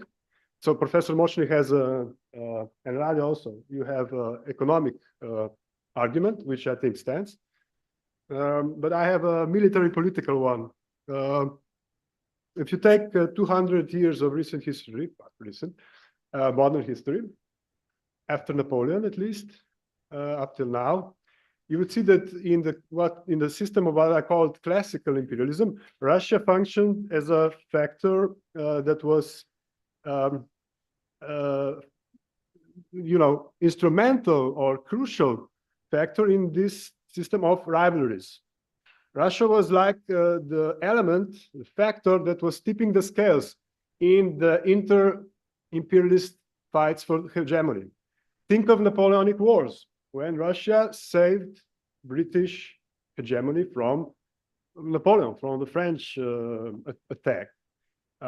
Think of First World War, when Russia was again saving the fading British hegemony, and even Soviet Union, which was an anti-imperialist state, I would say, was helping Western imperialists in their fight against the German attempt at, well, at least regional hegemony. Whereas now the system is, the contemporary imperialism is collective imperialism. Those antagonisms, contradictions have been, okay, you have still some tensions, but you have a system of solidarity relations between the imperialist powers. So there is no scale anymore, and no need for the factor which would tip the scales. They don't need Russia anymore to, regulate to their intra-imperialist relations, first of all, and second of all, they also don't need Russia to maintain their 5 monopolies. They can do it by themselves. They have NATO, they have the largest armies they want. They have compradors all over the place who can assist them willingly, and they don't need Russia. Russia is even probably in a certain way an obstacle to this. So that's why I think that Russia is not imperialist. And just to conclude your question about monopolies, I use the term monopoly in a way that was used by Samir Amin, another author of dependency theories that Professor Močnik taught here. And yeah, it has to be understood in a very broad term. So it is a very abstract concept that has to be made more concrete with specific analysis. So when I say monopoly, it could also be a monopsony. It could be oligopoly, duopoly. And it's, of course, as you said, relative. Yeah, it has to be determined. For instance, from 1945, or no, 1948, I would say, the US doesn't have monopoly on nuclear power, or nuclear weapons, yeah? But it's still the largest force, and it's still the one that is most capable of using it, yeah? So this is what I mean by the term monopoly. Yeah.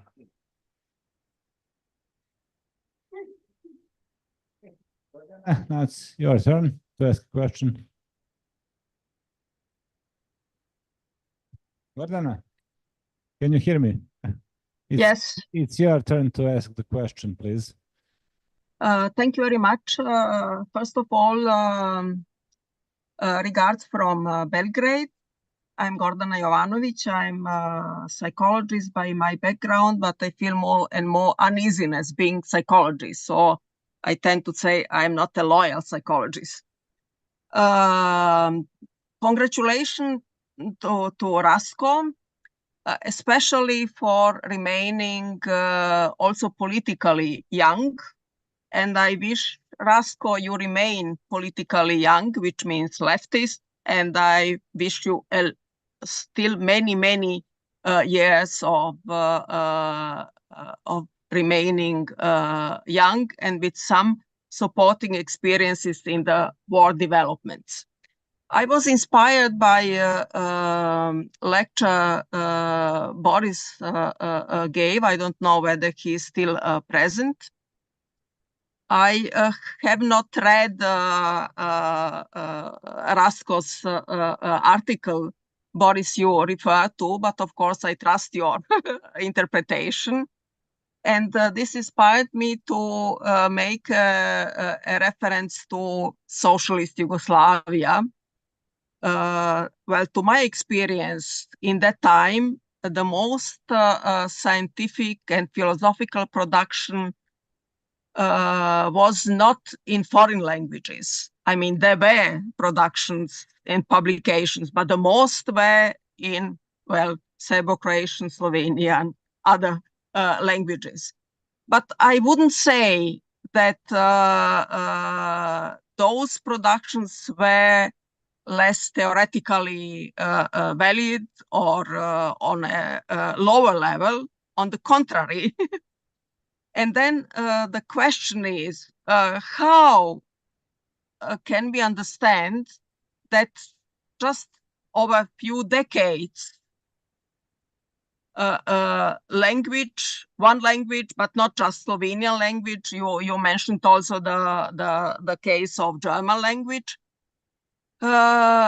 Change its conceptual capabilities.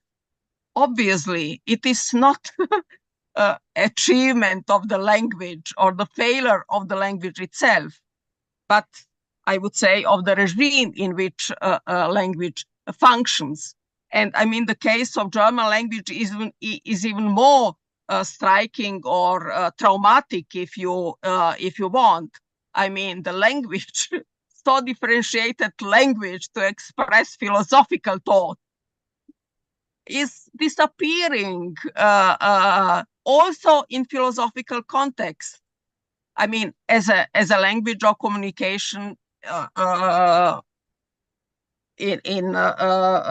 philosophical themes. So I am, of course, worried about the disappearance of languages, even languages were not so, which are not so considered to be small languages, but as you quoted German linguist, I mean, even he declared German language a small language. What is at stake in my understanding and in my worries is actually a parallel or simultaneous process of disappearing of the thinking, because thinking is supposed to discover or to grasp relations which are not visible, which cannot be visualized, which cannot be seen. But I mean, there are all kinds of mechanisms which prevent such an attitude. And this is related to standardization of the thinking. And of course, this is also a powerful tool of totalitarian regimes. So in my understanding, our age is based on a totalitarian thinking, on totalitarian praxis, and on totalitarian regime in a general sense. So there are more worries than just language or destiny of language. And digitalization is also a radicalization of a certain type of thinking or standardized thinking. And as a consequence of that, which everything which doesn't fit would actually stop existing. So this is the worry. So in spite of all discourses of multiculturality, diversity, and so on, we are actually facing a historical process in my view, unique to my knowledge of reducing humanity to a very limited and less scope. What counts as human? What kind of thinking constitutes humans? What kind of speaking constitutes humans? And what kind of activity constitutes human?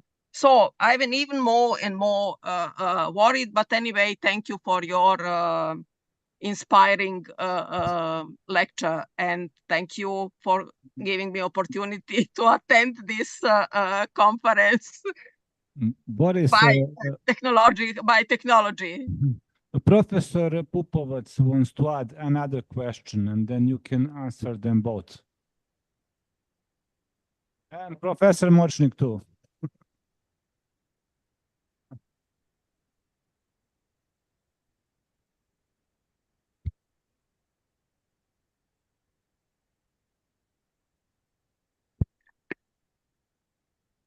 Gorazd, Marko, thank you for excellent presentations. And to all three of you, I have some comments or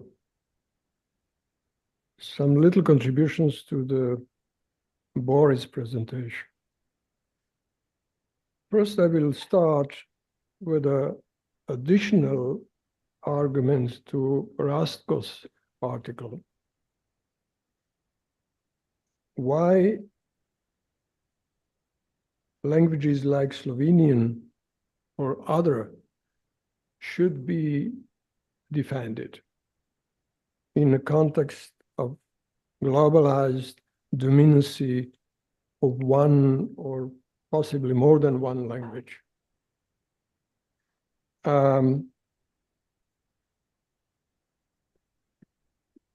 It is not just because of idea that every possible linguistic diversity in the world should be preserved and protected.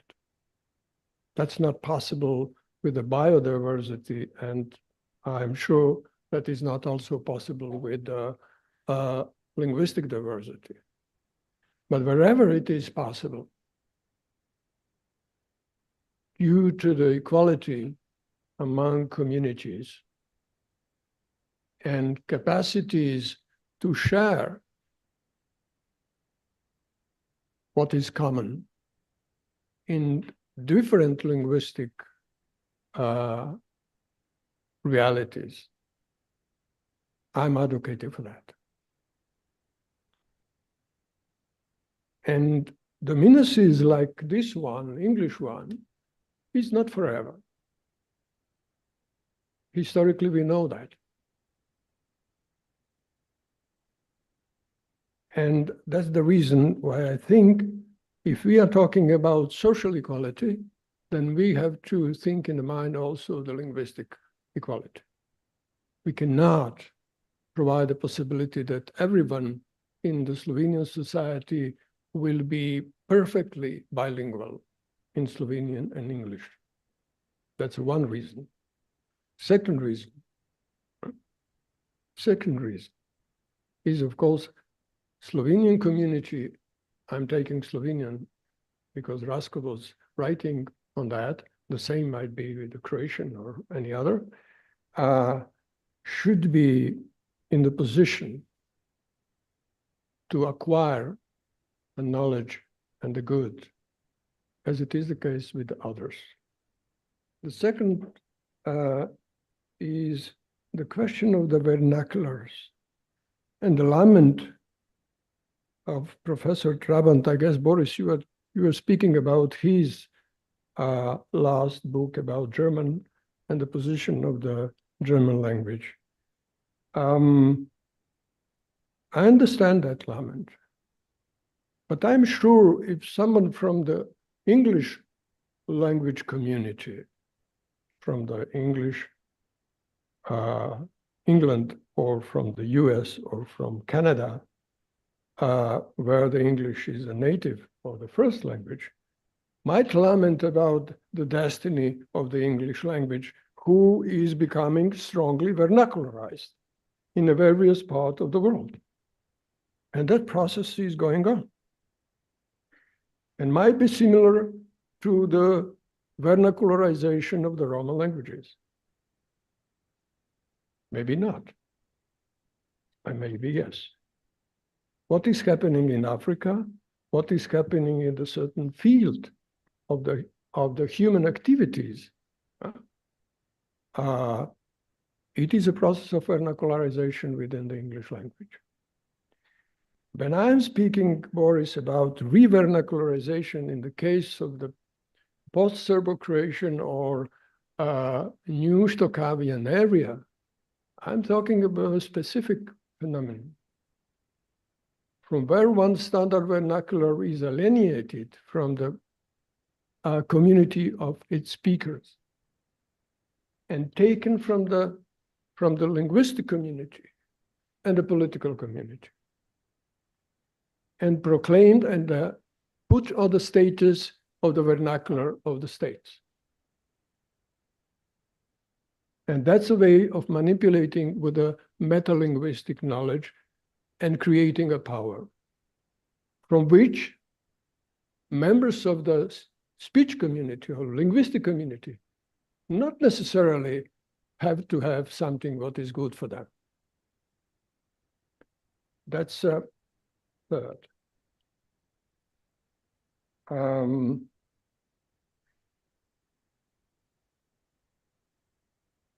Fourth.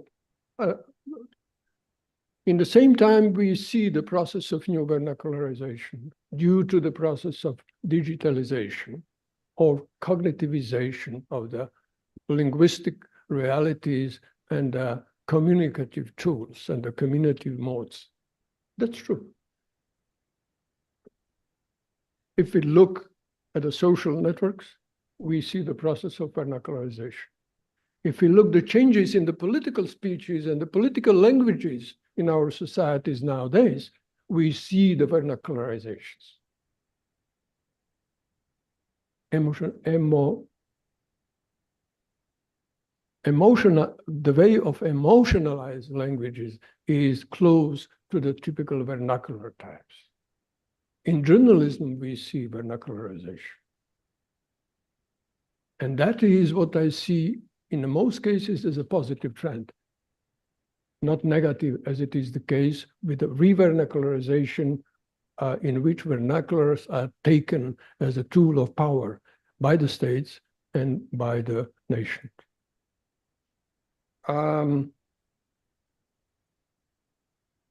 Well, last. Boris, I agree with you that the era of glottocentrism is already behind of us. Started with Haman, continued with Herder, and brilliantly explained and presented by Humboldt, is now behind of us. And you're right, it has a tremendous historical changes in many aspects. What happened with the language today in TikTok? Fragments, rudiments of the language in iconic type of presenting people. What happened in the media as well? The same. Language has to share influence and the power with other symbolic systems, with other semiotic systems. It's not any longer dominant in certain types of communication. And whether linguistics will lose the subject, well, linguistics is strongly struggling to have a subject in the last half of the century at least, becoming multidisciplinary science with a sociolinguistic, with a anthropolinguistic, with a biolinguistic, and with other spheres. Is it something what is regression? To a certain extent, people would say yes, but to some aspect it is a progression because glottocentrism has its limits. And widening the area in which linguistics does not have a clear boundaries and a clear subject, and joining other disciplines and other sciences is something what can bring us more knowledge, more insight about language, which is not only that we were learning about, as Bakhtin said, as a foreign language. Language just has more than we know as a language. And in that regard,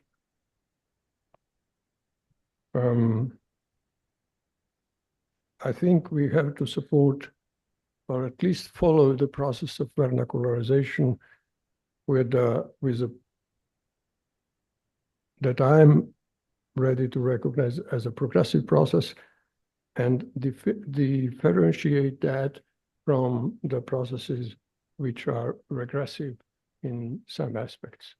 And that's where linguistics can be helpful and can have also its own subject of the research.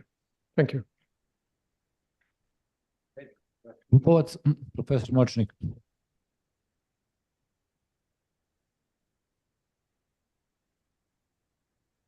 Well, I thank Marko, Milan, and Gorazd for their brilliant challenges and reading of my past sins. But I have a logical puzzle for Boris Budan. You notice, you contend, you see the fact that languages as a countable set of standardized entities. I would use a mathematical expression as ensemble dénombrable. Discrete units in English. You can, yeah, a set that you can count the elements of, they are disappearing. And I agree with it, we can see it. But from this fact, it does not follow that minor speech practices like Slovenian, Croatian, Serbian, at Occitan, if you want, are going to disappear and lose their cognitive power. On the contrary, the process of vernacularization, which you also notice, goes into the opposite direction. That also in Kajkavština, the cognitive power is going to grow. So your argument is non sequitur. May I thank you. This is a very nice opportunity, you know, to be involved in the discussion with people with whom I actually agree. We agree on the diagnosis. We even agree on the idea of what shall be saved and where the hope should be projected. It is vernacularization. However, I mentioned digital vernacularization, which is something else. But we have a huge theoretical, conceptual, probably differences. But first, Gordana, thank you for your for reminding you on the world. We participated in this world. When I started to study philosophy in Zagreb, they told us at the very beginning that without German language, no philosophy. They were wrong, completely wrong. But I misunderstood it. I learned German. I wrote 3 books and in German, only to realize that for a German book that was translated into 7 languages, if it has not been translated into English, it looks like it does not exist. This is this is the, the very, very concrete experience. But former Yugoslavia was a sort of, you know, very ambitious translation industry and machinery. And I analyzed this on the level of very, very concrete translations like Marxism u svetu, Marxism in the world, you know, which was completely dedicated to translations. Every month, more than 200 pages translation of theory from all over the world for, I don't know how, 20, I don't know how many years, but 12, 13, 14, 15 years, completely thousands of pages of the world theory in our language. And I analyzed how the level of translation on a translation of Walter Benjamin, what a level of translation was this, you know, of Germanists like Schmegac and from, they would all communicate how to create the best possible with the translator. This is over due to the machinic translation. That, let's speak it openly. I remember translating Freud and creating La Planche-Pontelly, vocabulary of psychoanalysis. This was the first Slavic standardization of psychoanalytic termini with the idea, Humboldtian idea, you know, you enhance the cognitive power of language so as make it capable to, you know, to discuss psychoanalysis at all. And the whole culture and philosophy attached to it from, you know, anything. But this time is definitely over. I do agree with Milorad that it's not about English language becoming the universal language. This is the linguist also realized that the peak of the power of English language is already behind us, and that what is going to kill the hegemony of English language is the same what killed the hegemony of Latin language, which is its elitism. This is why we talk about vernacularization. But look, Rasko, you insist of the use of Slovenian language in academia.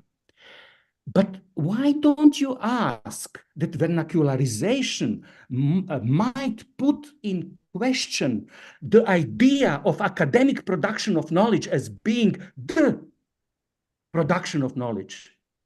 We need a different concept of thinking, different, you know, yes, English language is killing thinking, but academic form of thinking is killing thinking in a similar way. So this is closely connected, and this is implied in the claim on claim to vernacularization. There is no other way. There is no other way to Jürgen Trabat. He has an idea, a very concrete idea, how to save German language. Not in terms of revernacularization, because it is horror for him. This is the decline of cultural languages. This is a cognitive disaster. He uses this notion, cognitive disaster, cognitive wasteland. German-speaking world is cognitive wasteland. Okay. What he suggests, that the German state should organize a huge machinery, translation machinery, and put the pressure to all German intellectuals, philosophers, thinkers to write in German, and that the machinery would then do the translation into English. But you know, if you have such a rich, powerful state, you might come to this idea. But of course, Slovenia or Croatia would never come to this idea because it's impossible for us to do it. Milorad, you know, there is I mentioned it, but you did not address in your question. This is the communicative paradigm in understanding of language. You know, if we think about commensurability of language, which is stronger, which is not, you understand it in terms of a distribution of what you called communicative power. But is this the unit we should measure the languages? Is it the power of communication? I think the paradigm of communication is itself a problem in understanding of our linguistic practice. And I would like to discuss it so much with you, but coming back to my question is it possible to think in terms of a digital vernacular? And I think it is on the level of script, not on the level of language, so that we shall think of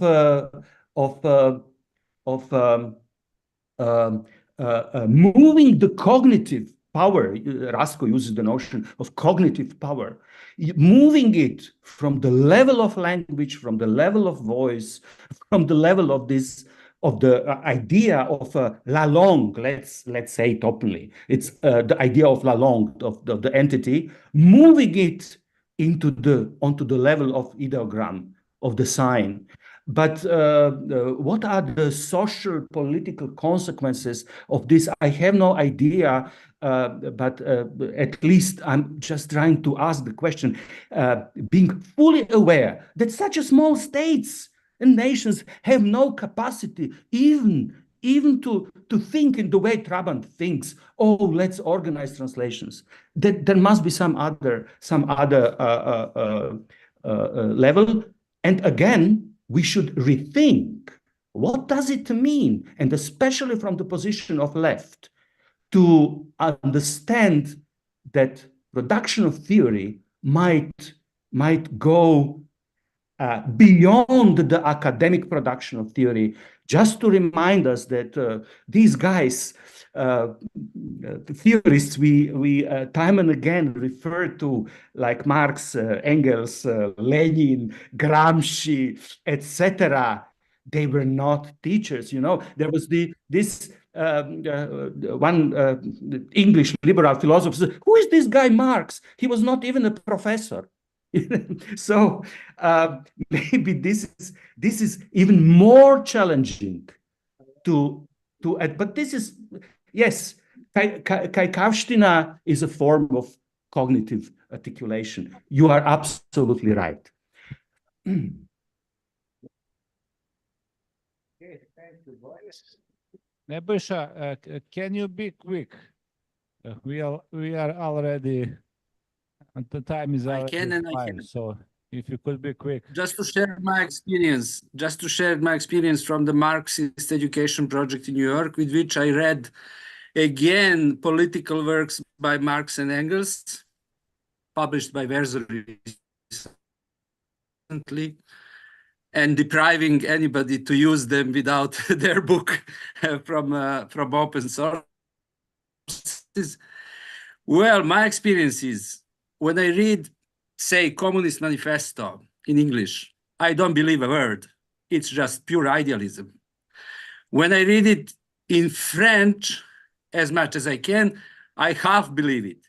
When I read it in our languages here, I believe it, and I question it, and I challenge it, etc. So I think that the problem is that the English, global English, didn't undergo a revolutionary earthquake that languages that had a revolutionary earthquake in a modern era simply is unaware of possibility of revolution and spreads this disbelief through its global dominance. It's nothing to do with English. Any other language without revolutionary experience of revolutionary earthquake would do the same. That is, I think, the reason to keep the distance from, let's say, inevitable giving up of sticking to local or national languages in conveying knowledge. Very short answer. Actually, the ruling elites, capitalist elites in Britain and and especially, for instance, in Davos, they address this problem, but they don't impose the hegemony of English language on the world. This is not the point. A few years ago, Theresa May when she was the prime minister of the UK, gave a speech in the Davos, but her point was not, oh, everybody should learn English. Her point is that digital technology will create a situation in which every person in the world would speak his or her mother tongue, and the machines will translate it. So this is the fantasy of a total machinery translational paradise of communication without any, what they project is not the domination of English language, but the domination of monolinguality as a paradigm. So the idea that you don't need, which is the reality in the English-speaking world, they have ceased to learn other languages. That they don't learn kids other languages in the UK or in the States. They project the ideal in terms of monolinguality for the whole via digital technology. This is the idea of the. So yes. English language is falling apart as a standard, and it is only a matter of time when you and me, we will start to claim, right to re-standardize it, to change it, to transform it, which is vernacular approach. But the elites have the different concept. They have the concept of a total transparency within the monolinguality. This is what they project, not the hegemony of English language. Okay. Thanks to all participants. Thanks to nice discussions. Now we will have a lunch break, so we'll be here again in 4 o'clock, and then we will have a next session about artistic practices. So see you in Greetings to all. Greetings to all. PM. Join you. I have to go to artistic practices and to do work there. Thank you very much.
tako da oni vidijo tudi, da smo mi tle, bravo, ja.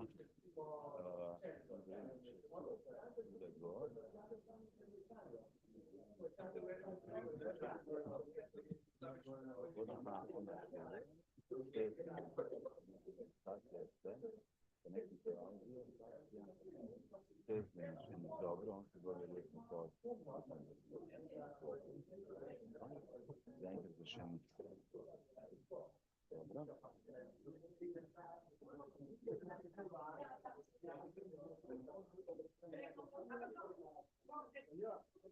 A jaz govorim na ta mikrofon. Začeli bomo z Miklavžem. Miklavž bo prvi. Miklavž, evo naslednji.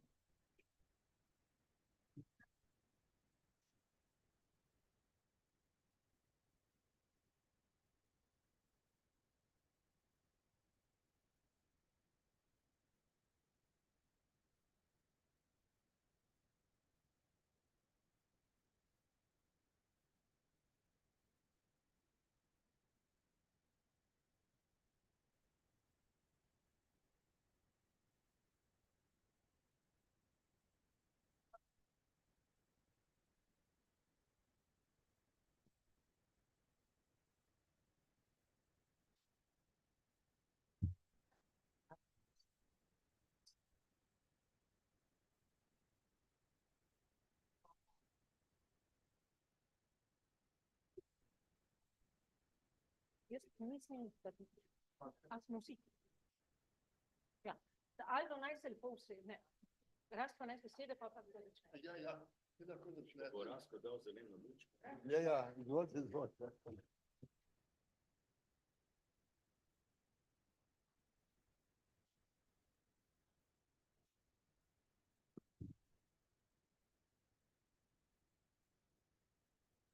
Dobro, lepo pozdravljeni na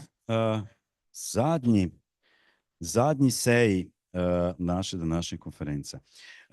I started in Slovenian just that we can hear a little bit of Slovenian language at the beginning, and now we will continue in English. So welcome to everybody to the last session of today's conference, today's program at the conference. This session is entitled Artistic Practices. So 4 speakers at this panel will speak and will think and share with us their thoughts on artistic practices. We will start with Miklavž Komil, who is here with us. And then we will have 2 speakers at Zoom, and then back to physical reality. So Miklavž, you can join me. And in the meantime, when you are preparing yourself to speak, I will say just a few words who you are, although we know you very well, but maybe some other people don't know.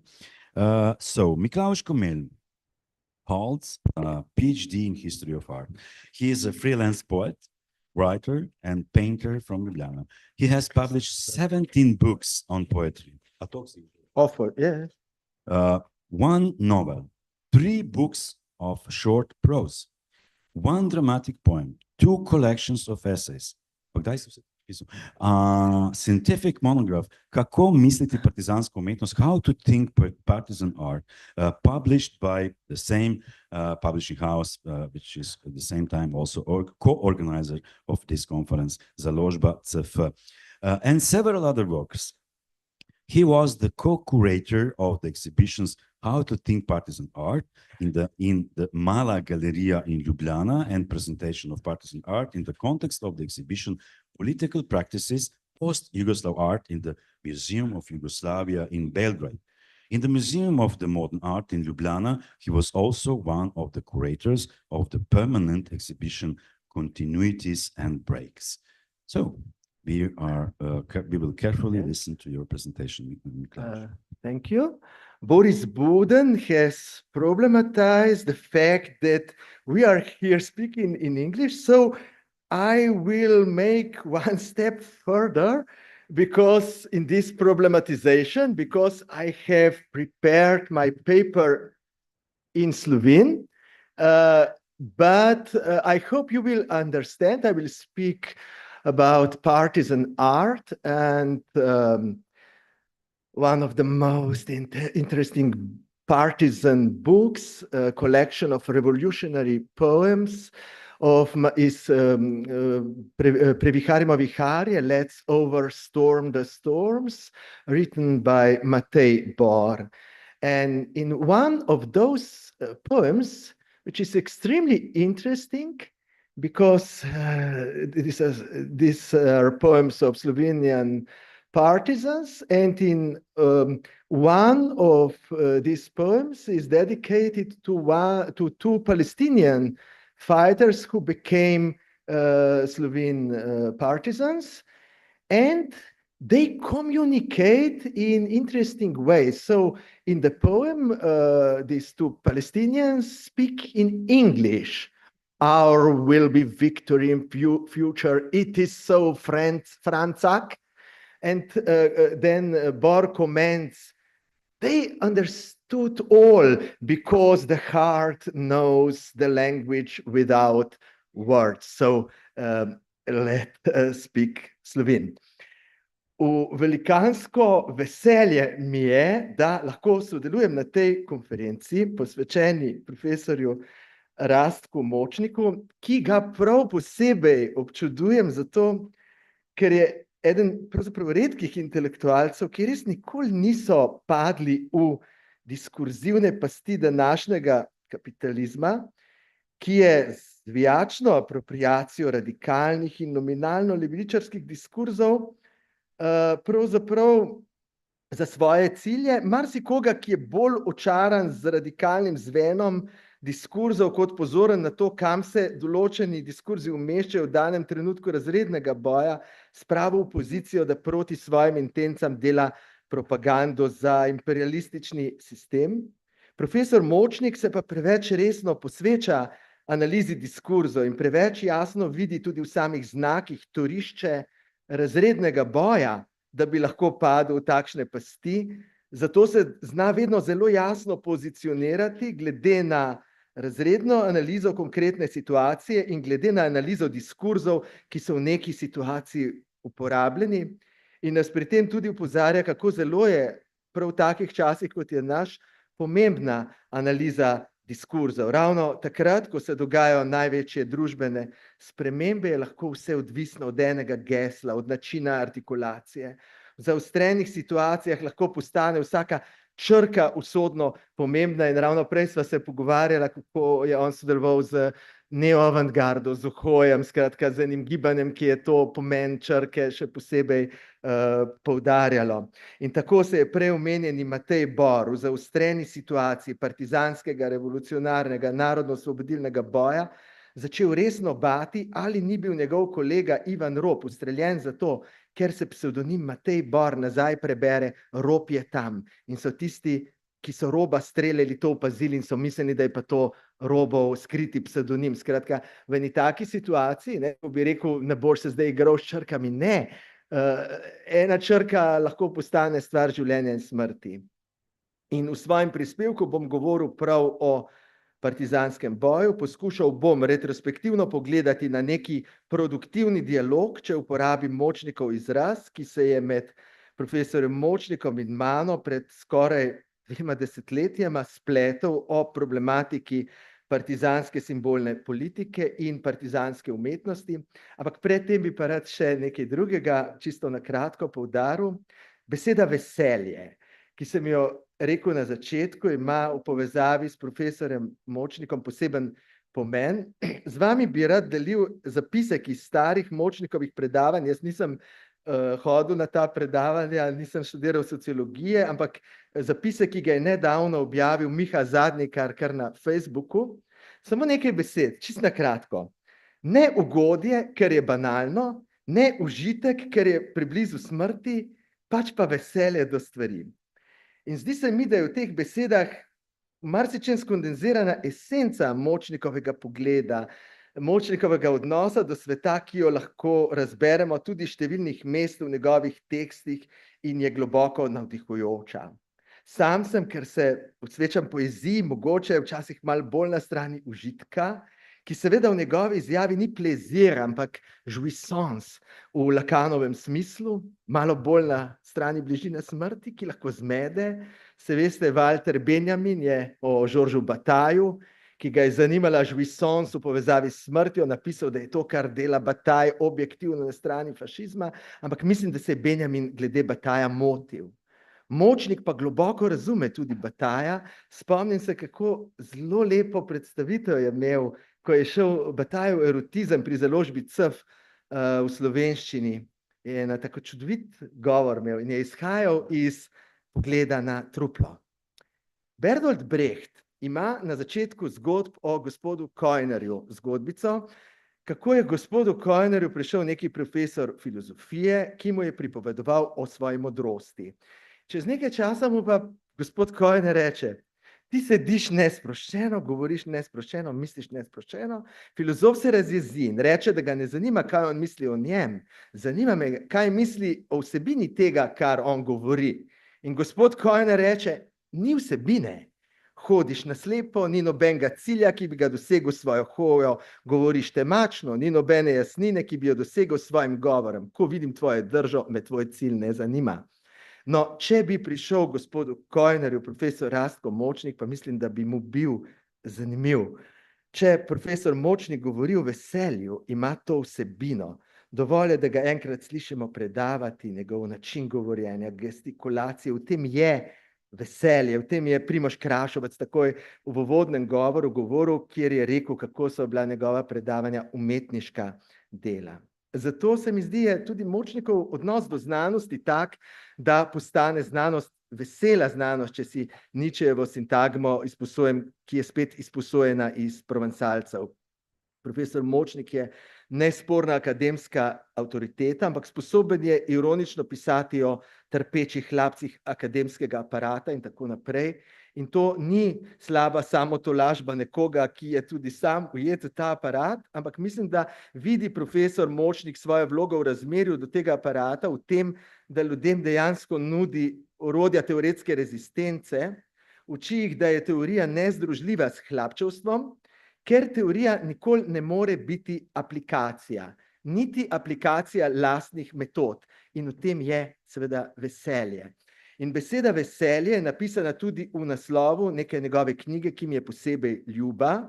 Njen naslov je Veselje v gledanju in je šla pri založbi CF leta 2007. V njej so zbrani Močnikovi teksti o vizualni umetnosti, od nekaj esejev o sprotni umetnostni produkciji preko odlične analize Michelangelovega Tonda Doni do strogo teoretskega teksta Teorija umetnostnih praks.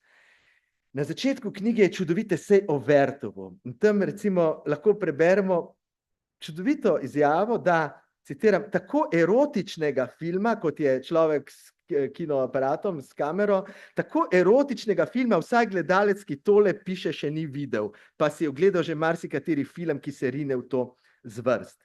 In glejte, prav to je bil tudi končni cilj socialističnega realizma, kot ga je definiral Maksim Gorki, čeprav seveda Človek s kamero ne sodi v to zvrst, ampak Maksim Gorki je to videl kot cilj socialističnega realizma, da bi ljudje preko umetnosti prišli do tega, da bi slo po emancipiranem spoznavanju doživljali na tak način neke erotične slasti, kar je v bistvu čudovita ideja.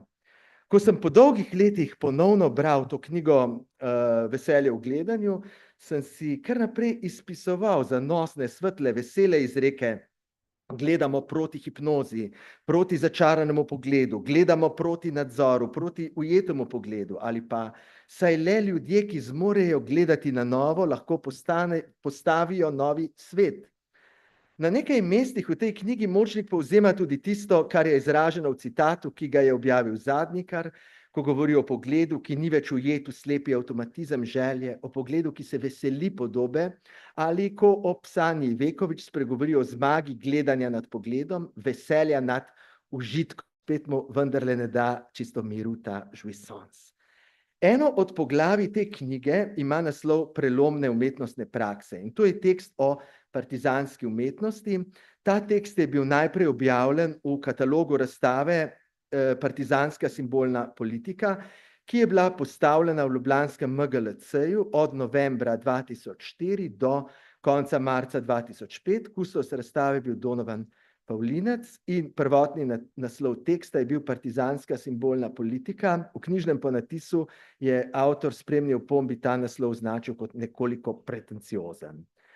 Ta razstava je skupaj s katalogom pomenila po mojem prvo pomembno afirmativno premišljanje partizanskih simbolnih praks v Sloveniji po letu 90. Po nekem začetnem obdobju lahko rečemo zgodovinskega revizionizma, ki je še takrat tako daleč, da so v funkciji nekakšne socialne mimikrije celo predstavniki starih partizanov, zveza borcev in tako naprej, takrat so bili ti ljudje še živi in dosti aktivni, so recimo razglašali, da ni imel nobene povezave z revolucijo, da niso vedeli, da obstaja revolucija, preprosto zato, ker je bil ta pojem kot nekaj tako zlega v tem javnem diskurzu in so se pač ljudje poskušali zaščititi. Zdaj, ko govorimo o tem pojmu zgodovinski revizionizem, lahko mimogrede spomnimo, da je prav profesor Močnik podal mogoče najbolj zgoščeno in dejansko odlično definicijo tega, kaj je zgodovinski revizionizem, da je v nasprotju z zgodovinopisem, ki poskuša razumeti zgodovinske procese, strukturiran kot žurnalizem za nazaj. To je odlično, kar je velika razlika, recimo žurnalizem za nazaj, drugo recimo umetniški pogled na stvari, ki je spet ena tretja možnost odnosa do te zgodovine. Le malo pred to razstavo se je začel nek nov interes za te partizanske simbolne prakse prebujati tudi v širšem jugoslovanskem prostoru. Lahko se spomnimo recimo na pokojnega Branimirja Stojanoviča Tršo, na odlično beograjsko revijo Prelom in tako naprej. In tudi sam sem se takrat precej intenzivno začenjal ukvarjati, proučevati s to problematiko, vendar na začetku pravzaprav še brez povezav z ljudmi, ki so se v tem jugoslovanskem prostoru s tem že ukvarjali. In Močnikov tekst v katalogu je bil v tem kontekstu izjemno pomemben, zato ker zastavlja vprašanje, v čem je prelomnost partizanske umetnosti in to prelomnost prepozna v tem, kako je ta umetnost s problematizacijo meščanske relativne avtonomije umetnosti in svojo povezavo z revolucionarnim družbenim gibanjem umetnost na novo pozicionirala v družbeni strukturi. Ko se je v revoluciji vzpostavilo novo razmerje med umetnostjo in družbo, je to obenem revolucioniralo umetnost in tudi družbo. Močnik eksplicitno poudarja, da so partizanske kulturne prakse same že vzpostavljale novo družbeno strukturo. In če bi se zdaj vprašal, v čem je navsezadnje tudi največja aktualnost partizanske umetnosti, bi jo videl prav v tem, ne predvsem seveda v posameznih umetniških delih, čeprav so številna med njimi izjemna, ampak v tem, kako so partizani tudi v umetnosti naredili neki prelom, neki preboj, bi rekel, skozi nemogoče, ko so brez nekih vnaprej danih pogojev za svojo umetnost vzpostavili čisto nov prostor, prazen prostor, prostor še neobstoječega, ko so zavestno naredili nekaj, česar pravzaprav še ne more biti in so preko tega dejanja retroaktivno vzpostavljali potem pogoje zanj. Tisto, kar se mi je pri Močnikovem tekstu takrat zdelo prav najbolj inspirativno, so bile pa najbrž te besede, citiram: partizansko kulturo in umetnost so delali v radikalni situaciji ali, če se izrazim eksistencialistično, v mejnem položaju. Če hočemo o njiju razmišljati na njuni ravni, se moramo postaviti na mejo. In prav to me je spodbudilo, da sem se poskušal na tak način lotiti razmišljanja o partizanski umetnosti in moj prvi tekst na to temo je bil tekst Razmišljanje o partizanski umetnosti, ki sem ga objavil v reviji Likovne besede, ki je bilo napisano kot ekspliciten dialog, mestoma malo celo polemičen z Močnikovimi tezami.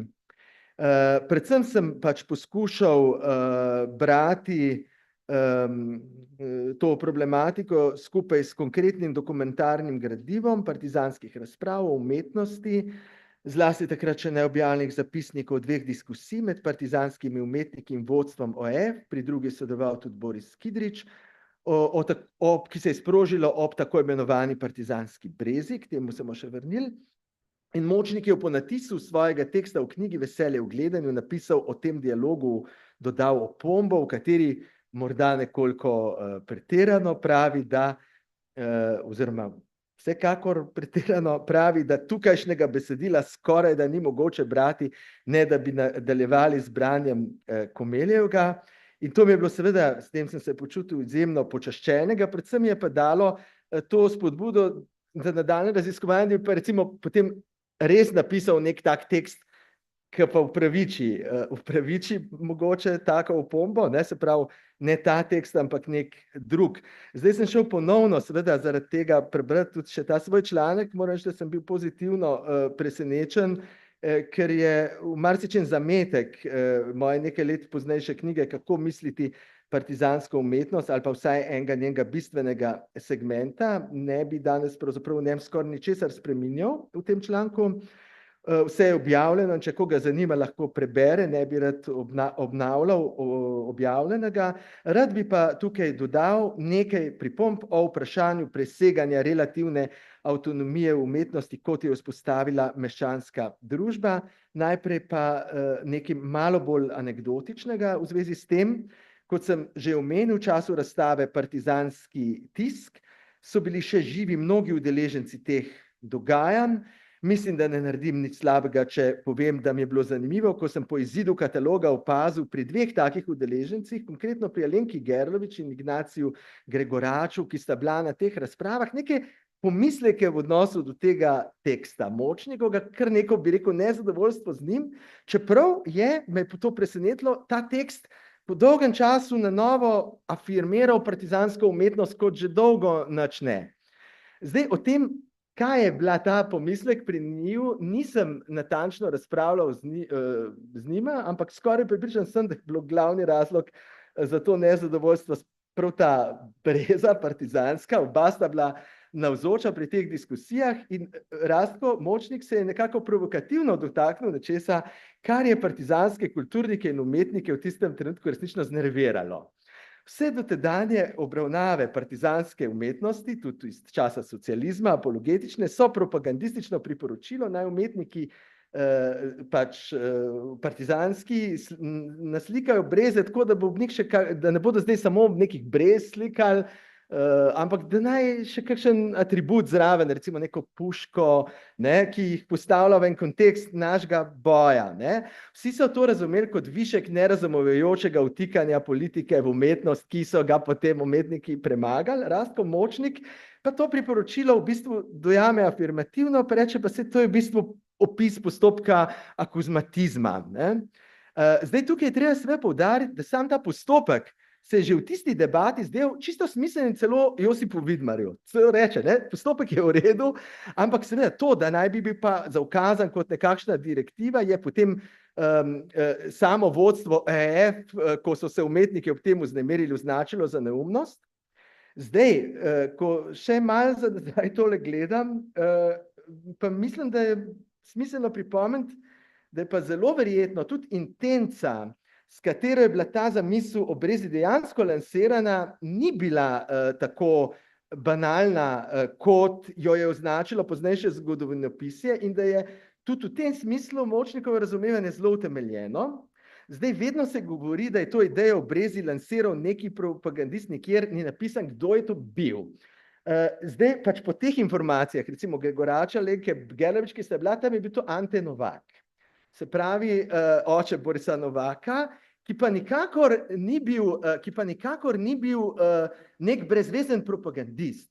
On je bil resen intelektualec, ki je recimo pred vojno prevedel Ernsta Tollerja, ekspresionistično dramo in zdaj po sinovih informacijah, ki pa tudi nisem preveril, kje je ta tekst, on govori, da nekje to je, da je pred vojno celo polemiziral s Tonetom Tomšičem proti pa njegovim kot preveč nerazumevajočim stališčem o umetnosti, ki naj bi hotela umetnost preveč instrumentalizirati. Ampak sigurno pa ni bil nek banalen človek ni slišal za umetnost, že če je Tolarja prevajal, ne. Seveda pa nikakor ni šlo samo za to brezo, ampak za zelo načelna vprašanja. Močnik vidi kot največji dosežek partizanske umetnosti, citiram, preboj iz slonokoščenega stolpa avtonomne kulture. V svojem tekstu navaja besede Diega Rivera o umetnosti kot propagandi. Tukaj bi lahko dodal še, kako je pokojni, zelo zanimiv ameriški pesnik Jack Hirschman rekel, kako je pa vsaka ljubezenska pesem je propagandna pesem, ne? Pri Prešernu to še posebej velja, ne? Tam je direkt. Ampak zanimivo je, kako se je med umetniki, ki so se pridružili partizanom, pojavila tesnoba ob tem, kar so doživljali kot omejevanje umetnostne avtonomije in usmerjanje v propagando. Močnik piše, da je partizanska umetnost sama hotela delovati ideološko in to seveda je strukturna logika partizanske umetnosti, ki je bila zlasti v prvi fazi partizanskega gibanja večkrat na ta način eksplicitno tudi reflektirana v refleksijah o vlogi umetnosti v družbi, ki so partizansko umetnost eksplicitno postavljali v kontrast z meščansko institucionalizacijo umetnosti. Na pesniški ravni je najlepši primer, po mojem, takega kontrastiranja himna Agit teatra, ki jo je napisal Janez Kardelj, brat Edvarda Kardelja, ki je vodil ta teater in je padel v italijanski ofenzivi leta 1942. To je čudovit, to citiram tudi v tisti svoji knjigi. Ampak po letu 1943 so prišli na partizansko ozemlje etablirani ljubljanski umetniki, ki so tudi v partizanih delovali kot umetniki, nastopali kot umetniki, in številni od njih so se hitro počutili napadene ob znakih problematiziranja umetnostne avtonomije. Zanimivo pa je, da so s tem, kako so se branili pred takimi dozdevnimi napadi, včasih pravzaprav potrdili teze, ki so jim nasprotovali, ko je recimo Nikolaj Pirnat v znanih navodilih umetnikov, ki so hoteli sodelovati na likovnem natečaju na temo partizanskega boja, napisal, da seveda na ta natečaj ne sodijo razna tihožitja in pokrajine, ki so jih navadno slikali malomeščanski umetniki, kar je za natečaje s temo partizanskega boja dosti logična zahteva, ni zdaj to neka, ampak ne, te umetniki so to že razumeli kot en napad skoraj in Božidar Jakac je v odgovor naredil čudovito grafiko partizansko tihožitje. Ampak na njej je pa upodobil porušeni železniški most v Otovcu v Beli krajini, učinek partizanske akcije. Skratka, ravno s to svojo gesto je pa pokazal, da v partizanih dejansko tudi tihožitje je možno samo kot sporočilo o partizanskem boju. Tako ima tudi Brecht eno podobno zgodbico, ki mislim, da tudi Kojnerja. Nekdo reče, ne, a lahko je zdaj v tem časih, ko ne vem, ljudje umirajo od lakote, pa je razredna eksploatacija, jaz pišem pesem o dežju, a jo smem pisati o šumu dežja. Pa mu ta reče, lahko, ne, pa pride ta nazaj, jaz sem je ne morem, ne? Dokler pada ta dež na glavo nekomu, ki nima strehe. Ne? In tako tudi ta pravzaprav tihožitje to kaže in v nekem smislu je tihožitje postane sporočilo v tem boju, tako kot je ta breza v nekem smislu, breza, ki jo upodabljena v kontekstu partizanskega gibanja, pravzaprav v nekem smislu vsele partizanska breza, pa tudi če ne bi imela zraven puške, je pravzaprav tako dojeta. In tudi diskusija, ki jo je sprožil incident s to brezo, se ni ukvarjala seveda z brezo, ampak s problemi, kako se umetnost poveže z revolucionarno situacijo in kaj to pomeni za avtonomijo umetnosti. Torej prav s tem, kar posebej zanima tudi profesorja Močnika. Diskusija, ki je v celoti izredno zanimiva, sem jo objavil, ima po mojem dva viška. Točko, kjer se je treba opredeliti do tega, da v polje umetnosti svoje ustvarjalnosti vstopajo tako imenovane ljudske množice. In Jakac takrat malo zaskrbljen reče, seveda vse to lahko akceptiramo, ampak samo da je prava umetnost, ne pa dilettantizem. In Pirnat, ki je bil seveda tudi zelo verziran umetnik, nič bolj diletantski kot Jakac, ne, mu pa reče, ampak kdo pa nas legitimira, da smo umetnost? A to, da smo mi pa iz Ljubljane prišli. Ne? In to je zelo radikalna, katarzična, bi rekel, točka samospraševanja, ko se nekako spodmaknejo do tedanje ideološke opore tega, kaj sploh je umetnost na način neke samoumevnosti. In je pač treba to vprašanje na novo zastaviti, kaj zdaj kriterij, ali Ljubljana kriterij, mi smo pa v Črnomlju. In drugi višek je pa, ko Kidrič reče, umetnosti se ne da dekretirati strani narodno-osvobodilne breze in se je tudi ne da dekretirati strani absolutne umetnosti. Ne.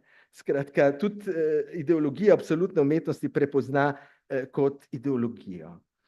In ko Močnik v svojem tekstu piše o emancipacijskih potencialih preboja iz sfere relativne avtonomije umetnosti, kakršno je umetnosti namenila meščanska družba, tega seveda ne počne zato, ker bi hotel umetnosti krniti njeno svobodo. Ne. Tudi sam ima umetniško izkušnjo pri Ohoju, sva ravno o tem zdaj govorila. Ne. Nikakor ne gre za to, ampak nasprotno. Ne. Ker je bil proces vzpostavljanja te relativne umetnosti, na začetku je bil nedvomno v 19. stoletju emancipacijski, Močnik v eseju Vertovo zelo slikovito prav o tem piše, kako je buržoazna umetnost osvobodila umetnostne prakse produkcije in konsumpcije umetnosti in jih emancipirala hlapčevstva do dela in zajedavstva na proizvodu, ampak potem naprej, v skrajni konsekvenci ni pa ta isti proces pripeljal nikamor drugam, kot pa v današnjo stanje neke nišizacije. Močnik zelo lepo in utemeljeno opozarja, l'art pour l'art je, ko ga retrospektivno gledamo z današnje perspektive, začetek procesa, v katerem tudi umetnost postane blago in ki se izteče v zaprtje umetnosti v niz niš, namenjenih komercialnemu izkoriščanju. In to izkušamo danes in temu bi seveda pravzaprav tudi težko še rekli sploh, 5 minut še, težko še rekli relativna avtonomija. Močnik se je temu problemu in vprašanju, kako se rešiti iz te ujetnosti, eksplicitno posvetil razpravi teorije umetnostnih praks. V tem je pokazal na slepo ulico, v katero se ujamejo avantgarde, ko se po eni strani borijo za to, da bi umetnost imela izvzet družbeni status, v bistvu predmodern, tak, ki bi šel po blagovljenju, obenem pa se vendarle borijo za družbeno priznanje, ki bi v pogojih kapitalizma pomeni poblagovljenje. Rešitev iz te slepe ulice bodi si v nenehnem ponavljanju avantgardne geste, bodi si v tem, da se avantgardno gibanje poveže s kakšnim revolucionarnim gibanjem, ki hoče ta svet krivičnosti razbiti. Potem imam tukaj, bom mičkeno skrajšal, pridemo pač v problem avantgard, kako se tudi avantgarde potem lahko ujamejo v eno logiko recimo družbenega naročila, v stvar, v kateri Boris Grojs piše v knjigi Celostna umetnina Stalin, kako so upravičeno poudarjali, da se recimo Lefovski program v nekem smislu le malo razlikuje od programa kateregakoli zahodnega umetnika, ki dela kot oblikovalec za velike firme, reklamne agencije in tako naprej. In partizanska umetnost, pri kateri so vsaj nekateri protagonisti imeli kar nekaj vednosti v zgodovinskih avantgardah, celo Edvard Kardel se je v mladosti na pamet učil iz Tanka Delavkovga, je nastajala v času, ko je bil ta neuspeh zgodovinskih avantgard že zgodovinsko dejstvo, v tem, da so njeni protagonisti se upirali vsemu, v čemer so lahko zasledili tendenco po instrumentalizaciji, nikakor ne gre videti predvsem branjenja starih meščanskih pozicij, ampak prej tudi zavez, da preboj iz stolpa avtonomne kulture sam po sebi še ne pomeni nujno osvoboditve sam po sebi. Ko se je z vstopom teh množic v polje umetnostnega ustvarjanja zgodil ta preboj, se je obenem povečala zavest o nekem avtonomnem načinu obstajanja umetnosti, ki ga je treba ohraniti prav zato, ker nima skupnega ničesar z meščansko relativno avtonomijo, tako kot je Mile Klopčič, komunist, v komunističnem časopisu napisal: nikar ne pozabljamo, da je že sama lepota borbena, revolucionarna. In to ni larpurlatistična, ampak revolucionarna izjava, ampak taka je ravno zato, ker se poveže z revolucionarnim gibanjem, ki omogoča na novo videti revolucionarni potencial lepote kot take, ki jo meščanska družba ponižala v estetizacijo. In Močnik pravi v eseju Vertovu: v revolucionarnem času ni razlike med akcijo in kontemplacijo, napačni nazori lahko zavrejo revolucionarni napor, pravilno gledanje pa odpira nova obzorja. In zdaj zaključek, ki je važen. Še več, v revolucionarnem času se zavemo tega, da je način dogajanja umetnosti lahko celo paradigma za način dogajanja revolucionarnega preloma. Vsi poznate Leninov tekst Marksizem in ustaja, septembra 17, ko govori o pogojih za ustajo v procesu revolucije, odpovedati se stališču, da je treba gledati na ustajo kot na umetnost, kadar so ti pogoji dani, pomeni izdati marksizem in izdati revolucijo. Ruska beseda izkustvo se seveda ne pokriva povsem z novoveškim pojmom umetnosti, bliže je širšemu razponu starogrške besede tehne. Skratka, ravno ko razumemo umetnost onkraj relativne avtonomije, v katero je stlačila meščanska družba, se nam pokaže tista njena moč, ki je lahko paradigma revolucionarnega preloma in v čem je Rosa Luxemburg, ki je ob nastopu oktobrske revolucije pisala: nisi mogoče misliti ničesar bolj neverjetnega, nemogočega in fantastičnega, kot je revolucija, še 1 uro pred njenim izbruhom, in nič ni bolj preprosto, bolj naravno in bolj samo po sebi umevno, kot je revolucija, potem ko se spusti v svojo prvo bitko in si pribori prvo zmago. In mislim, da je Lenin kot paradigmo načina dogajanja ustaje razumel način obstajanja umetnosti prav zato. Umetnost se dogaja tako, da je ni mogoče izpeljati iz danih možnosti, ampak s svojim prebojem skozi nemogoče ustvari lastno možnost, in v tem smislu partizanska umetnost ni preprosto primer neke izredne prakse umetnosti, ki je nastajala v mejni situaciji kot izjema, ampak je ravno s svojo mejnostjo lahko paradigmatična za mišljenje umetnosti kot take. Prav to pa umetnost približuje tudi teoriji, kot jo razume profesor Močnik, ko poudarja, da se teorija vselej uveljavlja v presežku rezultata nad metodo, da je disciplina onkraj pravil igre, da je ni mogoče izvesti na nikakršno aplikacijo, niti na aplikacijo lastnih metod, in ni naključje, da je Močnik to spoznanje artikuliral v razmerju do neke pesmi ob analizi Jakobsonove analize Puškinove pesmi Ja vas ljubil. Hvala.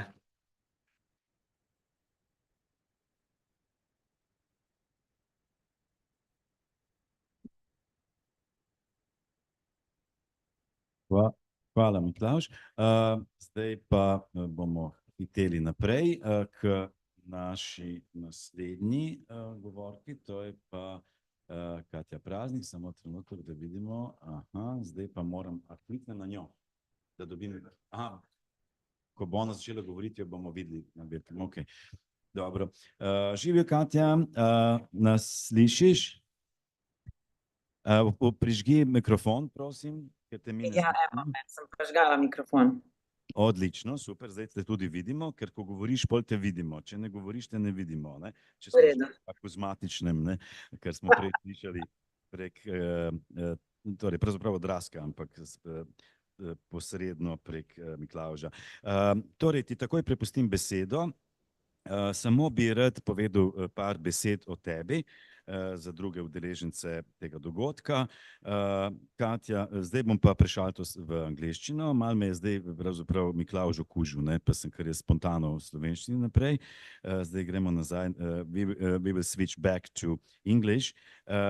Katja Praznik is the author of Artwork, Invisible Labor and the Legacy of Yugoslav Socialism, published by University of Toronto Press, and The Paradox of Unpaid Artistic Labor, Autonomy of Art, the Avant-Garde and Cultural Policy in the Transition of Post-Socialism, published by Slovenian publishing house Sofia. She is an associate professor in the University at Buffalo's Arts Management Program and Department of Global Gender and Sexuality Studies. Her research and political work are dedicated to demystification of creativity, bravo, and emancipation of art as a form of labor, including labor organizing of art workers. Praznik is the co-founder of the Freelance and Art Workers Union ZASUK. Her writing is published in edited volumes, peer-reviewed journals, and numerous international publications dedicated to payment and labor standards for art workers. Katja is not with us here in Ljubljana, but we have her via Zoom, and hopefully our technical preconditions will work well. So we will carefully listen to your presentation, Katja. Thank you very much for this nice introduction. First, I want to congratulate, happy birthday to Professor Močnik. It is an astounding, I think, accomplishment to live on this world for so many decades, and especially, I think, since the times that we live right now are way more dreadful and I think awful than the 1944 when Rastko Močnik was born. I think this world is in a way shittier situation than it has been. I also want to thank you for inviting me to the symposium to celebrate Rastko Močnik's work. I want to say that to me, what I really appreciate about Rastko Močnik is that he was always ready and prepared to engage me with my stubborn insistence on certain things. And while he taught me also a lot about ideology, theories of ideology, which I'm going to talk about in a minute. And so I am grateful for that learning lesson, and also grateful for his let's say, tolerance for my stubbornness on insisting on some of my ways of doing things. So let me begin. I'm gonna try to do, it's maybe too ambitious, but anyway, I have this idea that what I would like to do is, so I want to talk about the autonomy of art and apply it to the concept of the zero institution quickly. And I want to use this theory because I think it is really important to explain how autonomy actually functions and how it obscures labor exploitation. And I'm going to argue that the autonomy of art functions like a zero institution, and that it also masks the exploitation of artistic labor. And in this way, I want to acknowledge Močnik's contribution, but I also want to point out to what extent this framework neglects the material exploitation of labor, which I think is crucial also for my critique and the things that I want to explore when we talk about art and capitalism and problem of labor. So while I apply this concept, and I'm going to talk about it, I also want to say that I'm extending this concept precisely to point out into the ways in which also it hides this problem of labor. And it is not that it doesn't address it, but also that I am indebted precisely to this framework, because without this theory of how ideology masks the real conditions of production, right, I would not be able also to point to the issues that have to do with the material conditions of labor in the context of cultural production and so on. Then I want to talk about the idea of autonomy that is not only ideological but structural, right? And so how there is a connection between the feminist critique of the social reproduction and the social reproductive sphere, and how we can draw parallels when we consider art in the context of social reproduction, and how reproductive labor and artistic labor are essential but marginalized, and how artistic labor contributes to capital accumulation in a way that parallels unpaid reproductive work. And then I'm going to refer briefly to Alessandra Mezzadri's work on value theory of inclusion, because through this theory, I'm also able to talk about how artistic labor is included in cultural production, but at the same time dispossessed of the value but it also contributes to capitalist accumulation and and is subject to exploitation and extractivism in that sense. And if I manage, by the end, I want to come to the idea of a new vision of autonomy, or a redefined idea of autonomy that reframes autonomy not as this separation from economic processes, but also recognizes labor exploitation. Because I think if we can redefine this autonomy in that way, we can advocate for collective organizing and recognition of artistic labor, which ties together my critique with a very practical call to action, because as you know, I am a very practical woman, and I love theory, but I like when theory also helps me change certain things in this crazy world that we live in. So, autonomy as a zero institution. So ideology of art is now or autonomy of art is an ideological category, and it separates art and the pragmatics of everyday life.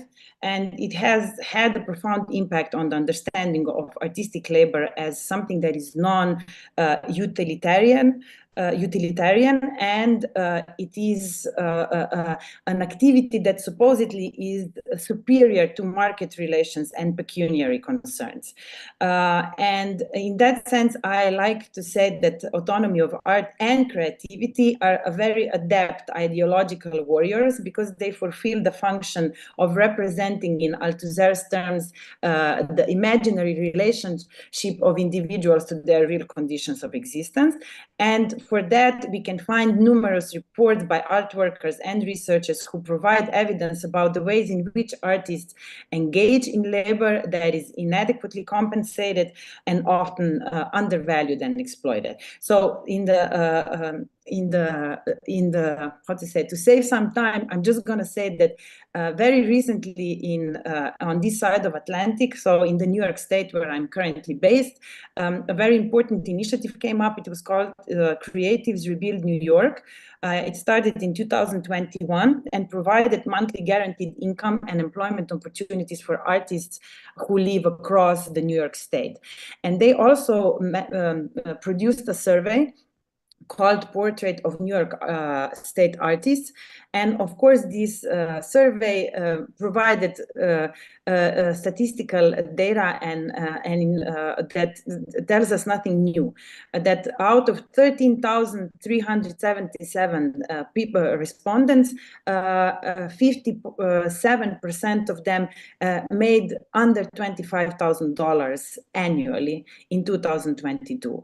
63% have to do other kinds of work, and so on and so on. And so one of the reasons why artists work in such abysmal conditions is due to persistent celebratory rituals in the field of cultural production that normalize unpaid labor by celebrating artwork as the type of labor that is separate from these financial concerns of art workers. And art workers supposedly do it in order to express their creative gifts regardless of payment of their labor process.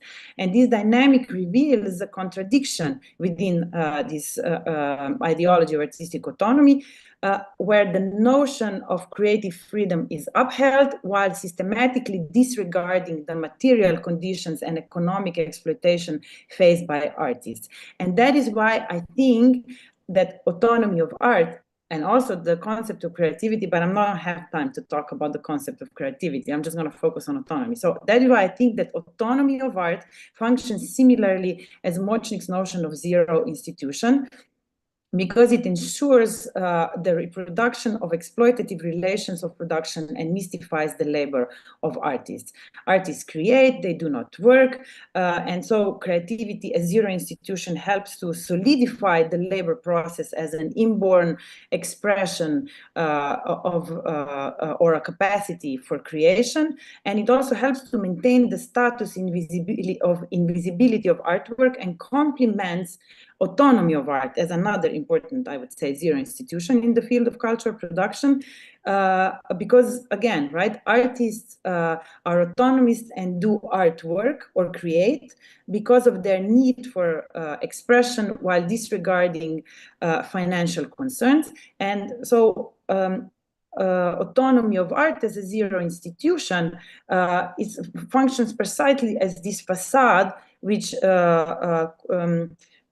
creates the idea of freedom and independence while it obscures the reality of actual working conditions, right? And the actual working conditions of artists and their situation is that they're mostly poor, underpaid, exploited, have secondary jobs, are indebted, and so on. And again, I'm not going to cite a bunch of statistical data that I found from very recent reports about status of artists and what they do. But for instance, again, UNESCO in 2021 reported that 56% of artists globally earn less than an average national income. Many live below the poverty line, making it difficult for them to sustain themselves through artistic labor alone. For instance, it was very interesting that in Canada, only 27% of artists, visual artists, earn income from exhibitions or performances and so on. So I think that Močnik's work on theories of ideology and can help us frame how autonomy of art is also sustained ideologically, presenting art as removed from everyday life and practical concerns. And this ideological autonomy has historically portrayed art as superior to market relations and monetary needs, masking the fact that art is embedded in capitalist structures of value extraction. And because the autonomy of art is primarily an ideological construct that serves to reinforce certain power dynamics and avoids addressing, I would say, real-world issues, it functions as a zero institution in a way that Rastko Močnik talks about the concept of zero institution. So this perspective, I think, also invites a critical examination of the ways in which art's claimed independence functions to obscure deeper systemic issues rather than challenging or changing them, right? Moreover, the notion of autonomy can also be seen as a way to justify the conditions that allow unpaid labor to persist, reinforcing the idea that art exists in this separate realm from economic and social concerns. So I think that autonomy of art, understood as a zero institution, disguises the exploitation of artistic labor, and it's very successful in that. It positions art as a free from economic constraints and ideological framings, allows for the invisibility of the labor process, and enabling capitalist institutions to benefit from unpaid or underpaid labor. Right? It's not always only unpaid, sometimes it's underpaid. So in sum, the autonomy of art and creativity function like a zero institution in capitalist society. They present itself as neutral or even liberating principle, and art as an independent, transcendent realm outside economic or utilitarian concerns. So while Močnik's theory of ideology in zero institution is very valuable in exposing these ideological dimensions of autonomy, but it is insufficiently addresses these material processes of labor exploitation that underpin autonomy of the art. And I think that Močnik's zero institution is insightful for understanding the ideological function of autonomy, but there are limitations because labor is also a fundamental category of analysis under capitalism. And so I think that the ideological dimensions of art's autonomy are very important, but that we also need to account for the material conditions of labor. And so when we don't engage with the problem of labor, then, for instance, when we talk about autonomy of art as a zero institution, we don't necessarily talk about how it also serves, right? How it hides the labor and how this labor serves capitalist accumulation through exploitation and appropriation of this work. And so these concepts, I think, while powerful in revealing the ideological functions of autonomy, they don't account for the material conditions of artistic labor and its exploitation under capitalism. And so for this reason, I think it is important to also distinguish not only ideological, but the structural level of autonomy. And here I think that what I want to say about this is that if autonomy in its ideological sense often presents art as existing in a realm outside of capitalist economic and social structures, and perpetuating the myth that artists create for the sake of art itself, free from the constraints of labor exploitation. Structurally, however, the cultural field operates within the broader economy, and artist labor is subject to the same forces of commodification, precarity, exploitation, like other forms of labor. So the autonomy of art, both on ideological and structural level, renders this labor invisible and subject to appropriation by cultural institutions. So I'll go more into that. So the structural notion of autonomy refers to this process of autonomization of social spheres affected by the rise of capitalist mode of production and the division of labor. So structurally, right, autonomy positions artistic labor as distinct from other forms of labor, but it also reinforces its marginalization. And so this process, which historically established a distinction between, let's say, toilsome labor and creative work, and was also reconceptualized work as opposition between alienation and self-realization. It also, I would say, contributed to the fact that toilsome labor in Marxist terms, right, alienated labor or wage labor, is value generating and belongs to the sphere of production. And I think Silvia Federici has showed really wonderfully how the wage is patriarchal in this sphere of production, and also very Western in that sense. But on the other hand, we also then have this self-realizing free work, which becomes very much essentialized and defined as non-value generating and belonging to the sphere of reproduction. And so the separation of art from economic processes positions art in cultural production in the sphere of reproduction in capitalism. And this reflects a larger, I would say, ideological division that separates labor processes within capitalism, making some forms of labor invisible or undervalued, and reproductive labor would be one of them, but artistic labor would be another one.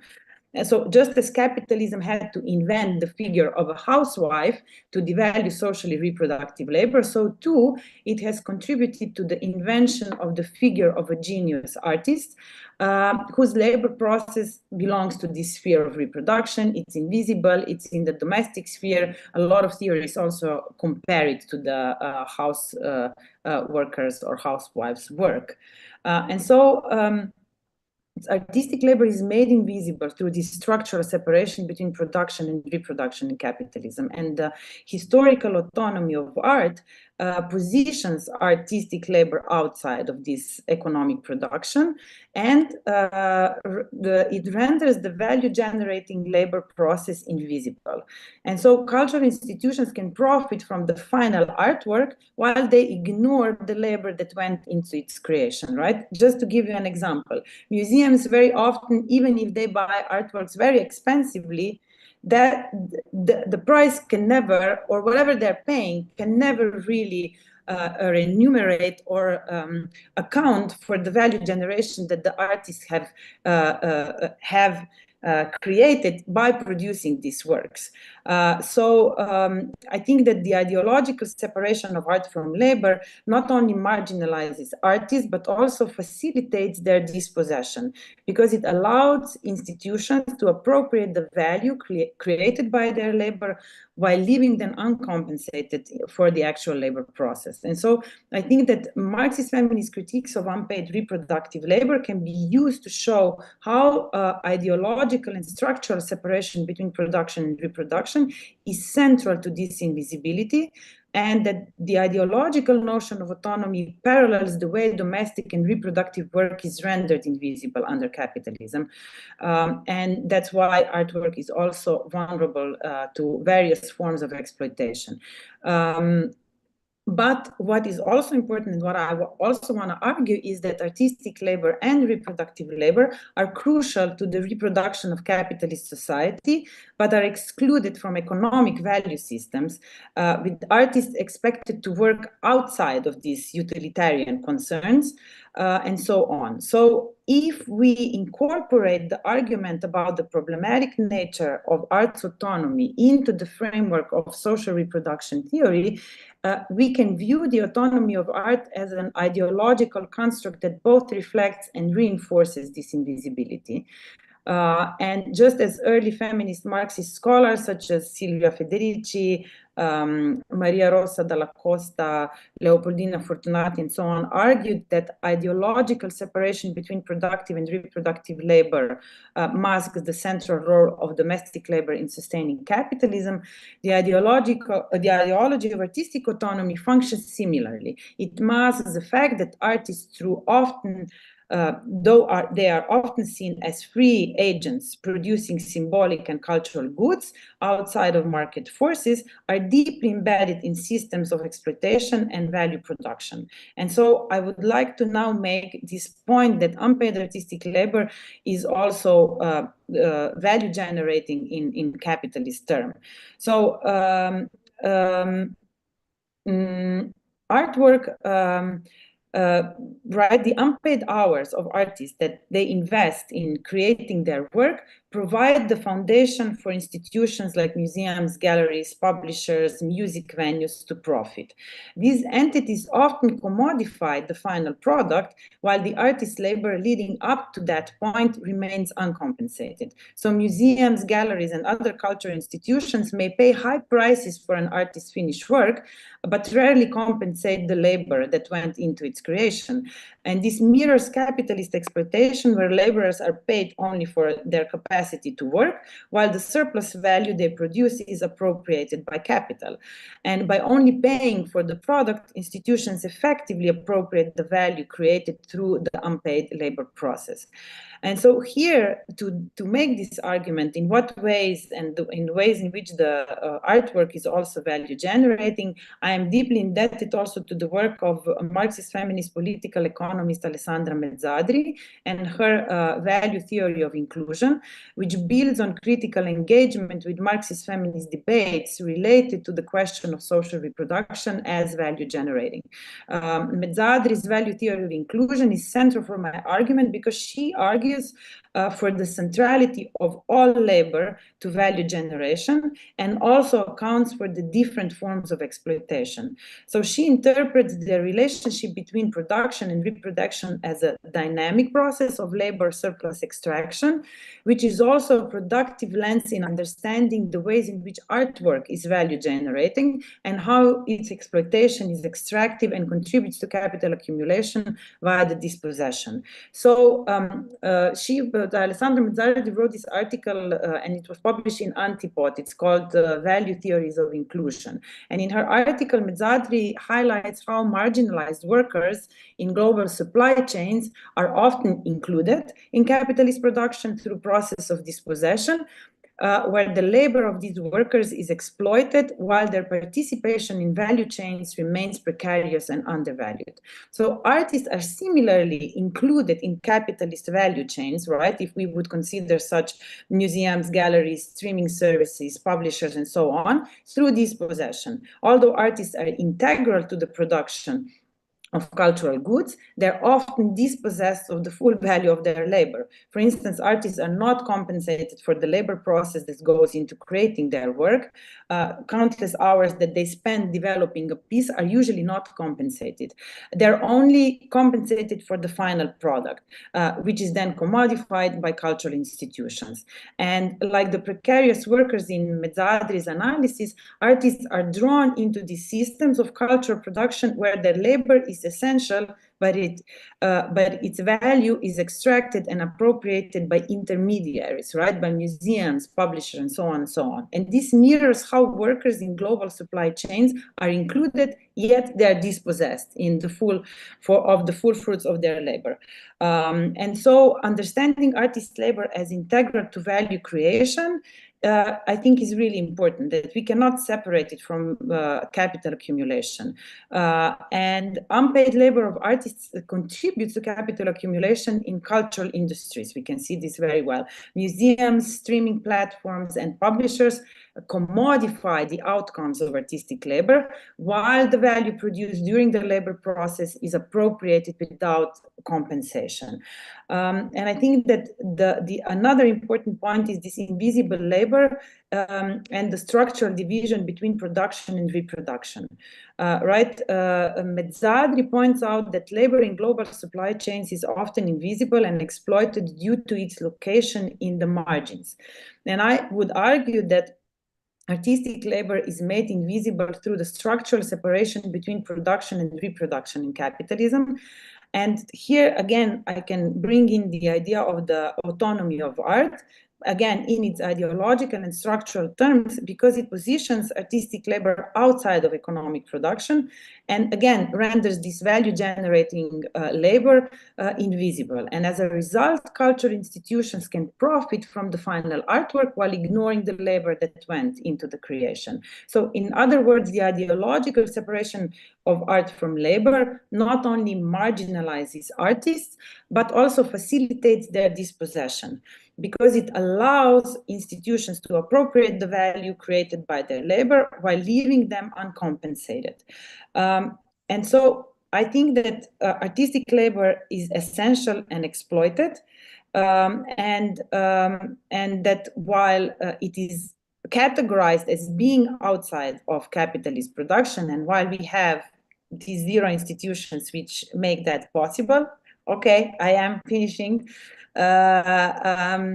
Artistic labor is also essential for the reproduction of ideology, culture, social values, and all of which is necessary for the reproduction also of the capitalist society. So I'm gonna stop here, but I also want to say that that this broader cultural economy really thrives on unpaid or underpaid labor of artists. That, for instance, festivals, cultural tourism, entertainment industries generate massive profits, but the art workers who sustain these economies are frequently undercompensated. And this makes artistic value vital, but systemically undervalued. And that, I think, is really important. And because Mezzadri's call for this value theory that includes the marginalized and dispossessed, I want to propose a vision for a new collective autonomy of art workers, one that recognizes their essential role in capitalist accumulation and resists the capitalist structures that appropriate their labor without compensation. So I want to conclude that reframing autonomy in terms of labor exploitation also helps us to emphasize the collective power that art workers have. So I want to conclude by proposing that we need to redefine autonomy, where autonomy is reclaimed not as separation from economic processes, but as recognizing labor exploitation in the arts. And this new understanding empowers art workers to acknowledge their labor as value generating and engage in collective efforts to change their relations, because this reframed autonomy would enable artists to challenge the conditions of their labor and moving beyond the traditional notion of art as isolated from economic concerns toward the position of agency and collective power. So thank you very much, and apologies if I was too long. Okay.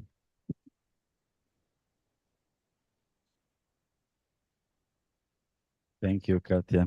Prosti, ker sem te hotel malo skrajšati, ampak smo malo v zamudi, ne, zaradi tega. Mislim, da je bilo dovolj nežno.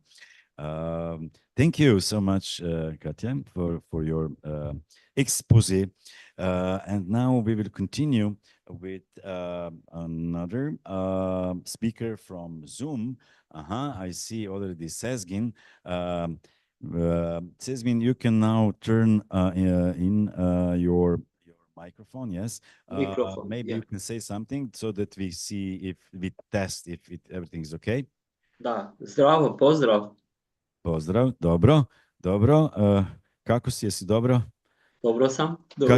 Kad ćeš u Ljubljanu, nismo te dugo vidjeli. Pa, bio sam ove godine, bio sam u junu. Da. Nisam mogao, nažalost, sad, ali ok, Aldo, da li samo ti vidiš mene ili i drugi vide? Svi te vide, ti si tu projiciran na ogromnom platnu kao u kinodvorani. Dobro, Pozdrav. vide. Samo ti ne vidiš ostale, zato što je tako kamera postavljena, vidiš samo mene, ali ja tu reprezentiram sve ove ljude koji su ovdje, a tako na neki način isto i našeg slavljenika Rastka, koji je tamo sa druge strane, tako da njega isto ne vidiš, ali on je tu, evo, smješkati se. Tako da sve okay. Okay, now I will switch to English, and I will just say a few words about Sezgin Bojnik. He's a writer, editor, and publisher based in Helsinki. Si sad u Helsinkiju? Ne, ja sam u Čačku. In Čačak. U Čačak, Serbia. Jeste. Good. He founded Rabra Press, an independent publishing platform in Helsinki that combines experimental art and leftist politics with scholarly rigor and a punk attitude. He also co-founded Pike Presje.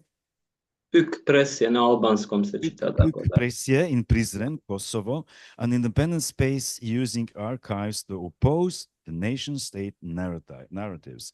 Bojnik is also involved in the editorial work of OEI, I'm spelling just in our way here, yeah. A Stockholm-based magazine dedicated to expanded poetry. What is this expanded poetry? Okay, maybe you can tell us later on. Among Bojnik's recent publications are critical editions of Karel Taige's writing on the art market, the Russian formalist studies of Lenin's language, the politics of conceptual art, the historical materialist study of visual poetry in Yugoslavia, and the objective form of contemporary art, among others. Bojnik also exhibited in the Museum of Contemporary Art in Ljubljana, the showroom in London, the 14th edition of Manifesta Biennale in Pristina, the 3rd edition of Autostrada Biennale in Prizren, Kala Sataman Seripaja Gallery in Helsinki, Agit in Berlin, and Salti in Istanbul, forthcoming. It is still forthcoming, or? Still. Yes. Still. Okay. So that's enough on Sezgin, and now we will hear what Sezgin has to say to us. Thank you. Okay. Thanks, Aldo, for introduction. I'm really happy to be part of this conference dedicated to Močnik's concepts, as our dear Rastko was a big inspiration, big influence for my, let's say, intellectual formation, and we had an occasion, and I would say privilege, to work on some artistic projects together. I will mention some of these, which obviously include publications, like printing projects. Here today I want to talk about some Močnik concepts that can give us an insight into ideologies of contemporary art practices. As I just mentioned, I am in Čačak right now, in middle of Serbia. Here I am taking part in an exhibition curated by Zdenka Badovina's. Opening will be tomorrow. It is a traditional collective exhibition, which is happening annually, dedicated to Nadezhda Petrovic Memorial. And here I am as an artist, which in fact I am not professionally artist. We did a project together with my friend, a colleague, comrade, I can say, from Kosovo, Tevfik Rada, last year, end of 2023, a project called Film as Political School. I just briefly mentioned because somehow touches upon the subjects that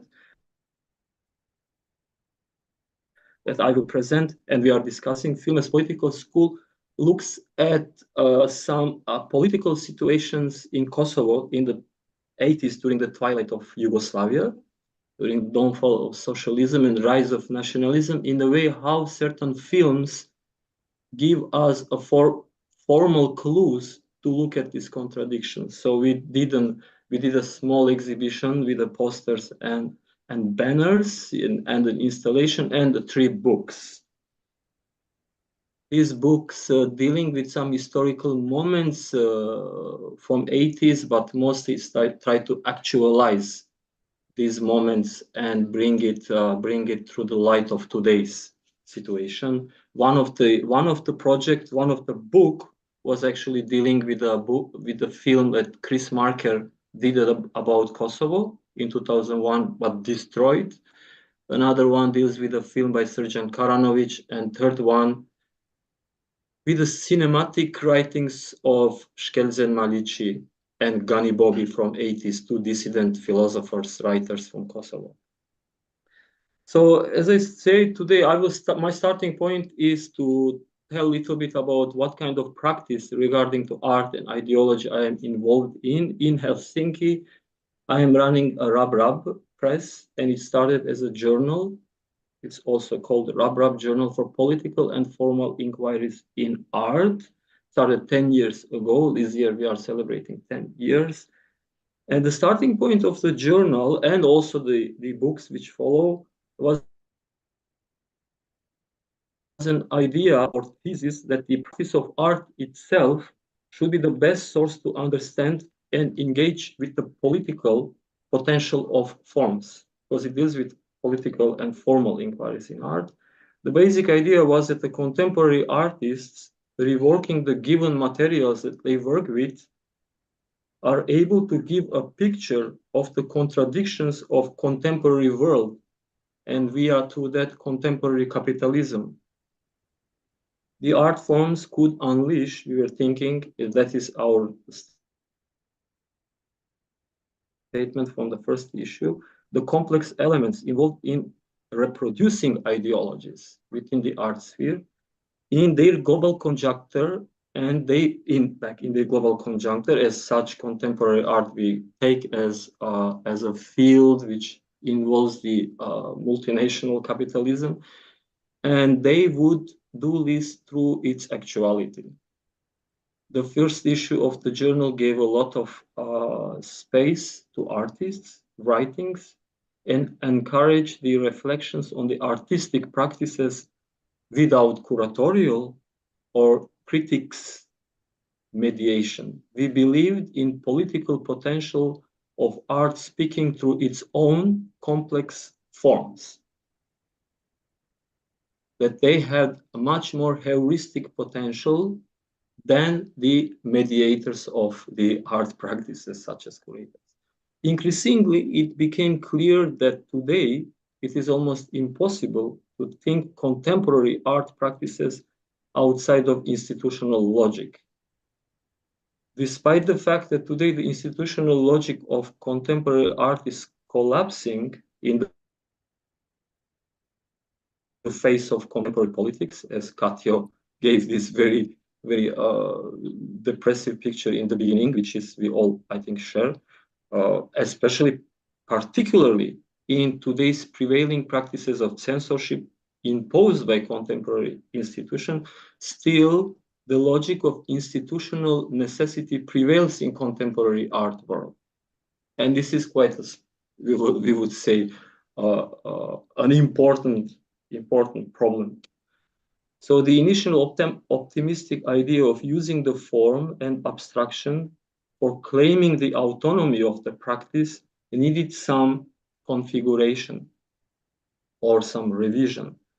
And in the 6th issue of the journal, which was published 2 years ago, we made a statement that from now on in our project, the politics will outweigh the form, that we will give a primacy to politics over form. So by making, I will make a little detour on what form meant to us. So for those who are listening, not to get an impression that we are disbanding the question of form. And rather, I want to argue that in the dialectics of form and a political content, the primacy should be given to let's say, to this let's say, concepts, very complicated concept within the politics itself. This shift from form to politics was not difficult move to make, as our formalism was a political and abstraction was a coarse or rough raw or rough from its very beginning. For example, the working title of the second issue was Noise Against Culture, and all issues had certain workings, let's say, concepts which we will formulate as slogans. Noise Against Culture was intended to challenge the formalization of noise, or we can call it subversive elements, as a historicist development, especially as it was conceptualized and largely became a dominant canon in discussing the subversive elements in art through the work of Jacques Attali in his book called Noise, Political Economy of Music. As he claimed, if we just as much as possible to simplify his thesis, historicist teleological thesis, that yesterday's noise became today's music. So we insisted that there are noises or subversive elements refusing to become music or to become part of culture. So we published a series of essays by artists, by also theoreticians who experiment with concepts to deal with these strong elements. The concept, just to give a brief idea of how we related form and politics, in the third issue of the journal, we dedicated to a coarse abstraction, and we departed from the very early writings, actually perhaps the first political and philosophical writings of Karl Marx from 1842, while he was writing his left Hegelian book on art, he disbanded the project for sake of studying the laws discussed in Prussian Assembly on criminalizing the peasants collecting the fallen dead woods from the forest. So Marx, while studying these laws discussed in the Assembly, came to the conclusion, which was published as a text, Proceedings of the 6th Rhine Province Assembly, third article, Debates on the Law on the Tables of Wood, discovered that the violence is inherent in the logic of private capital. A very undemocratic, archaic, organized violence of bourgeois class. And sort of we had this, we thought that we find this perfect metaphor of the radical conversion of the theoretician into actual political subjects while doing the project on the art. Because Marx actually was doing the book on art when he decided to study the laws, and this how this rough subject led Marx to conversion finally into communism, or what later on, writing about this period in the 1859, he said his shift to material interests. So, and of course, led him outside of the forest of the metaphysics, forest of the spiritual, poetic inspiration to how this is becoming a network of laws and decrees. So this was one part. One perhaps digression is important to make. Apart from this metaphor which I mentioned and the theoretical potential we thought lies in this conversion, it was important, also specifically important for us who were involved in making this issue living in Finland, because in Finland, forest in contemporary art, but also in culture generally, is very much forest, and this ideology around forest very much used for the nationalistic purposes. So yeah, as in other issues, we gathered a lot of artistic contributions, interviews, which were kind of made into some sort of like a narrative about these possibilities of coarse abstraction, this of this raw, what as Aldo initially introducing said, this punk attitude, you know. So, but what we came to understand, even we were dealing with this issue and supporting the thesis of the conversion of this high theory or the conceptual art practices into the more political and material issues with the demand, with the pressure of the contemporaneity.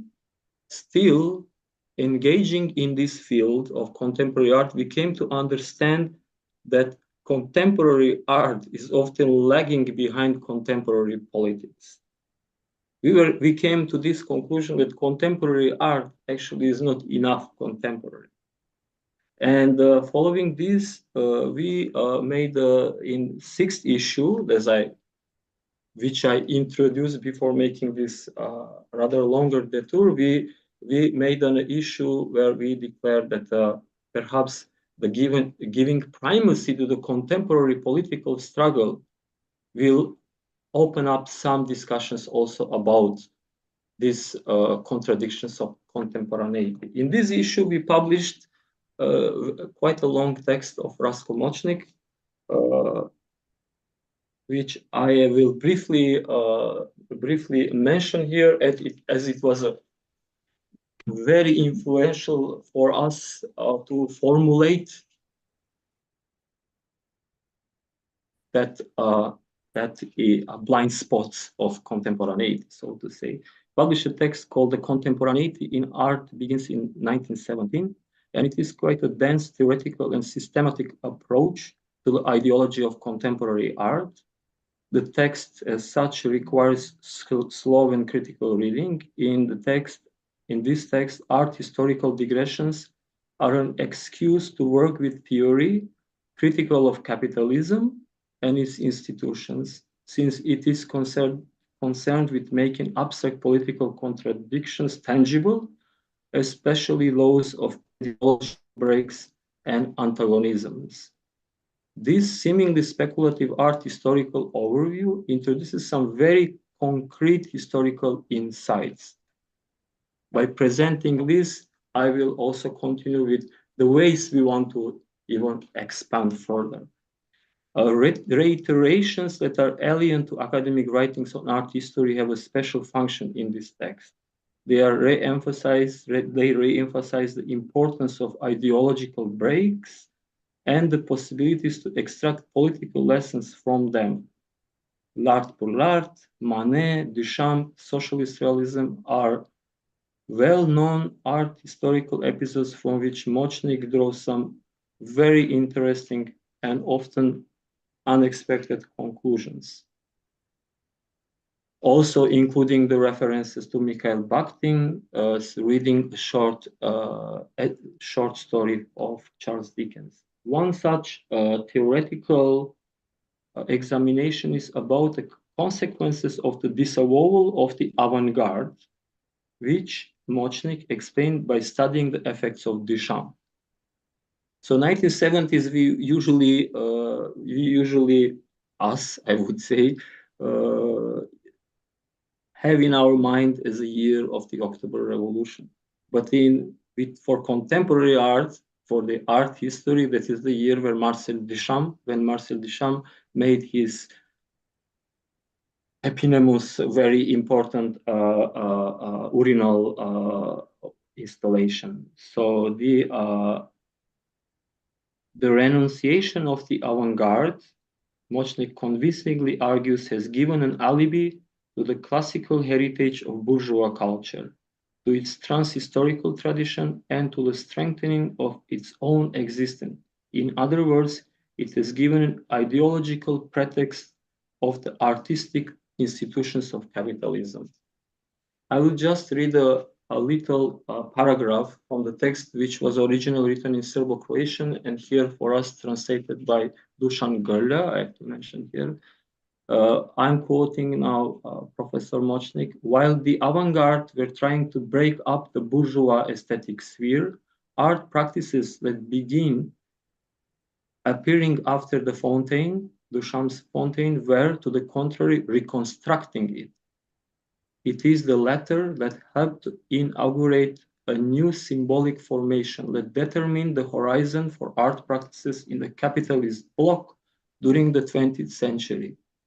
That formation was consolidated during the destruction of the socialist world and reached its undisputed dominance at the beginning of the 21st century. Thus, it can be said that contemporary art started in 1917 with the fountain. So this is for me the way how I work as an editor in Rabrap project and other publishing project dealing with contemporary art. Quite a strong and almost scandalous thesis that with the intervention of a Duchamp ready-made, which today is seen as a let's say founding artwork of a contemporary art by many people, many theoreticians and artists, it's actually a work which introduced institution as a necessity for contemporary art field to operate. So the theoretical conclusion on the capitulation of contemporary art into the monopoly of institutions might seem mechanistic, too immediate and undialectical, as Močnik himself also ironically notices. But in this text, he then performs a radical theoretical operation which turns the tables. In the very small subsection of the text, once again on the relation between art and ideology, that uses theory to take a second look at what might be considered as a well-known artistic fact, introduce some insights which was very useful for us. The conclusion of this operation, written with such a great rigor, is a very radical and challenging one. The specificity of the ideology of contemporary art is that it transfers the artwork and its responsibilities wholly over to the art institutions, regardless of whether it is a formal experiment, ideological interpellation, or subversion of any kind.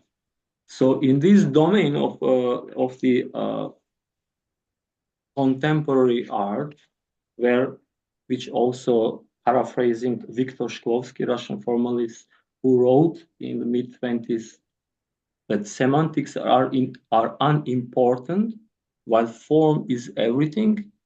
In the case of contemporary art, it seems so that the very form is the institution.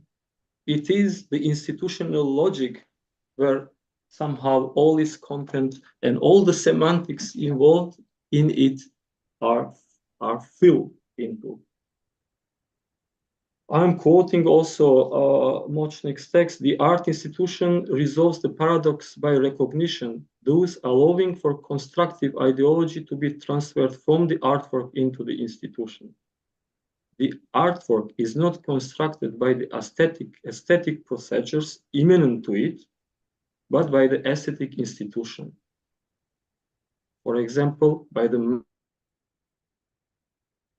material existence of the aesthetic ideology that affirms itself as the crucial instance that is external to the artwork. The contemporary aesthetic dispositive apparatus depends on expansiveness of the aesthetic institution, its plurality of galleries, museums, biennial schools, and discourses. So this is how art form today behaves as like total, absolute, forever institution. So in order to expand on this, the future that we in the journal started to deal with, we thought that we have to even more underline, let's say, this dark side of the contemporaneity, which is also part of contemporary art. And we come with a like say, a working hypothesis proposed to useful working hypothesis of Trotsky, formulation of uneven and combined development, which he used as a combination of different steps, an amalgamation of archaic with contemporary forms. in order to understand the situation we were caught in, of our actuality. Trotsky wrote about uneven and combined development as peculiar to the historical formations in underdeveloped countries such as Russia at the beginning of the 20th century, whose extreme contradictions were to be unleashed by the revolution. The underlying political theoretical insight of these positions was to oppose a synchronic, homogenic understanding of the world historical processes. That is how come that the most democratic revolution happened in underdeveloped countries such as Russia, which is this question. Apart from this, Trotsky's aim was to emphasize the fact that socialism cannot happen in one country. This is a political background of his thesis, cannot be locked into one particular space. And in order to globalize, we have to accept the radical unevenness of historical formations. And more importantly, we have to present, as Trotsky famously did, revolution as a permanent process. This democratization of social movement implied understanding of contemporary capitalist structures coexisting with archaic forms. Thus, the history of the Russian Revolution was very important to a myriad of philosophers and writers, also ones dealing with cultural and artistic forms, such as Walter Benjamin, who considered a history of the Russian Revolution from 1931, where Trotsky developed these ideas as a quite an important link for understanding of the different temporalities in any given historical formation. Immediate political effect of uneven and combined development is to oppose classical scheme of capitalist developmentalism, as, for example, formulated by Indian Marxist Jairus Banerjee, to challenge the simple equitation between modes of productions and forms of exploitations. Once we manage to grasp this formation in its full sense, then we can easily claim, as Banerjee so effectively showed, that in today's capitalist modes of production, we have forms of exploitation corresponding to unfree labor or to slavery. This is to criticize the very core of the contemporaneity of capitalism, making an important steps towards the claim that the real problem is not the domination of private property, capitalism per se, but the domination of a new incarnation of capitalist forms based on pre-capitalist forms of relations tied to familial bonds, ceremonial conventions, confidential traits, oligarchic submissions, and uncritical subjugations. In other words, today's contemporary capitalism has forms which has very much surrendered to the ancien regime.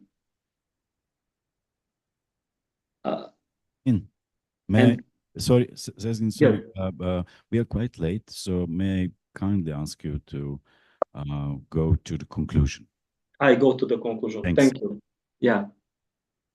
So we are aware that this kind of proposal of the contemporary art to think parallel with the ancien regime is a very scandalous, to think together with the feudal elements involved in its constituency. But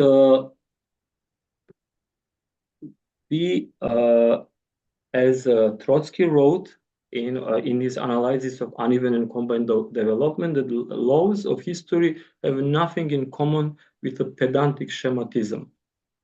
And one of the aspects that we have dealt from this point of view, then not so much influenced by Trotsky's writing, is actually our work on contemporary art and nationalism. Because we have worked with artist Mina Henriksson, where also Močnik has contributed with a text, and we came up with a thesis that contemporary art, even it is international, and as I said, involved with a multinational capitalist carrying it through the institutions, the nationalism is constantly reproduced through its through its institutional forms. So this paradox that the nationalism can be part of a contemporary art, it's a symptomatic to the larger problem of how we define a contemporary capitalism. And of course, especially today, with these everlasting wars and the militarization of the theory and the culture and art,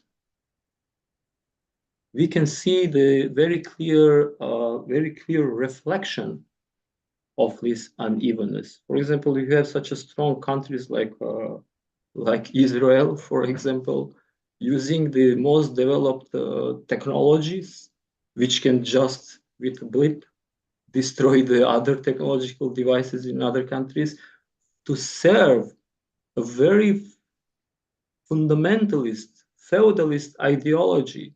So we think that this uneven and contemporary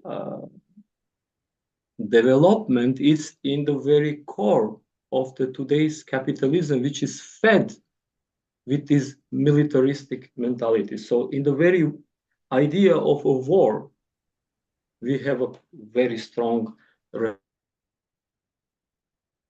reflection of this form. And it is not a surprise that contemporary art is one of the institutions which first and maybe most spectacularly collapsed in face of current wars and the reaction to it.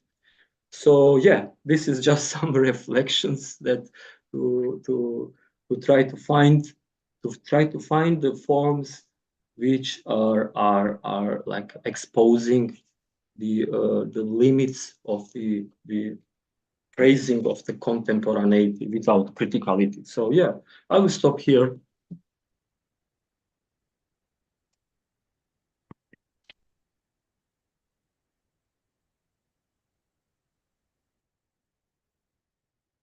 Okay, thank you, Sezgin. And now, last but not least, our colleague Andrea Kopac, who is coming here to join me. Hello, Andrea. I'm going to say just a few words about you.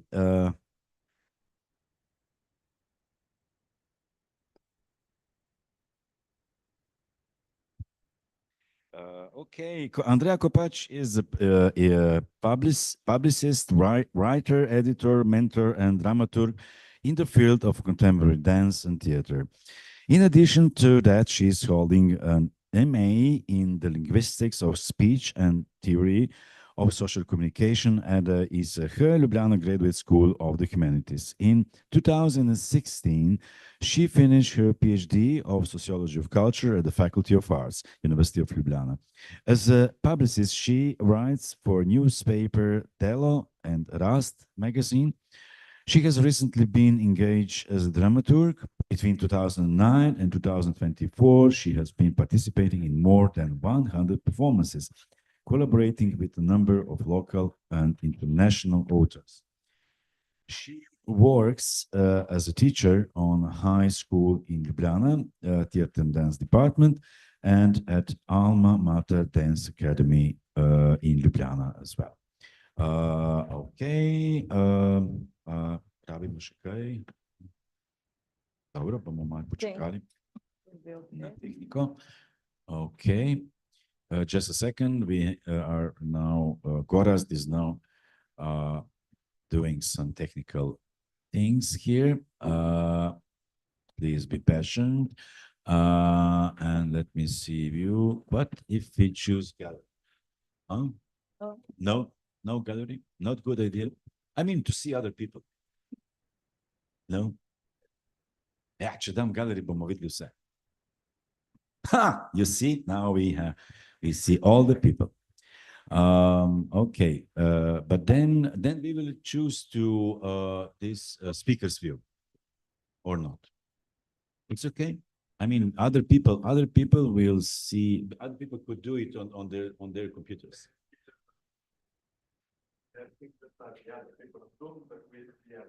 Okay, so it's okay like this. Okay, thank you. Okay, so we are running out of time, so let's give Andrea the possibility to present her presentation. Thank you. Okay. Aldo, thank you very much, and thank you, Amelia, thank you, Rasko Močnik, respectful for inviting me. The thing is, my paper, my small contribution is actually, because we're also running the time, but it doesn't have a structure of the whole piece. But I think, and I'm the most thankful to the professor, that he put me a little bit of, of thinking of the shifts, of thinking of the structure, of thinking. So I will present now not some problematic in a way like, it's like a 10% of problematic that I've developed, but just maybe to introduce my thing, how I was thinking about performativity, especially about performance. So I'm from contemporary performing arts. I do mostly with people, so I'm not also from theory, but the thing is that actually reading his articles, and also in 2009, when I was here hearing the lectures, make me like clap. And I started to think differently. So now I will kindly present what I was thinking of. So my paper has a title, Discursive Circle or Circuit of the Performativity, Problems of Nomenclature or Naming and Derivation. I just have to say that when I think of performance, I think about performance, in Slovenian performance, not predstava, but performance. So I will start with a quote from Professor Močnik. So the subject arises when entered under the same double-entered marker, which is both an element and the multitude at the same time, which defines the structure and itself within it. So when I was thinking of performance, actually kind of theory that came from the, I would say, aesthetics did not help me, because it was some kind of, for me, I was thinking, what is this, how to approach that from different perspectives.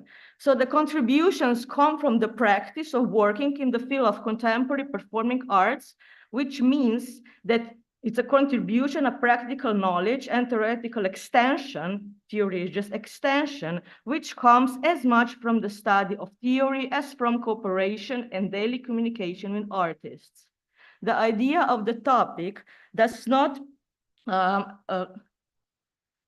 come from the pursuit of well-rounded study, but rather from the desire of an independent articulation of the field which I live in work. In the process of creating the task, it's about ongoing construction of the direction of interpretation, which is defined by the phrase discursive cycle, at the center of which I place the relationship between the performer and the viewer, starting from the perspective of the viewer. It's a specific communication process, like situation of viewing or watching, that takes in a circular manner, and its background of where it's always a certain movement of extra discursive structures. So Marx's understanding of commodity fetishism defines that there is always some necessary appearance at work as a constitutive illusion that regulates the action of all actors in this process, in the sense they don't know it, but they do it.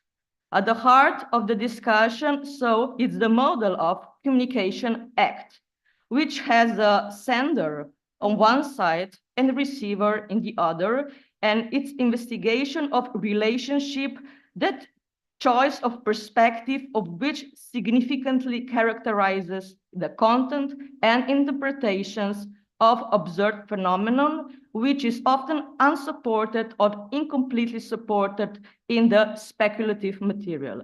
So in this paper, I focus on the investigation of a kind of circulative flow between the performer and the viewer, who are always concrete person in the communication process. So Nietzsche said, art represents the only kind of knowledge that it's not subject of the will, and the only escape from world in which there is no reason. So I take this field of arts as heterogeneous field defined by uneven development and complex articulation which introduces with the idea not of heterogeneity. So I took this, I would say, Bourdieu concept of heterogeneity, and I don't want to go further. I just want to stress my little, I would say, consideration of my little premises. So when I was thinking as a performance, as a discursive strategy, I came to the 4 different types. So 1, discursive formation with a predicate of experimental, which most precisely defines the field of art in the 20th century is the field of performance, which depending on the meaning of the statement, it could derive from linguistics. So the discursive turn in the field of linguistics begin with its entry into the field of semiology, and I meant Saussure semiology, which represents the notch that comes closest to the discourse of contemporary performing arts. Secondly, the key components that determine the field of performative are moving starting point of the discourse from the text to the context, highlighting temporality as a key category of the field, introducing the statement as the basic unit of meaning, while at the same time reflecting the neoliberal form in which the speaker is both the subject and the object of the statement, sign and signifier, part and whole. Thirdly, discursive circuit of the field of performance is started with a historical avant-garde in the first half of the 20th century, but got its name retrograde in the 60s from and the flow of mutual influences took place from the direction from Europe to in the 20s and 30s to the US in 50s and 60s and back to the Europe in 70s and 80s. So the field of performance as a form of experimental developed in the second half of 70s moved into the market sphere, and as such it functions under the umbrella of non-spectacle as the fail opposite of, let's say, also sport. And the fourth, the key determinant of the establishment of performance in the Slovenian space is related to the ability to establish alternative production modes of operation, which often contains the idea of the utopian. So Aristotle already assumed that one who holds the key of communication in the end of the process is addressee, which defines the fusion of communication process in the addressee spectator, while with two fundamental works, poetics and rhetorics. So if I go to Bourdieu, I can also say there is no public opinion, but a certain movement, the methodology of view, can be regarded in 2 ways: as individual flow of invent such a performance, or a broader process of inscribing a certain signifier into the canon of the field of contemporary performing arts as a common signifier for the field of contemporary dance, performance, and theater. At the same time, we should mention Bourdieu's introduction as practical sense. So when I talk about experimental formats, I thought by saying experimental, I understand practices of events of discursive discontinuity as a notch which in a certain historical circumstances cause a different flow of communication or encourages a different way of seeing of part of the addressee, whereby the predicate experimentally is always given back. Also it happened with the performance, which is also the reason why the process of naming is always problematical, because regardless of the statements, it's always ideological. So it's in an interesting consideration regarding the matter, the entry of ideological moment in the field of experimental practices in the field of performing arts, as they appeared at the beginning of 20th century with a historical avant-garde, while the experimental discursive formation in the 60s got equivalent in the name of performance. So it was practices also in the beginning of 20th century, but in the 60s get the name performance. So I would maybe go further.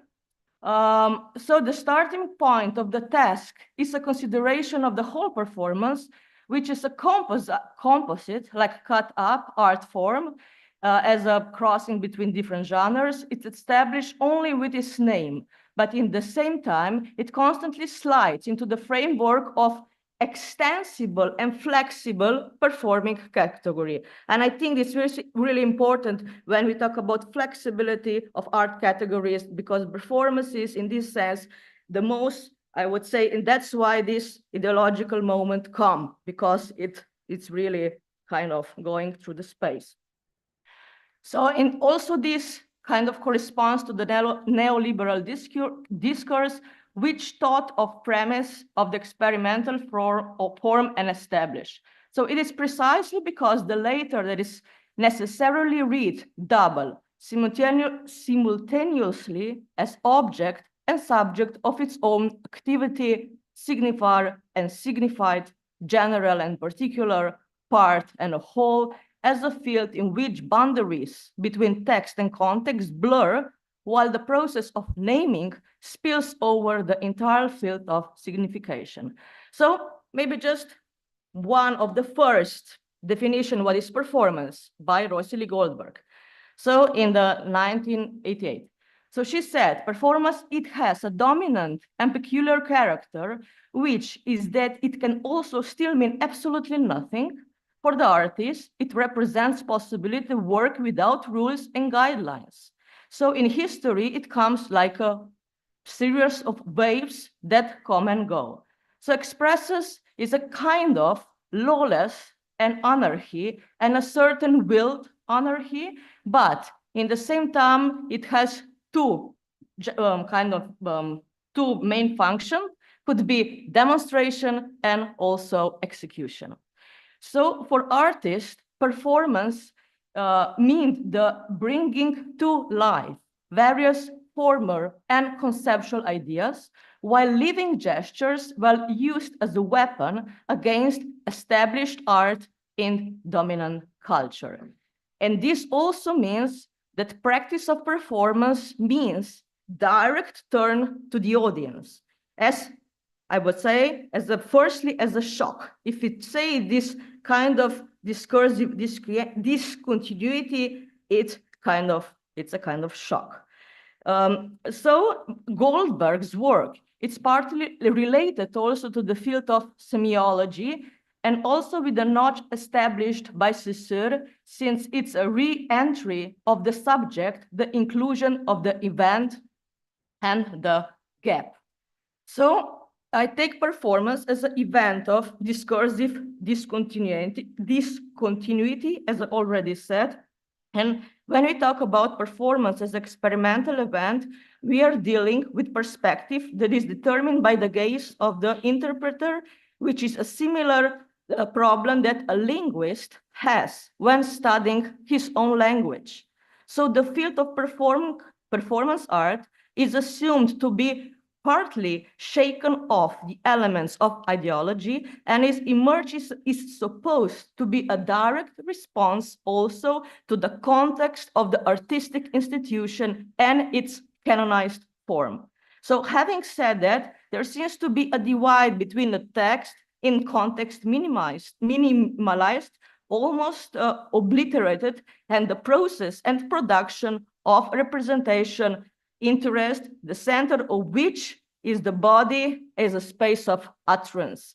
So we can say that performance is characterized by also physis, mutual interweaving, and a change viewing function.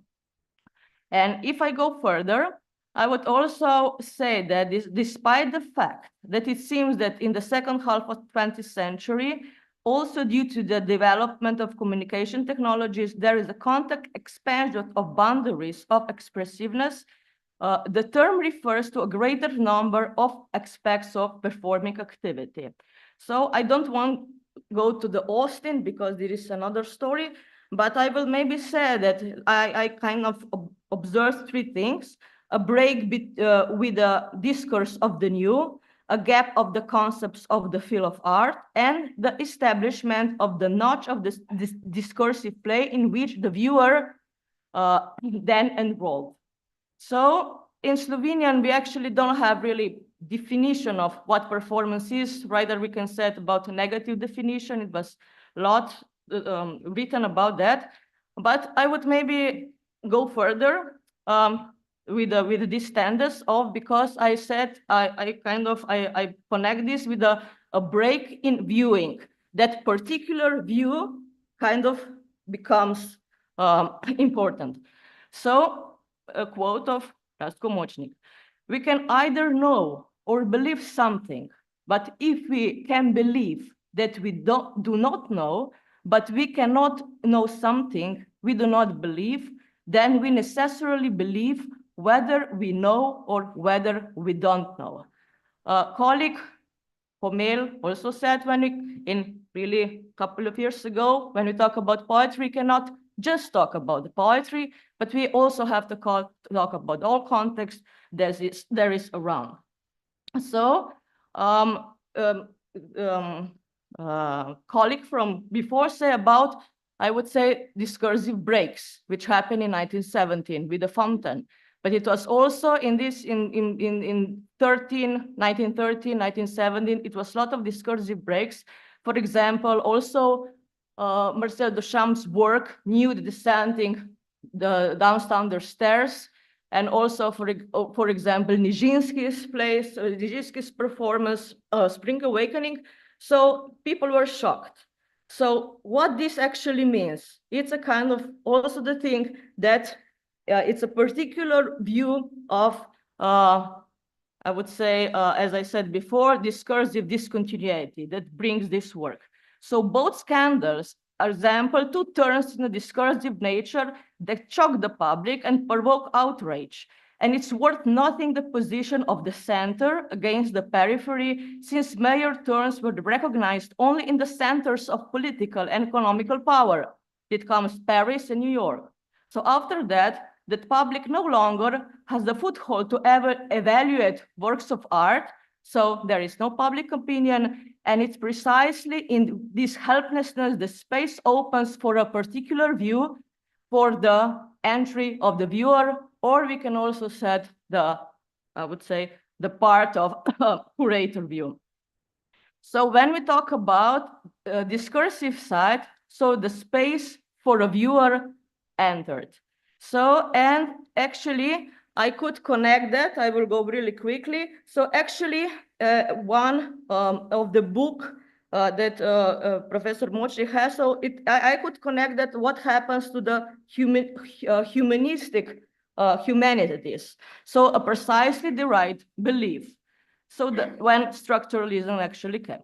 The notch in the conception of the field of evaluation is linked to the establishment of semiology as a discipline in the 60s of the 20th century, which took over Saussure's concept in the sign and either derive or criticize its premises. So structuralism cut into the field of articulation and interpretation of the entire humanistic thought, including the Saussure's concept of the sign was consolidated through a multitude of references that almost took the dimension of movement. So, and this represents a key intellectual note of the 60s as an intellectual landscape. So, but in the other hand, the scientific semiotic plan could not be success because the field of human affairs, as already defined by Aristotle, is controlled by eternal principles and necessity. Therefore, knowledge as episteme is not possible, but only as a wisdom, phronesis. So what develops from this point is a carefully derived belief. And at the same time, a split begins between real science in the one hand and the destiny of humanities on the other. And at that point, it seems like American space canonizes his own artistic practices as a practically derived belief relationally quickly on the fly.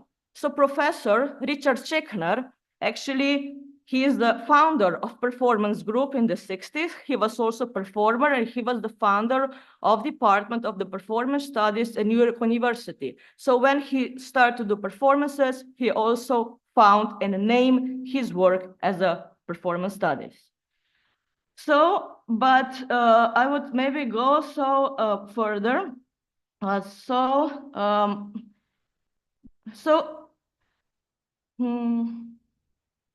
So poetics combines processuality on the part that artist of the perception of the viewer and locates a new place of perception. So for Močnik, it is precisely semiology with its cognitive apparatus by combining the incompatible that tries to bridge the obstacle that lies in the fact that its investigation takes place in the same medium as its object, which is in the same time connected with Lawrence Loop. This is a contemporary dance practitioner and also theoretician. So when we talk about that, we actually come to the double reflexive operation that take place synchronously. It's a simultaneous interpretation of the field of the object of research and the effects of one's interpretative activity. So, and for example, so we have, as I just make these assumptions, two conditions of the field that the field, I can say it's performative field.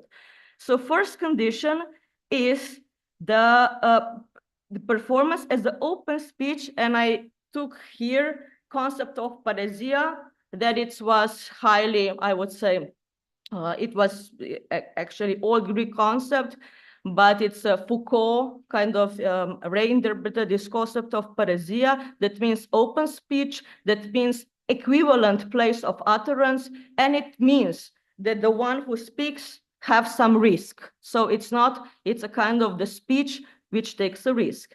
And another, I would say, inner condition is that the concept of, I would say, altered or inverted forms as the principle of infinite field extensibility. So in the second conditions, we can also talk about appropriated forms, and this forms was presented to me on November 2004, in November, 24 November 2009, but by the lecturer of Rastko Močnik, who discussed here in this faculty of the concept of modified forms in a lecture, that its context of distinguish between productive and non-productive work. It's an implicit concept of forms that are constantly renewed, but are produced as a real concept, but rather as appropriation, which leads to the obscuration of their actual action. At the core of the concept is an ideological moment, which served me as a mental concept for understanding the entry of performance into the field of artistic consumption in the market of contemporary performing arts, in which there are no longer discursive differences between genres, only a difference in the scope and degree of developed circulation. So the logic of these changed or inverted forms is tied to the form of production methods, which are displaced by the capitalist method of production in the second half of 20th century. So it's a kind of overlapping economic and political issues. So the purpose of introducing the concept of inverted forms is a demystification economic status of performance as an event which is removed from the repetitive production structure of performance and expands its space of action by mostly revealing the owner of the performance premises from the material cost of production, while its price is set as a result of discursive processes, while the economic status fits the reduction of costs with predominantly on the performance and recurring events. So in that case of performance art, it seems that is the art form the best adapt. So for the structure of a neoliberal type of capitalistic production. So when we talk about this, I could see, okay, is this kind of form, but it's actually so flexible that it's the most, I would say, adaptable to neoliberalistic production. So this means that the category of dominant and determinant are becoming blurred. In one side, we have brands as established artistic names that bring added value wherever they appear, while in the other side, we have a conglomeration of non-established names united under a para-collective label, for example, young artist or African art. So that means that production and circulation of the field take place in differently managed, mutually separate relationships which blur the difference between the determinant and the dominant.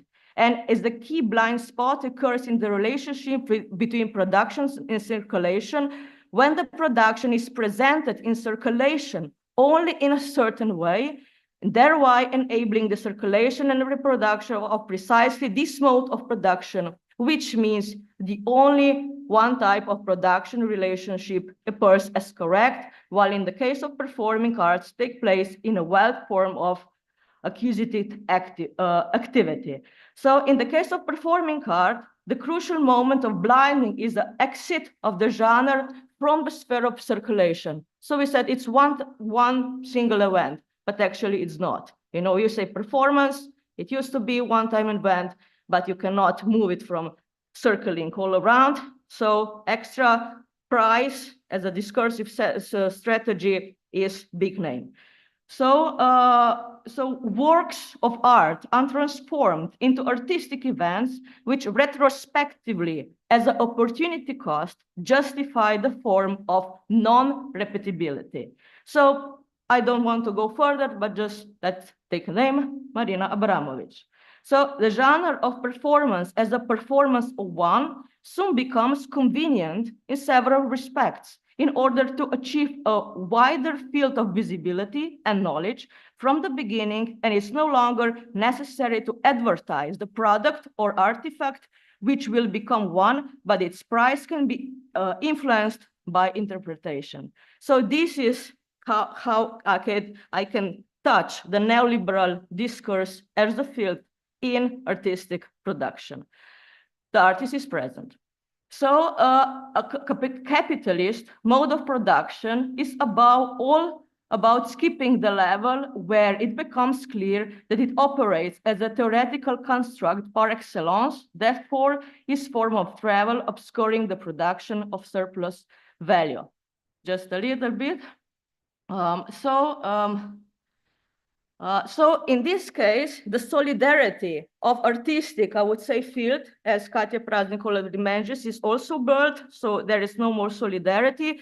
There it also comes to the appropriation of the authorship. Also, when we have kind of exhibitions, there are a lot of young artists. And the socialization process is nevertheless interrupted. Certain nation units in the field of the art market appear as exhibitional exotics, united in collective identity designations, as I say, African art. So names become brands, and actually the performance is the first form of performing arts to be canonized in Europe as a result of the USA through experimental events, namely because the process of acting took place in the same time as the process of naming. Richard Schechner, who is considered as one of the founders of performance art, even before he started writing about it, performed performance first practice in 1967. He founded, as I said before, the performance group. In the theory of the field of visual arts also proves that the term performance came into general use in the 70s when it was accepted as a medium of artistic expression in a way that insists on the point of view, the art of ideas of the product. So we cannot avoid the fact that all big directors, Richard Schechner and Michael Kirby, were also active in the field of theory. And everything that happens later proves that performative practices and the theory developed simultaneously. Thus, with the help of theory, practice eventually got it the reproduction background as a fundamental condition from the articulation of the field. So I think that we cannot talk about performance anymore as a kind of format. What I developed further is we can just talk about performativity of the field in which lapsus came in. And one of the key examples of this field in Slovenia, because we have the huge, I would say, field of contemporary dance, which is still non-institutionalized yet as I would say, the notion of performativity. Tako ne moramo več govoriti o performansu, sem še o neki performativnosti, ki na nek način je danes že del, bom rekla, vsake predstave, skoraj vsakega umetniškega dela na področju sodobnih scenskih umetnosti.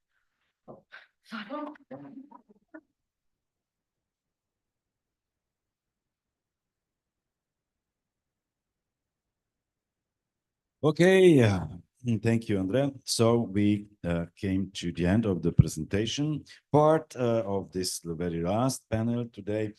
And now, well, we are late quite, but still, I hope that we can stay a little bit more because I suppose that here are maybe some questions or comments to these 4 presentations.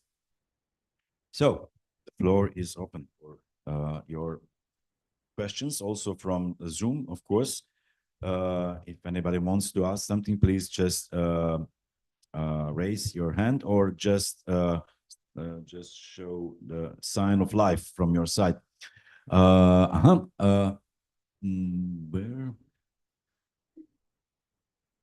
There. Morate, please. You have to come here because otherwise other people will not hear you. So just on this mic. Okay. Hello to everybody. My name is Vil Leonard, and I have a question for Miklaus. So do you think that this break, like in partisan art you mentioned, was maybe repeated in the later times, let's say after 68, this idea, this ideology of founding the space outside the autonomy of art would be repeated in several times, maybe. What do you think about that idea?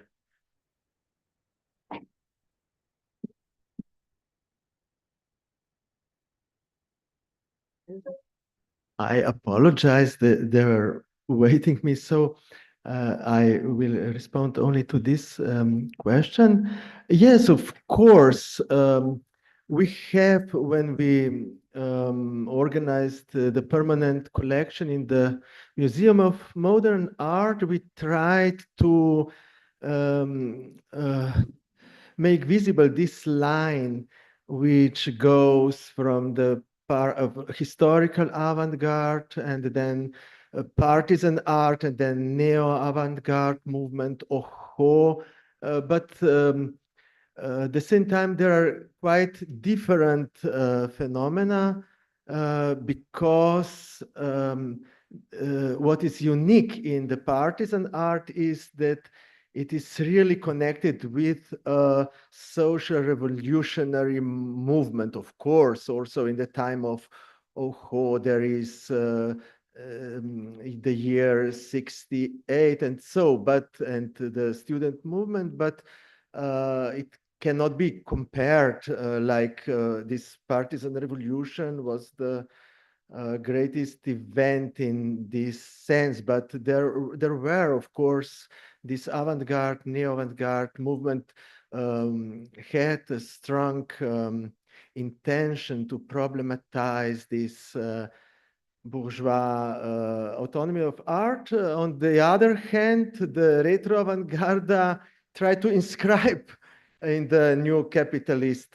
system. So it uses the same mythology, quotes, and so, but it's in some aspects you can find similarities, but you can also perceive it as something quite contrary.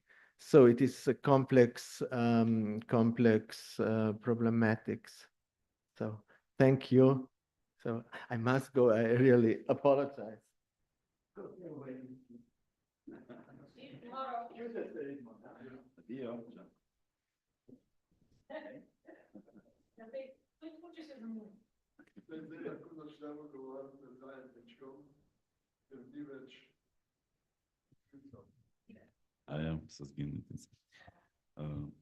Yeah. Okay.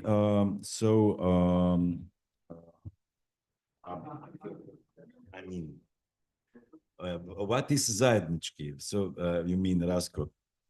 Zajednički Srbo-Croat or what? Miklaus left. He had something very important to go. So no questions anymore for Miklaus. But if somebody has a question for three of presenters, just go ahead with your.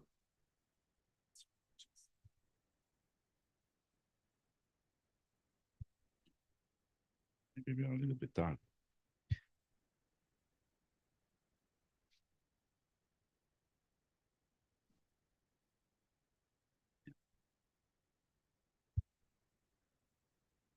Okay.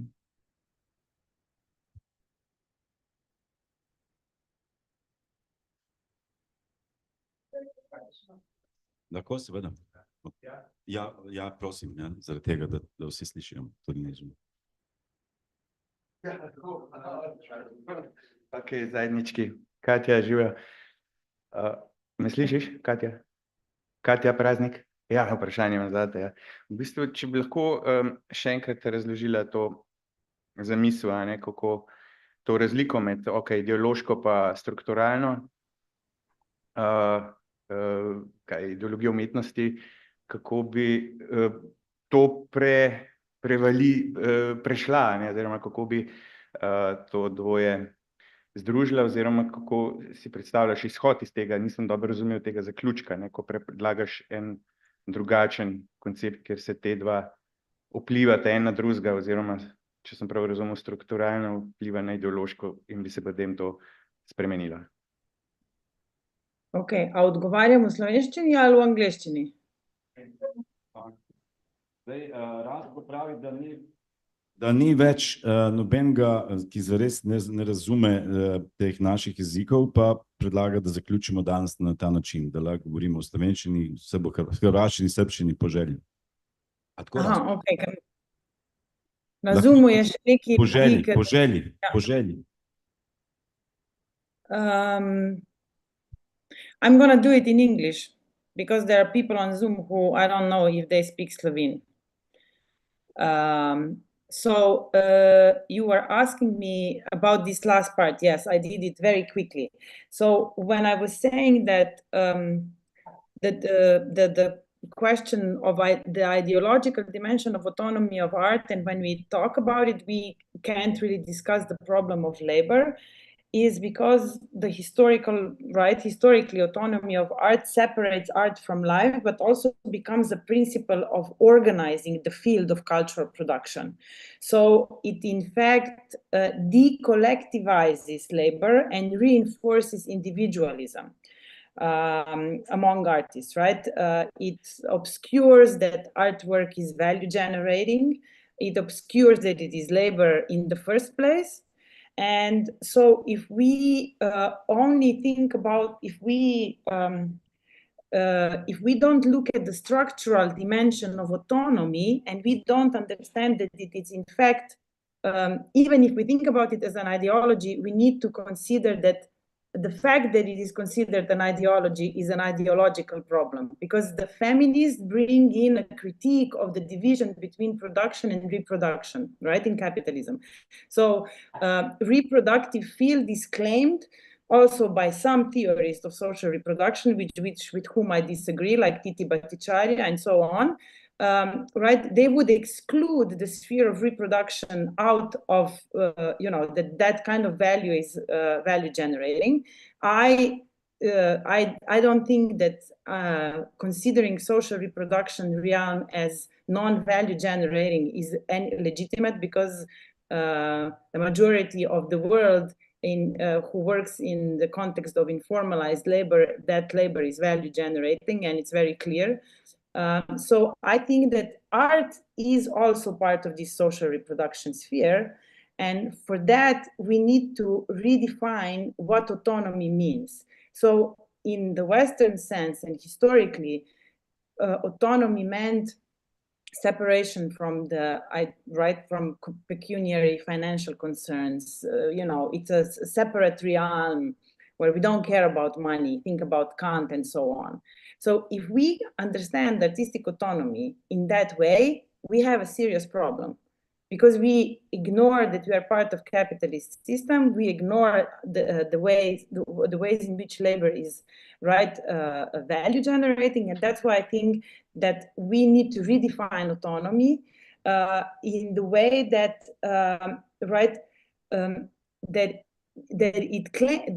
it is part of the economic process. So that instead of saying that we create and we don't care about the money, we say, yes, we create, and we also, until there's capitalism, also care about the value generating aspects of our labor, and we claim our compensation, right? So when we position artistic labor outside of capitalist dynamics, this ideological notion of autonomy prevents artists from engaging in collective organizing. So that is my experience. In the context of art, artists very quickly go to but this is a special kind of labor and it's not really the value generating, and how can we define what is the value? And I think that this is all the effect of this ideology of autonomy as the zero institution, right? This is the way how they are not able to really, but not just artists, right? Also theorists, I would say, because the majority of theorists, even when they speak about labor exploitation, they would reproduce the same problematic ideas about autonomy, freedom, something special, and so on, right?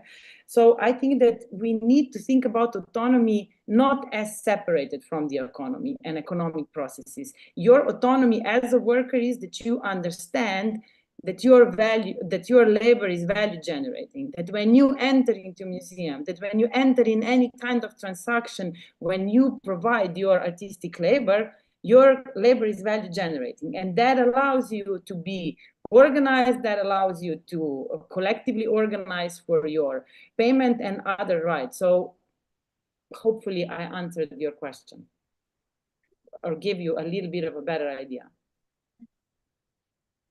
Yeah, the reaction was like positive.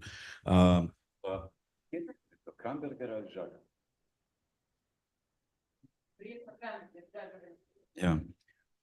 Igor is complaining all the time that I'm not speaking enough loudly, but I don't know if it is Kramberger or Jager. So anyway, I'm doing my best, but I don't know, maybe the problem is with the speaker phones. I don't know. No, I feel you. So super. People here in this space, they hear me very well. Is it true? Okay, so I cannot do anything more than I'm doing now. Chat. Aldo živio, poznava se s časom, Igor Kramberger, obviously. Igor, I cannot speak more loudly than I'm speaking, okay? So please stop complaining. So if somebody else would like to say something, Rasko, yes, please.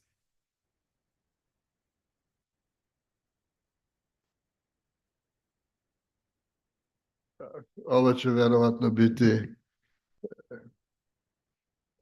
završna primjedba na ove rasprave ovog popodneva.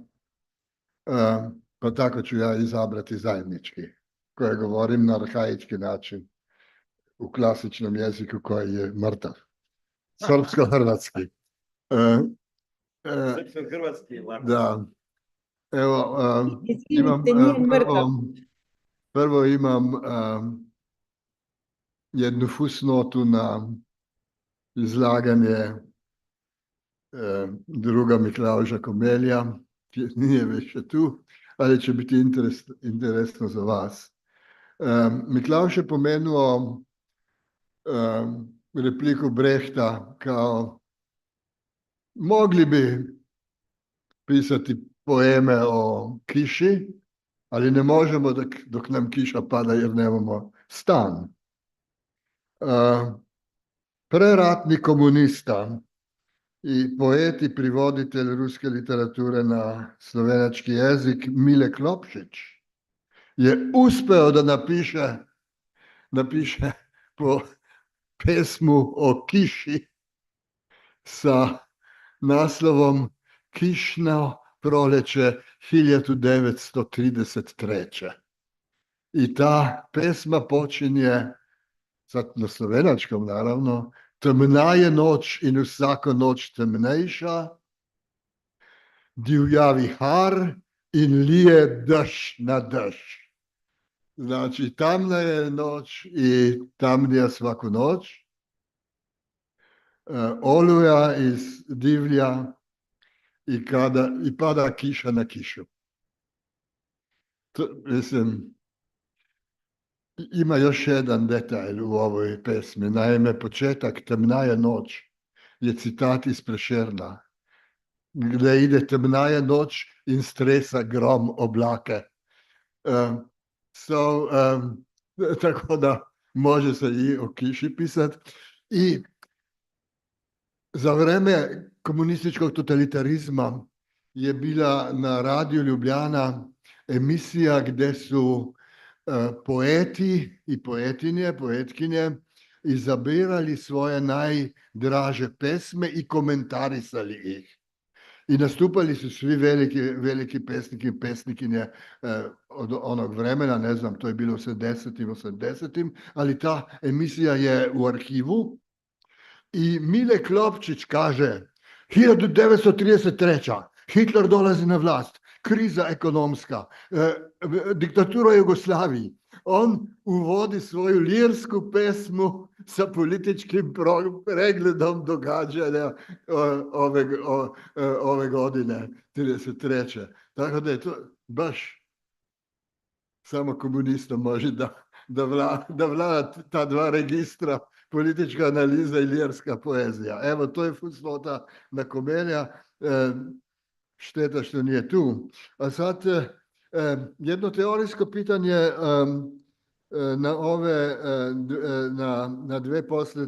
na dva posljednje izlaganja koleginica Katje Praznik i Andreja Kopač.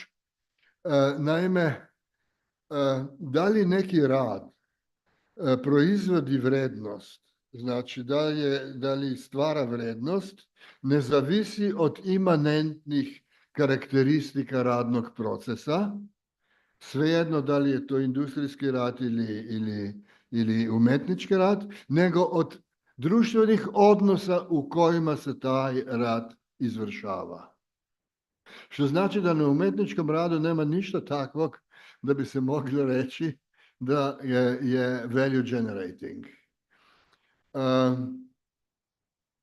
I dok za reproduktivni rad mi možemo reći da je value generating a priori jer snižava nadnicu.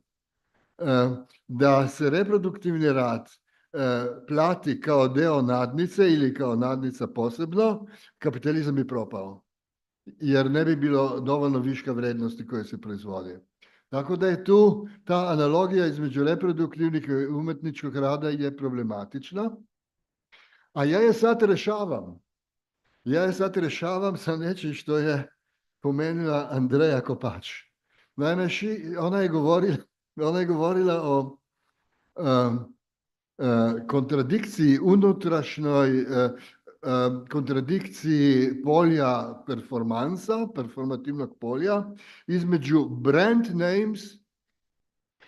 name performers i anonimna mase performera koji nisu priznati. I sad, ako bi uklopili negrističku interpretaciju rada koji stvara vrednost, što znači da svi koji živimo u društvu stvaramo uslove za proizvodnju viška vrijednosti za kapital, dakle svi smo produktivni radnici, onda bi mogli reći da je anonimna masa performera uslov za value generating rad Marine Abramović. Samo ono ne uzima profit nego rentu.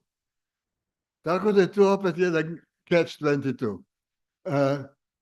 Ali ona uzima rentu od ovih anonimnih radnika koji stvaraju područje, polje u kojima može iskrsnuti jedno brand name koje onda prisvaja rentu i podeljuje sa muzejom savremene umjetnosti, sa Metropolitan muzejom ili što god. Evo. Hvala. Zdaj pa kolegica replicirala. Ja, hvala Rasko. Rasko je, idem ja sad dalje s tim jezikom, Rasko je pretpostavio da je sa ovom svojom intervencijom isprovocirao moguću reakciju. Kolegica Miklauža ne može jer je već otišao, ali možda kolegica.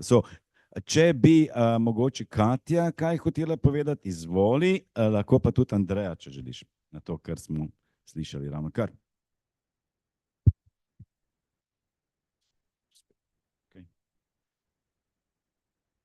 Dobro, ne, nekdo tipka. Jaz lahko repetiram, ampak če ima Andreja, neš Andreja najprej, ko je tam uživo. Je že na poti do mikrofona. Ne pozabi, kaj si hotela povedati. Ne bom, brez skrbi.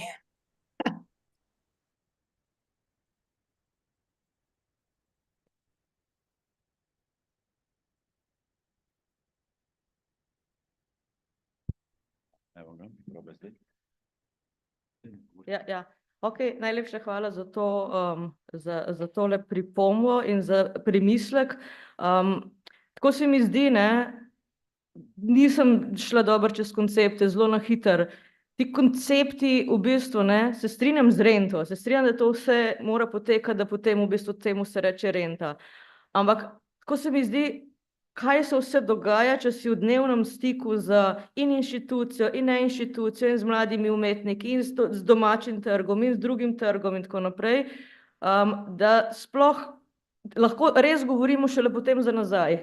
Zdaj, kar se dogaja, kam gre renta, komu gre in tako naprej, še posebej v bistvu v tem trgu, kjer lahko rečemo, da trg deluje na ta način v nekem zelo razvitih zahodnih državah, bolj kot na drug način tukaj, ker nekje lahko rečemo, da imamo produkcijo, pa sploh pa nimamo cirkulacije na način, ki bi bila tržno usmerjena, ampak gre samo za v bistvu dile. Tako da je v bistvu to vprašanje rente se mi zdi tako zelo heterogeno, komu, kaj, kako, zakaj, koliko temu kuratorju, koliko umetniku, kaj mora vse biti, kaj gre konec koncev tudi iz izobraževalnega modela, ne. Ponavadi tisti, ki so dovolj močni, si tudi svoje šole naredijo, ne. Tako da je to, se mi zdi zelo, zelo zanimivo vprašanje, ker se mi zdi, da potem pa bi mogli en kup podatkov zbrati in na nek način to vse skupaj preveriti, da bi videli, kam pa to gre, ker ta cash flow je res zabrisan. Mislim, tako se mi zdi prav zares, no, glede tega, kako lahko mi vidimo, kam pa kaj nekaj gre, tako da je pač to absolutno vredno razmisleka, tako da. Replika na to repliko. Morate priti sem, Rasko, morate priti sem, da se Cash flow je zabrisan. Torej, pokreti novca niso transparentni na področju umetnosti, kaže koleginica. I jedina osoba koja je bila osuđena u korupcijskom skandalu Patrije, znači kupovanje oružja iz Finske u Sloveniju, je bio slikar. Je bio slikar koji je posredovao u koruptivnom lancu. Znači, cash flow nije transparentan, platio je slikar koji je išao u zatvor, a oni koji su platili i oni koji su dobili novac su se izvadili. Samo je ovaj slikar koji uzemo samo šticungu, oni uzeo samo šticung, ali završio čuzi. Bo Katja samo medtem ko bo Katja govorila, prosim premislite o mojem hitrem vprašanju za vas. Ko ste govorili o tem vzpostavljanju polja, ne, te anonimne množice teh nekih umetnikov, zaradi tega, da bi potem Marina Abramovič lahko vlekla recimo rento. Ali je morda to vzpostavljanje polja, o katerem ste govorili, ali je lahko na kakršenkoli način povezano z general intellect? Ali ne, to bi me zanimalo. Ok, Katja, zdajle, floor is yours.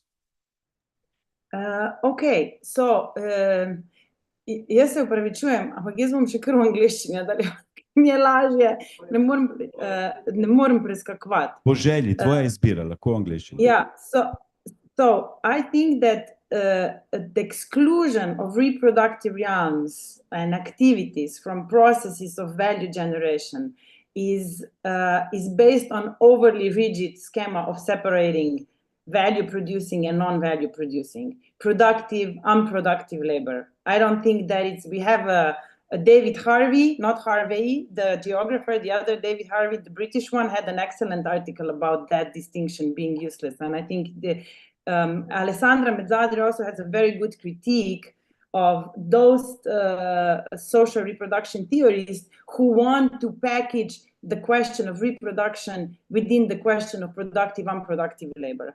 Because if we exclude this labor, then we exclude the majority of the world who works in informal sector, and they are considered then non-productive in that sense. So I think that this rarifying of use value, exchange value distinction is based on productivist and wage-centric, Western-centered understanding of exploitation. In capitalism, all value is exploited. The ways the forms of exploitation operate, I think, is really brilliantly also explained by Banai. And I think that that's the question here. The relations of production are such that this work that belongs to the area of reproduction is not considered value generating. But that is an ideological, extremely problematic division, which I think we need to question and we need to undermine, because otherwise we are not able to build any solidarities across the laboring classes and political movements. If you just say that only the production sphere is value generating and everything else that falls outside of it is not, then I think that we are in trouble, and that weakens our political power to build solidarities among the laboring classes and workers. And so that would be why that I think that early social reproduction analysis also showed very clearly the limits of Marx in dealing with reproduction and labor power and placing the source of value only in production. And I think that is where I probably will have to agree to disagree, because I think that it's not politically productive to insist on productive and unproductive labor. For sure. Today, I mean, this whole division between productive and unproductive labor is not the same thing as it was, let's say, at the beginning of 20th century or end of 19th century. So things change drastically also in terms of this new kind of economies generating value on different ways. Rade, you wanted to say something? Rade wants to say something. Produktivnog I neproduktivnog rada. Profesor je jasno rekao da to nema veze sa mestom u proizvodnji ili mestom u potrošnji, usluzi i tako dalje. Marks daje u teoriji viška vrednosti jasan primer. Kada kaže da ako kapitalista unajmi, dakle, kuvara da mu radi u restoranu i da mu donosi profit, da mu donosi razminsku vrednost, onda taj kuvar radi produktivan rad, to je value generating rad. Ako isti taj kapitalista unajmi kuvara da mu kuva kući, to je luksuzna potrošnja kapitaliste, to nije kapital i nije produktivan rad. Dakle, nema veze da li je proizvodnja, da li je servis, da li je potrošnja, ima prvo veze da li je rad unajmio kapital, ima veze da li je produktivan rad, da li je apstraktan rad, to jest da li cenu rada određuje društveno potrebno radno vreme. Dakle, da li rad može da se stvori prosečna vrednost rada. I to je razlika u tome. Jer tvrditi sad da je svaki rad value generating i da umetnici treba da dobijaju naknadu za taj rad, evo primjer jedan. Ja mislim da nije, jer kada kažete to ne idete samo protiv Marksa, već i protiv Ricarda. Imate jednog umetnika koji je izbrendirano ime i on može da proda rad, ne znam, za $5 miliona. I on ima samo ideju, koncept, i da nekim drugim umetnicima da ga izrade. Da li oni imaju pravo da traže, ne znam nija, 2/3 cene tog rada i da li je njihov produktivni rad stvorio, ne znam, od $3 miliona, $2 miliona. Ricardo jasno kaže da kada imamo posla sa monopolskim sektorima, kakav je sektor umetničke proizvodnje, da radna teorija vrednosti onda ne važi. Marks se slaže.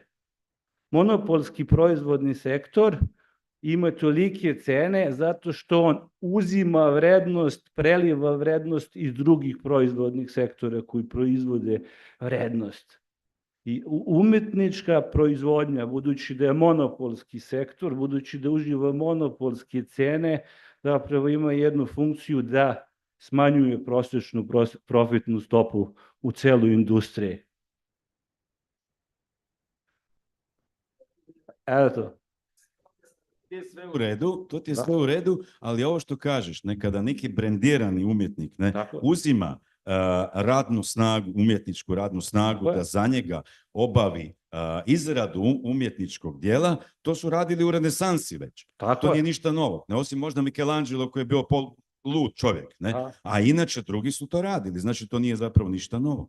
Nije ništa novo, da, to je govorim, a oni zato dobijaju određenu nadnicu koja je srazmerna, onda je to value generating i onda su dobili vrednost koju su zaslužili, jer se njihova nadnica samerava prema tom jednostavno kao nekakav vid zanatskog rada koji postoji na tržištu i koji se može platiti, ali ono što generiše ekstraordinarnu cenu umetničkog dela jeste vrednost koja se preliva, kao svaki monopolski sektor. Prema tome, štete od umetničkog sektora umetničke proizvodnje nisu samo ti prekarni radnici umetnici, već je šteta od cela zapravo ekonomija. Da ne govorimo sada što većina umetničkih dela koristi se za finansijske spekulacije, dakle umetnost održava neoliberalizam koji je B faza akumulacije kapitala. Kada padnu profiti u produktivnom sektoru, onda se ulaže u financijalizaciju i kapitalistička klasa sada nalazi, dakle, mesto da plasira za svoj kapital, da ga akumulira što ne može više u produktivnoj sferi i vidjet ćete da financijalizacija umetnosti upravo 80-im dobija zamah zajedno sa krizom produktivnog sektora kada se menja način akumulacije kapitala. Eto. Ali uglavnom se ulaže u tangible commodities, umjetničke, slike, kipove i tako dalje. Ako ne ulažeš u to, i onda ulažeš u zlato ili obrnuto. Pa da, ali uvijek kapital nalazi načina da to uradi. Čak i kako imate, ne znam, nija konceptualnu umetnost, imate neke dokumente i fotografije i one vremenom posle dostignu, ne znam, nije koju cenu, čak i ono Mansonijeva. Može, sve se prodaje. Čekaj, ostani tu, Rade, ja mislim da ima Katja nešto, ona je nervozna, vidim da ona bi htjela da nešto reaguje. Katja, nekaj si hotla se odzvat na to od Radeta, nekaj si vrtila z glavo. Ne, mislim, če imamo diskusijo, imam seveda še kaj za dodat, ne? Seveda imaš. Ja, I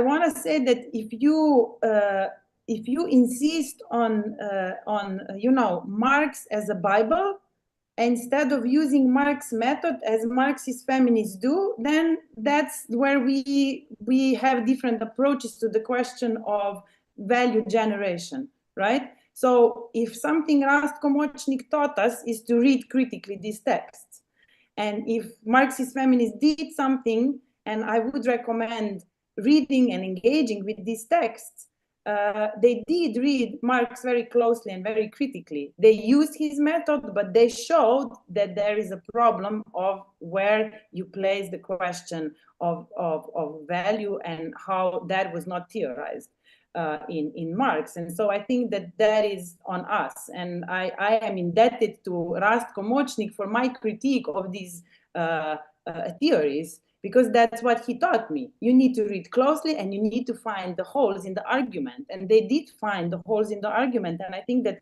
Marxist views that identify processes of value generation only with productive sphere are very problematic. Like I said, they exclude the majority of the laboring classes in this world and so on. And I think that also when you talk about artists and you want to talk about them as brand names, this is 0.5% of artists. There's a very great term by Gregory Cholet, the dark matter of artwork. You know who's the dark matter of artwork? Are all the unknown artists. Unknown artists that you don't know, that are not household names, that are not branded names. And they are not brand names. The majority of artists are not brand names. Tell me one brand name. We'll have 3 brand names maybe today. Marina Abramović, one of them. But otherwise, as reports from UNESCO and other places tell you that they have no protection and they can't really survive. And so it is precisely because we insist that their value is not valued, that their work is not value generating. So I think we have a political problem, and that's why I think it would be important to engage with Marxist feminist critiques. U redu, kažeš ne treba se držati Marksa ko Biblije, ali ako hoćeš da kritikuješ njegovu teoriju vrednosti, treba onda da predložiš novu teoriju vrednosti. Jer kod Marksa nema veze produktivan, neproduktivan rad, čak nema veze ni sa eksploatacijom. Na primjer, kod Marksa možemo reći da radnice koje rade u trgovini su neproduktivne radnice, ali su one nadnične radnice. Prema tome, iako ne proizvode vrednost, eksploatisane su, ali su plaćene za to. Tako da ono što ja hoću da ti kažem jeste da je tvoje shvatanje vrednosti kao proizvodnje nije Marksovo i ne možeš da kritikuješ Marksa zbog toga jer Marks to nije mislio. I'm sorry, I'm not criticizing Marx. I'm criticizing the idea that work is not value generating. I'm not criticizing Marx. I'm telling you that I am talking about the problem of social reproduction as value generating. And that Marx definitely explained really well how all labor is exploited in capitalism. Yeah, I agree with that. That's precisely the structural understanding of exploitation under capitalism. And that's where this critique of reproductive sphere as value generating comes from, precisely from that insight. So I think we maybe even agree. Ne slažemo se, jer ne može da bude value generating rad zato što nije produktivan prema Marksovom smislu i zato što nije apstraktan rad. To je prosto, niti je unajmljen od kapitala, dakle ne može da bude nikako value generating.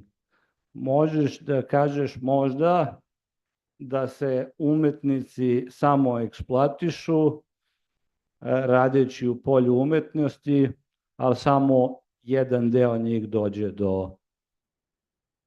do rente. Možemo reći tako nešto. Dakle, opet s druge strane imamo problem da kako ćemo da ocenimo da je nešto društveno koristan rad.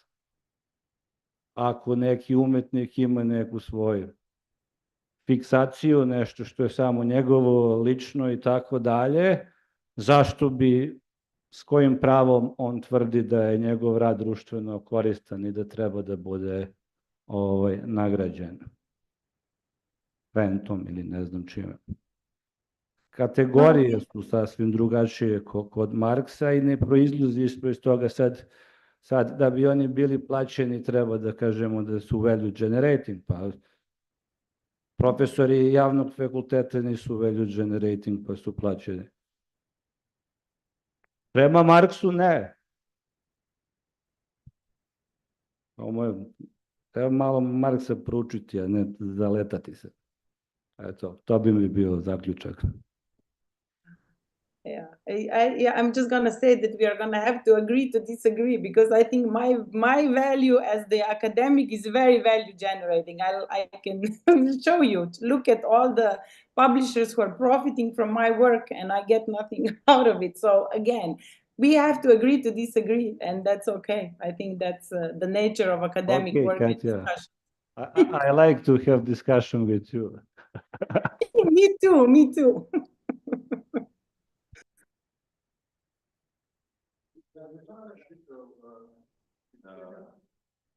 Bomo dali prednost Rasku, lepo prosim, pa boste počakajte vidva.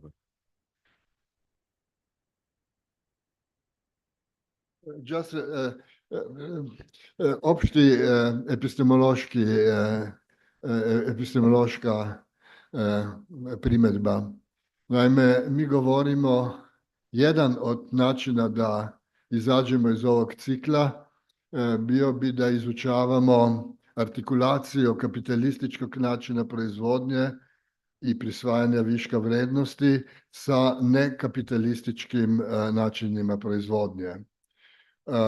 Danas prepodne Marko Kržan je pomenuo da je cijeli britanski kolonijalizam se zasnivao na artikulaciji britanskog kapitalizma sa nekapitalističkim društvenim odnosima u kolonijama, sa tlačanstvom u Indiji i sa robovskim odnosima u Karibima i na jugu Sjedinjenih Američkih Država.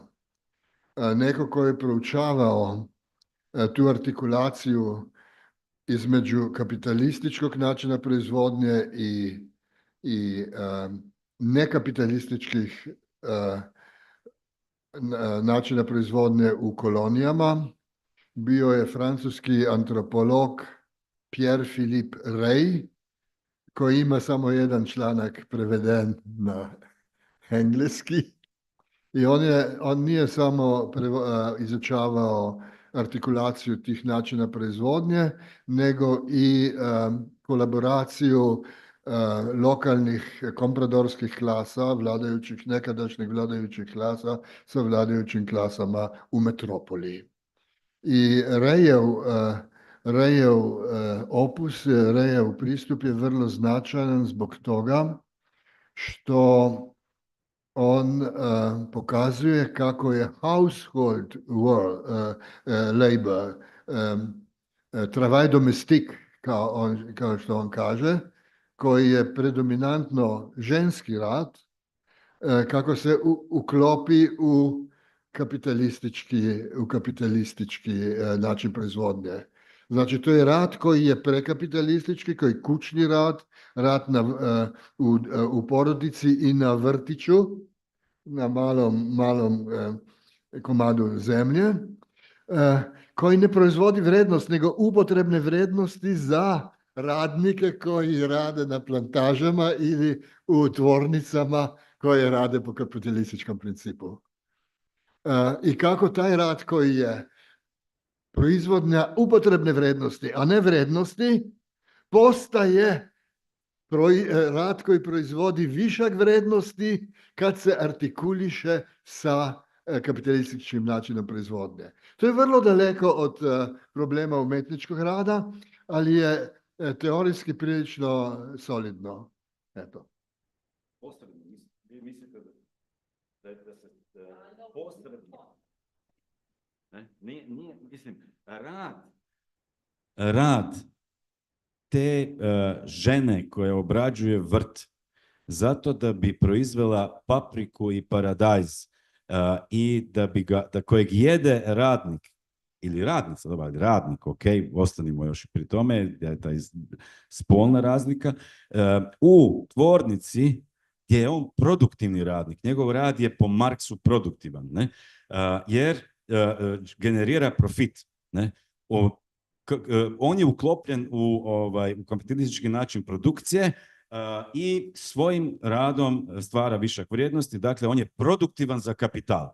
To je definicija kod Marksa, a ova žena stvara upotrebnu vrijednost ili onaj primjer tvoj rade, ne, kuhar, ne, ovdje ili ondje, a ima i primjera nekog ko pjeva u klubu kojega unajmljuje vlasnik tog kluba i plaća ga za to da pjeva, zabavlja goste i stvara mu profit. I sa druge strane, pjevač kojeg unajmljuje neka privatna osoba, ne nužno kapitalist, bilo ko, koji zabavlja goste na privatnoj zabavi, rođendanskoj i tako dalje, tu nema veze sa produktivnim radom, po Marksovoj definiciji, zato što se troši dohodak, i nema veze s kapitalom. To si ti htio reći. Ono što Katja na čemu insistira je to da su se možda načini produkcije i stvaranja viške vrijednosti i tako dalje, investicijskih ciklusa, da su se možda promijenili, da možda u današnje vrijeme 21. stoljeću bla bla bla, u sadašnjoj fazi kapitalizma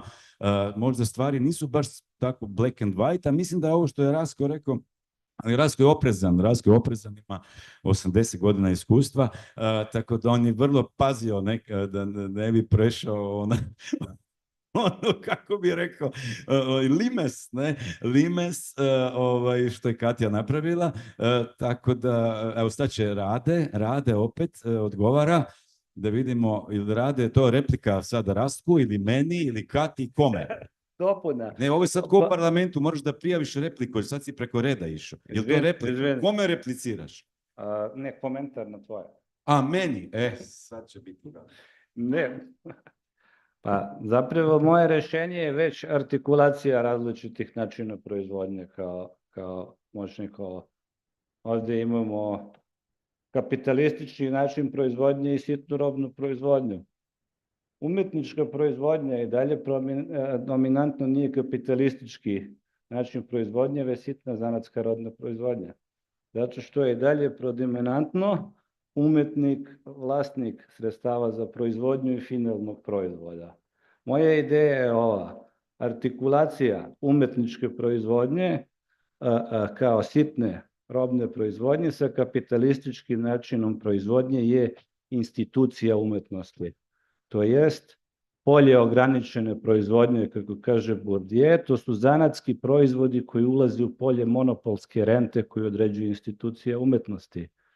I monopolski, dakle, to je drugi način proizvodnje koji se artikuliše sa kapitalističkim kao monopolski i kao mesto gde je moguće spekulisati, finansijske investicije ulagati, baš zato što postoji moment spekulacije. Nikad se ne zna koje umetničko delo može biti priznato od strane institucije umetnosti. Zato imate kolekcionare kupuju dela mladih umetnika, što rade nadaju se da će cene porasli. Tako da, u suštini, ako idemo preko artikulacije, moja je to hipoteza. Se radi o drugom načinu proizvodnje od kapitalističkog koji se artikuliše sa kapitalističkim na određeni način. Ako je umetnička proizvodnja value producing, ona bi dakle već bila društveno potvrđena na tržištu i umetnici bi već radili za nadnicu. Već bi dobijali nadnicu. Dobro, hvala Rade. Kdo je bil prej? Ok, lahko, ampak morate priti sem. Zdaj le tako, ker smo že ful čez uro, bom jaz prekinul, če bo predolgo vprašanje, ok? To so pravile igre. Če bo predolgo, bom prekinul. Tako da kratko in jasno je do mene. Ja, može. Kada mi govorimo između umjetnost između brandiranog imena i normalnih umjetnika, imamo tu nekakav klasni konflikt. Vi ste, gospodine Močnik, puno govorili o ničtoj instituciji, kao da u naciji je ničta institucija koja prima sve različite ideologije i ih uklaplja u jednu ideologiju. Tako sada mi možemo kada smo već u ovom globalnom procesima, možemo kazati tudi u žanru.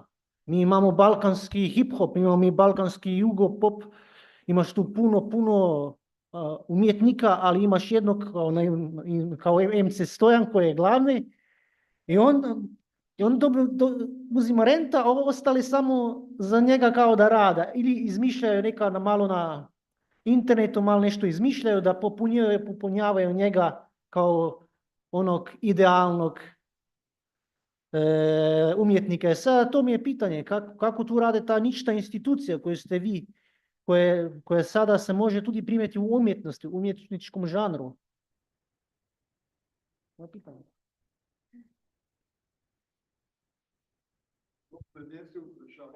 Na Katjo, to sam jaz tudi mislil.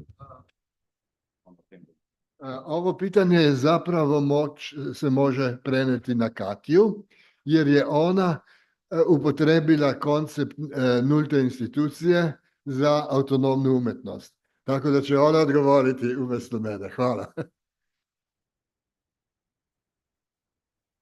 Ok.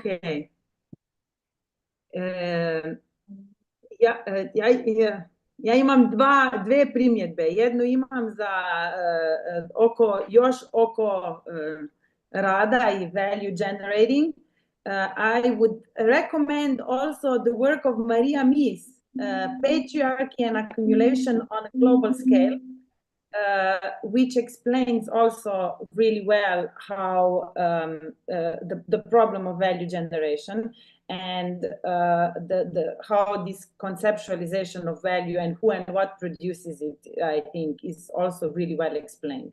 And it makes a distinction between the center and the periphery, or the colonized and imperial, I think, the dimensions and how they operate. What is the dynamics between the north, right, the capitalist core center, and the colonized and areas that have been under imperial politics. That I think is her argument there is also important. The zero institution, that's why I said that's why I said that autonomy functions like that, because it hides and it allows also, for instance, creativity to be part of this ideology. So I'm not sure what was your question about the zero institution and artistic labor. Can you repeat it?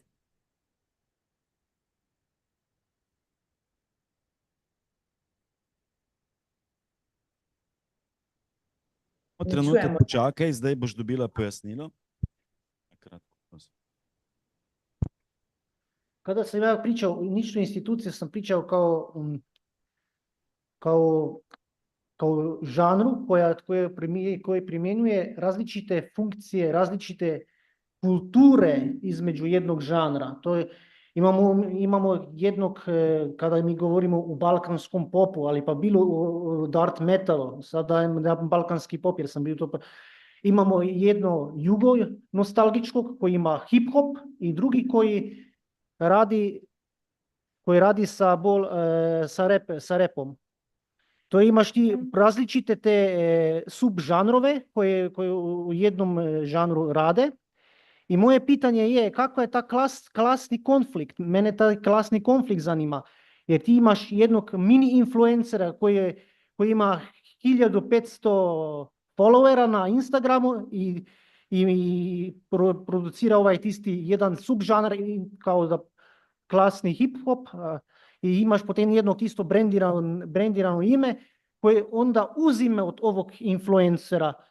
Kako ta klasni konflikt, kako ti vidiš ovaj klasni konflikt u ovoj poziciji, ovoj sa gledišta nižše institucije, jer onaj koji je brendirano ime,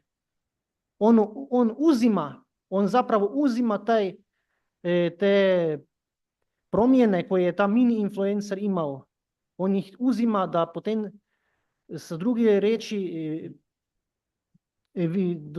dobije više to publiko, veću publiku dobije. To je meni bitno, jer ti brendirana imena više, ali bolje ili manje uzimaju od tih mini influencer, uzimaju te manje publike i oni to pretvore u taj veliki novac, u taj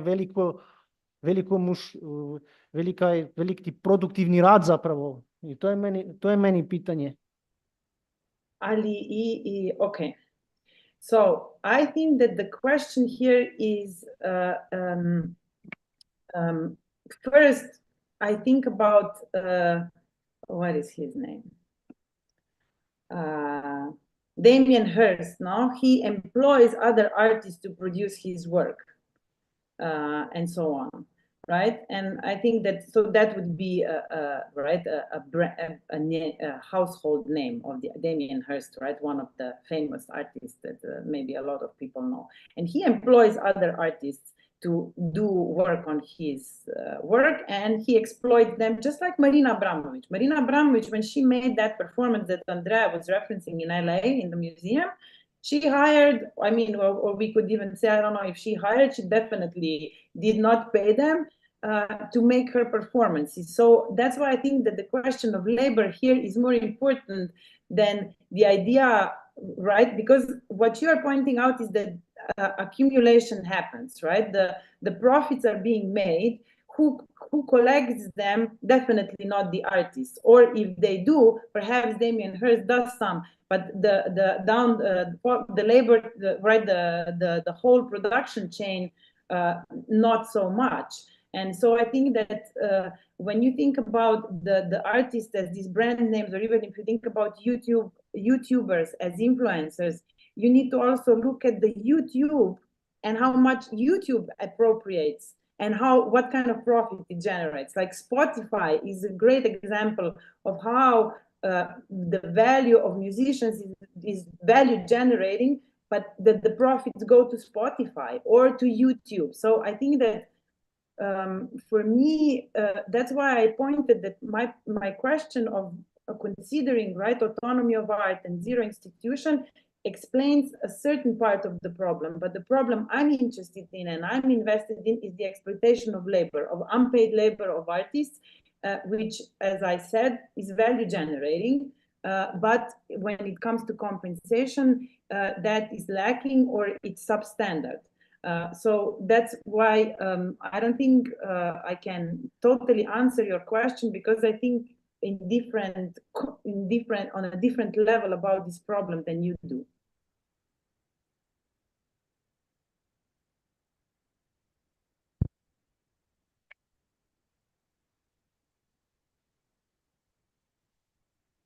Kratko samo Katji, pa ću na ovo što ste vi pitali.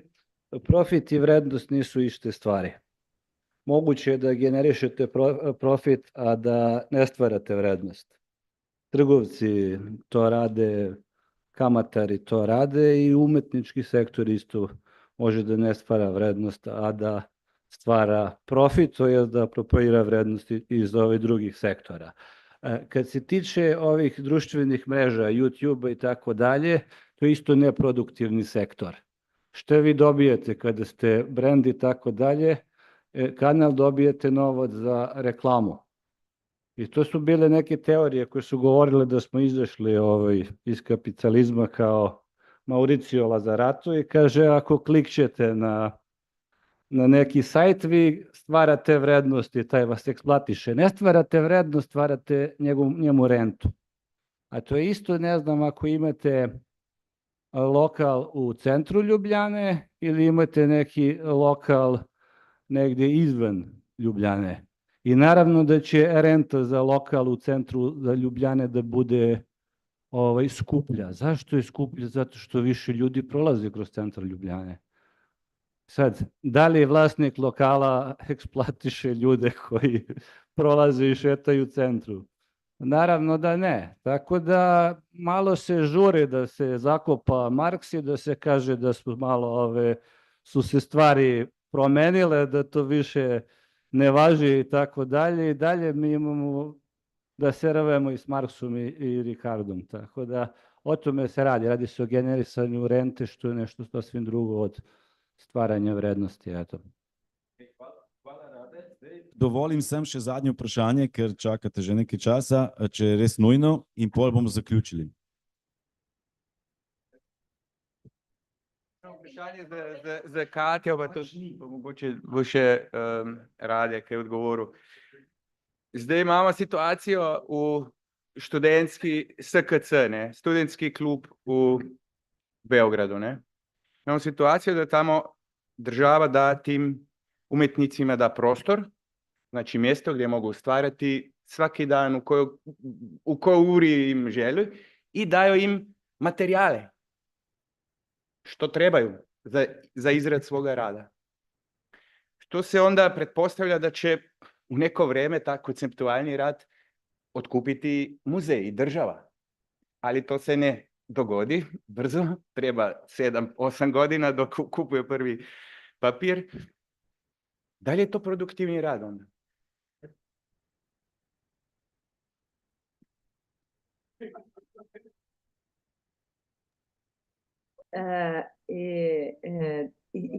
Još jednom, ja distinkciju između produktivnog i neproduktivnog rada smatram neproduktivno i ne mogu podijeliti rad na taj način.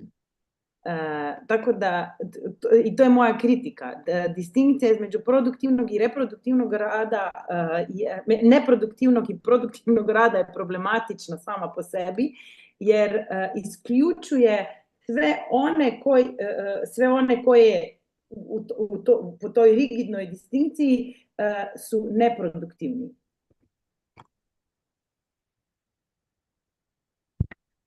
Ne radi se o isključivanju, to su ljudi koji su nužni za akumulaciju kapitala. Dakle, ako je neko prodavac, on učestvuje dakle u trgovini, on je nužan za akumulaciju kapitala. Marks uopšte ne gleda na produktivno i neproduktivno moralistički ili nekog isključuje. Znači, nema veze to, vrednost je koncept u političkoj ekonomiji kod Marksa. Sociologija sa vrednostnim sistemima, kod nje je vrednost nešto drugo, to dvoje ne treba brkati. Dakle, ne misli ništa loše Marks kad kaže da je neko neproduktivan radnik. A pitanje vidovo, to je javni sektor. Novac kojim se finansira to, umetničko stvaranje nije kapital, to je novac čiji izvor je porez. To je dakle deo dohodaka građana koji ide u porez, koji se ulaže u umetničku sferu, omogućava umetnicima da proizvode. Sad, to je pitanje sad posle kako dolazi do realizacije. Dakle, u svakom slučaju ne može nikako biti produktivan rad, čak i ako ti umetnici posle to prodaju nekoj galeriji, to je rad koji je naručen od strane državnih institucija, finansiran od poreza, koji prodajom na tržištu može postati roba i steći cenu. To su različite kategorije. Kod Marksa i profit, i vrednost, i cena, i vrednost i tako dalje. U redu?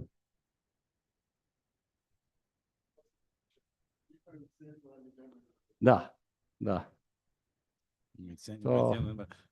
Može nešto imati cenu, a da nema vrednost, prosto to, kod Marksa je to tako. Ima Rade još jedna kategorija, mislim još jedna situacija koja ti si postavio vrlo oštro, javni sektor, realni privatni sektor, ima još i ta situacija, kako se zove, private-public partnership, gdje ulazi privatni sektor u javni, tu se stvar malo počinje komplicirati, čak iz pozicije produktivnog i neproduktivnog rada. Ali ta pitanje je dosta komplicirano, Katja, a se poslavljaš, a bi hotela nekaj povedati? Poslavljaš se. Ne, nekaj bi hotela povedati. Čak ima, zakaj jo ne slišimo? Mikrofon nimaš vklopljen, ali kaj? Ja ne, ker če govoriš, hotela sem reči, da če govorimo v vlogi države, odkot pa pridejo porezi iz akumulacije kapitala. Nema države brez akumulacije kapitala, molim lijepo. Tako da to su te distinkcije koje su neproduktivne. Zbog toga su neproduktivne. A lahko še enkrat ponoviš, ker je tle smo imeli tehnično težavo. Kaj si povedala? Da je pitanje toga da ti kažeš da je neko javni sektor pa da se financira iz poreza, a odakle dolaze porazi? Iz akumulacija kapitala. Nema države bez akumulacije kapitala, mislim, Bože dragi. I to, mislim, zato su te distinkcije problematične, jer ako se mi hoćemo pitanjem rada i eksploatacije baviti, onda treba to... Ta podjela na javni i nejavni sektor nije bistvena. Ti imaš formalnu i direktnu subsumpciju pod kapital. I to su različiti načini, a to ne znači da rad ne generira i je neproduktivan. Mislim, to je cijela kritika feminizma, a ja mislim da mi tu, mislim, nećemo to danas razriješiti jer ćemo sad tu završiti ovu raspravu, ali bilo bi super imati jedan put raspravu o tim pitanjima.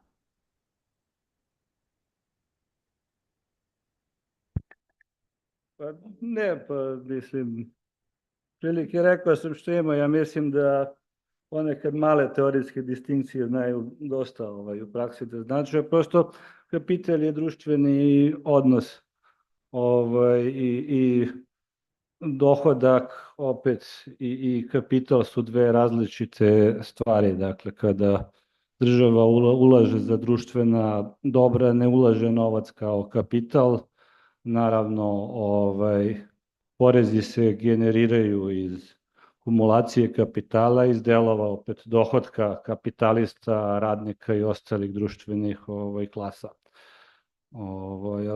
Prosto nije pitanje produktivnog i neproduktivnog rada pitanje uključenih i isključenih. I nećete se više uključiti u kapitalizam tako što ćete sad proglasiti neki rad da je proizvodi vrednost, mislim. Nema mi to mnogo logike. Eto, može da bude kao, eto, kažemo da je praktično, da to bude nekakav izgovor da umetnicima bude bolje, onda ok, priznajem da je praktično. Dobro, hvala ti Rade, sad možeš slobodno da odeš tamo, da sjedneš, nećeš više dobiti riječ. Nemoj da te vidim više ovdje ispred mikrofona. Ja ću samo dodati za kraj, nema više ni pitanja ni komentara. Katja, isklopčaj mikrofon, gotova si za večeras. Samo da kažem jednu stvar. Ovo što je Rade rekao je, možda bi još ja malo podvukao na kraju, da produktivni i neproduktivni rad to nisu moralne, etičke kategorije i tako dalje. To ima naravno kod Marksa i kod ostalih vrlo jasno značenje i čak Marks kaže na jednom mjestu da ne bi bilo nesporazuma, biti produktivni radnik nije sreća, nego je peh, smola, peh, ne? Tako da, evo, ne samo toliko. Za danas ćemo zaključiti, zato što je jako kasno, više od sat vremena smo ostali duže nego što smo mislili.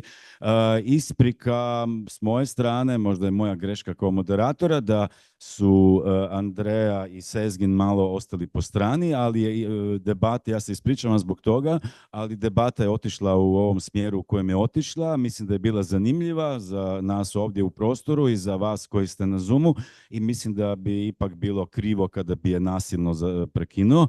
A toliko pitanja se otvorilo u ovom zadnjem panelu da još ako ostanemo nekoliko sati ili do ponoći nećemo sve razriješiti, tako da negdje netko mora da stavi točku. Evo, ja je stavljam. Hvala svima koji ste sudjelovali i vama koji ste imali prezentacije i svima koji ste sudjelovali u debati ili ste nas pratili tu u predavoni broj 18 na Filozofskom fakultetu ili preko Zooma. Zdravi bili in lep večer tudi naprej. Jutri bomo nadaljevali ob 11:30. Sutra nastavljamo v 11:30. Tomorrow we will continue with the conference at 11:30 here in this the same space, also on the virtual space. Thank you very much. Have a nice evening. Ciao. Bye bye. Hvala, čau, Maldo.